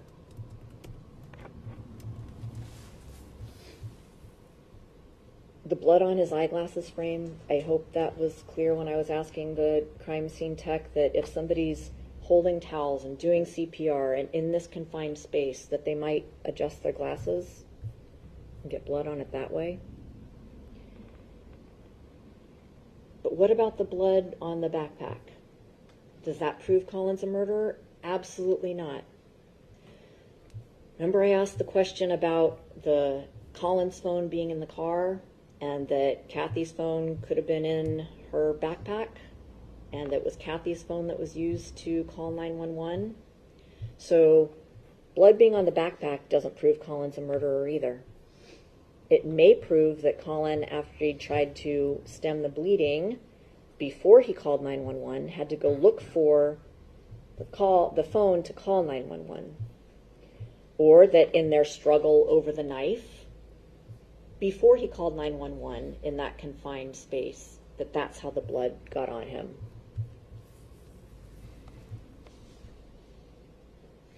The other thing that the state has proved beyond a reasonable doubt is that Collin has said over and over and over and over and over and over, I don't feel safe with my mom. I'm afraid she'll attack me. I'm afraid she'll hurt me, and I'll have to defend myself. They've tried to skew the statements to make it sound like he just walks around going, I'm going to kill my mother, not if she does something to me first. So I want you to think about this.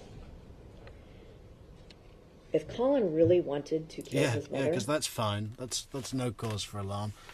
I will kill my mother if she steps 1 foot out of line around here. I will kill my mother. I'm worried what will happen if I'm forced to act.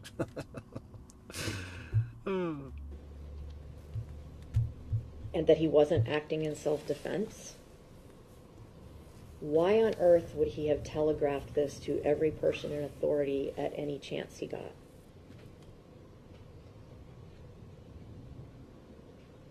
He told people in authority that if she attacked him, he would defend himself because he was scared.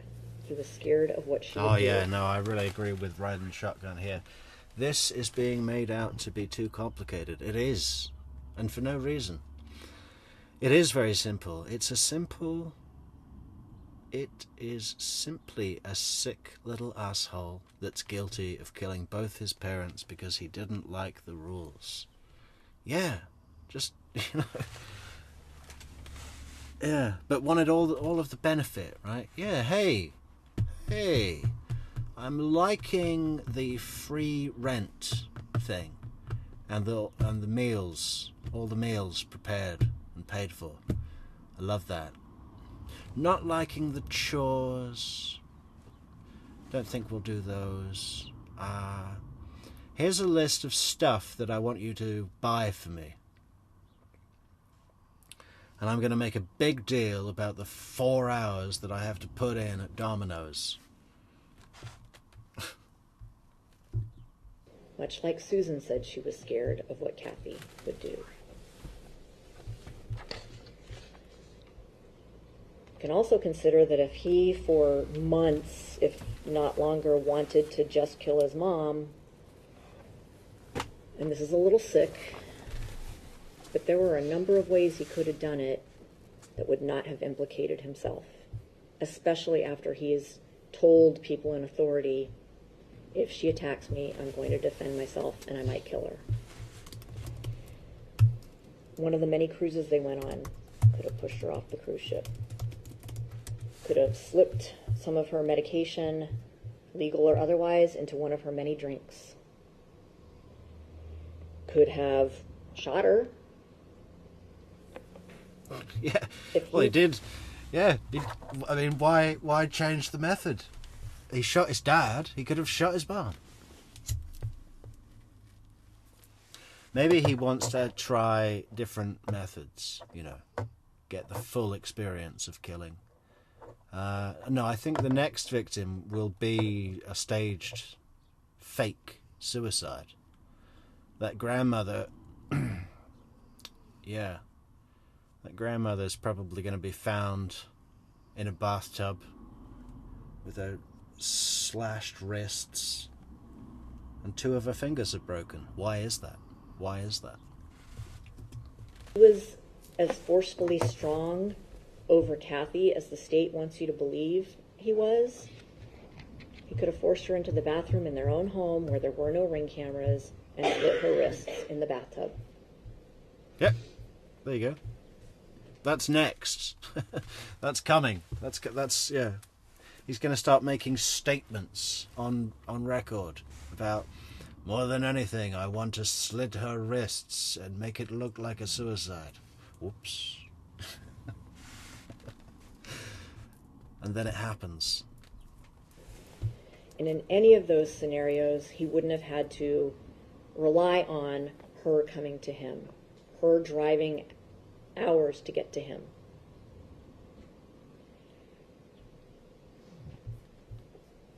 He didn't want. So now the defense rest says, do you have kids, ride-in shotgun? Nothing is ever simple. Her argument is that if he was raging, he would have stabbed her more than once. Well, I think he might have done. If the first blow wasn't so massively over dramatic. I mean, you know, you can imagine being pretty freaked out, even if you are a sick psycho. Just the adrenaline alone, seeing all the blood. Want to kill her. You heard him on the body-worn camera footage. I don't want to kill her, but if she attacks me, I will defend myself.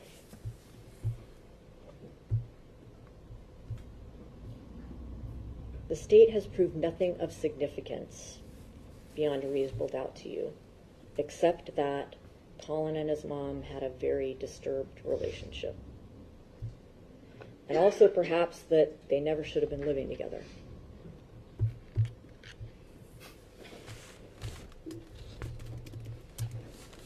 You heard about other family members who were periodically estranged from Cathy. These were all adults with their own lives.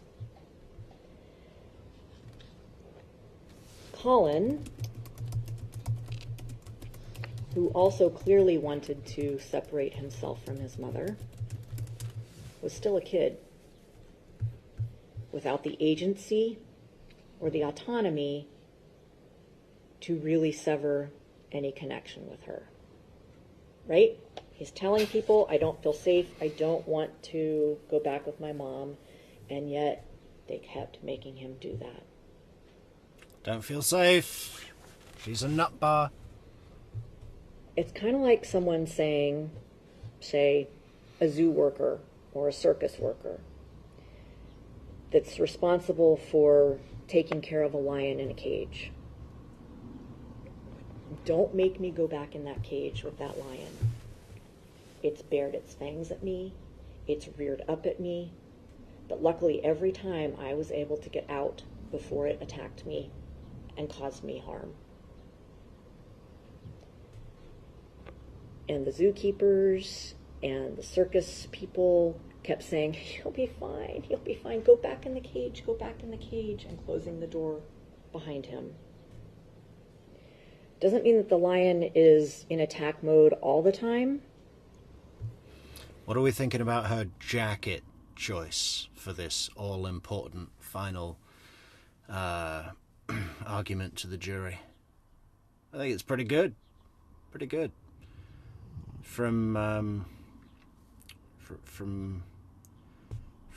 Couture's elf range. It's very elf colour, very Christmassy. If she had a little red hat on, a little pointy hat, red and white stripes, you know, carrying a present and putting it under the tree. I like it. People like Christmas. The lion could be majestic and charming to audiences and cute even sometimes. It could seem calm, like you'd want to pet it. But it was, after all, a violent being. And just because the poor zoo or circus worker was forced to go back into that cage time and time again, when the lion finally managed to attack him and he couldn't get out, you can't blame the person who was forced into that cage over and over and over for defending himself.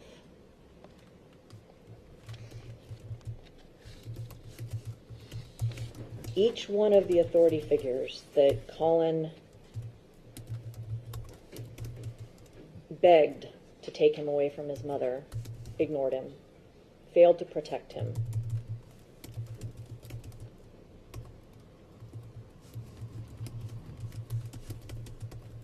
They had the power to make the if part of Collin's statements that he might harm his mom not come true. And they didn't. So, been through a lot. Gonna give you one final thought.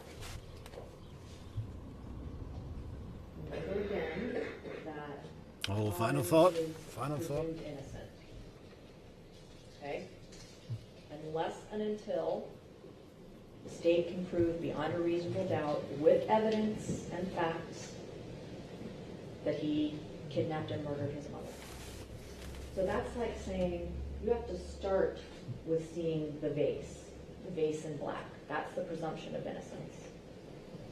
In order for the state to overcome that presumption of innocence, they have to provide you with facts such that you can only see the faces, such that you don't see the vase anymore. If you can see both the faces and the vase, that's reasonable doubt. The state has in no way come close to proving to you beyond a reasonable doubt that only the faces exist. They have failed to prove beyond a reasonable doubt that Collin did anything other than defend himself against his mother, and that what he was afraid would happen actually happened.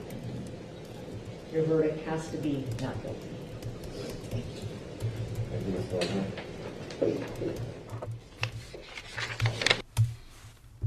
Wow. Your verdict has to be not guilty, and she doesn't thank them. That's reasonable doubt. The state has in no way come close to proving to you beyond a reasonable doubt that only the faces exist.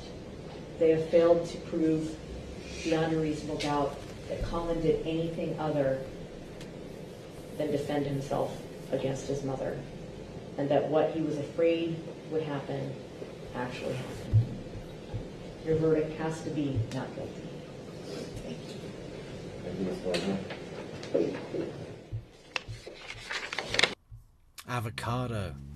Avocado toast with her hair and the jacket. Is that still a thing?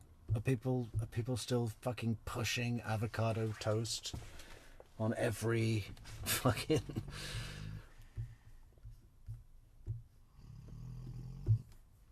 Where's the verdict? The verdict's really short. We'll finish it off with the verdict.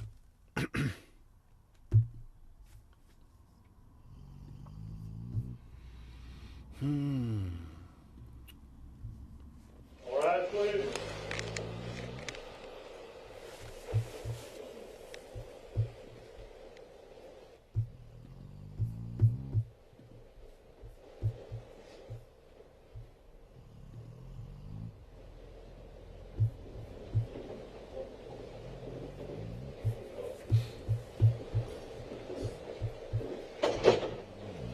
Look at him, smug fuck.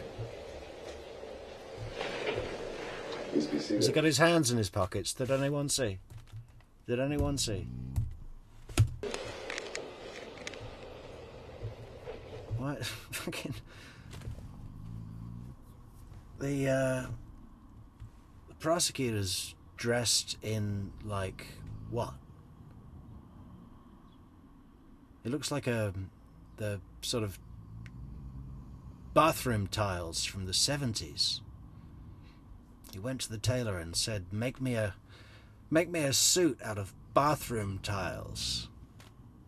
Vintage. With a very straight back.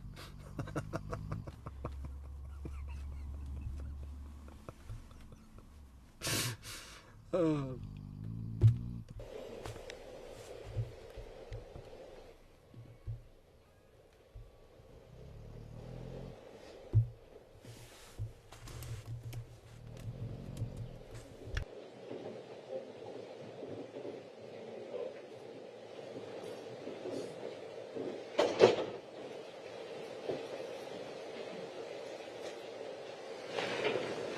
Please be seated.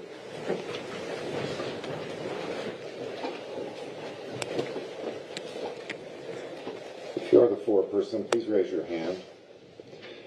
For the record, juror number 1980896 has raised his or her hand.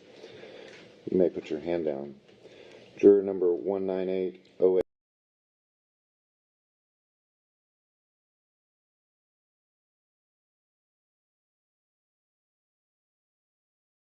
Do they really need to make this go on for so long? Why did they read this into the record?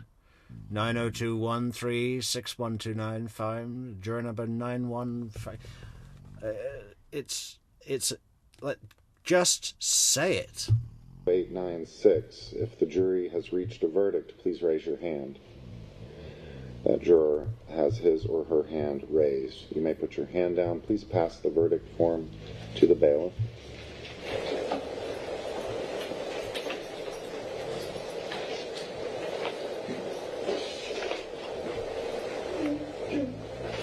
There are no defects nor omissions in the verdict. Counsel for the state, counsel for the defendant, rise and hearken to the verdict. Mr. Griffith, rise and hearken to the verdict. State of Florida versus Collin Griffith. Will the jury find as follows? As to the defendant in this case, the defendant, as to count one, the defendant is not guilty. Oh my gosh. As to count two, the defendant is not guilty. So say will, this 5th day of February, 2025. Does the state wish to have the jury polled? You may be seated. Ladies and gentlemen, I want to thank you for the considerable time and attention you have given this case. I also want to advise you of some very special privileges you now enjoy, having served on this jury. No juror can ever be required to discuss what has occurred in the jury room, with rare exception, and that would require a court order following a fully noticed hearing. For centuries, our society has relied upon juries to consider difficult cases, and during that time we have agreed a jury's deliberations, discussions, and votes should remain their private affair as long as they wish it. Therefore, the law gives you a unique privilege not to have to speak about the jury's work. Although... Give him life! He should have got life. Oh, look at him looking at the gallery. Smug, psycho eyes. Danger. At this point, you are at liberty to speak to anyone you would like to about this case, including your deliberations. You are equally free to refuse to do so. A request may come from those who are simply curious, perhaps from those who might seek to find fault with you, from the media, the attorneys, or elsewhere. It will be up to you individually to determine whether to preserve your privacy as a juror. On behalf of the entire 10th Circuit and all assembled here, I humbly thank you for your service. You are now discharged. All rise, please.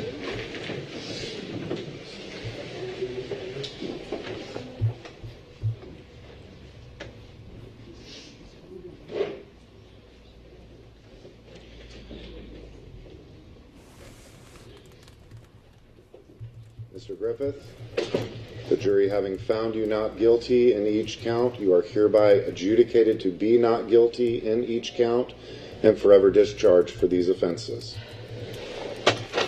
We will be adjourned. Oh, they're so happy. Do you think they're all going to go out for... where are they going to take him? For something to eat, maybe? Where would he want to go?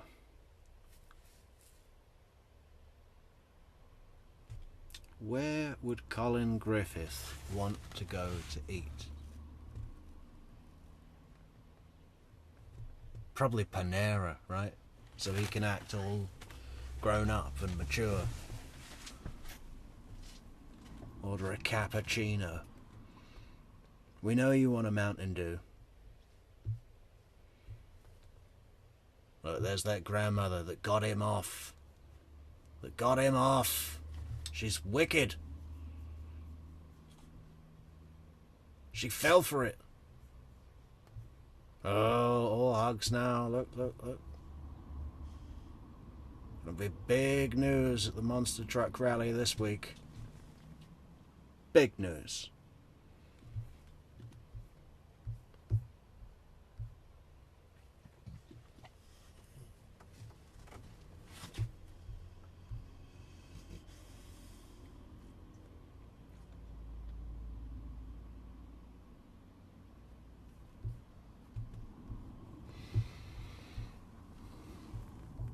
And so concludes the tale, the story of Collin Griffith. Or maybe it's just the chapter. When is murder number 3? How much time does Grandma have? Not much, you know. Once you've got this kind of thirst for death, you know, what else? I hope they don't get him any pets. No pets for this guy. We need to push him into the woods.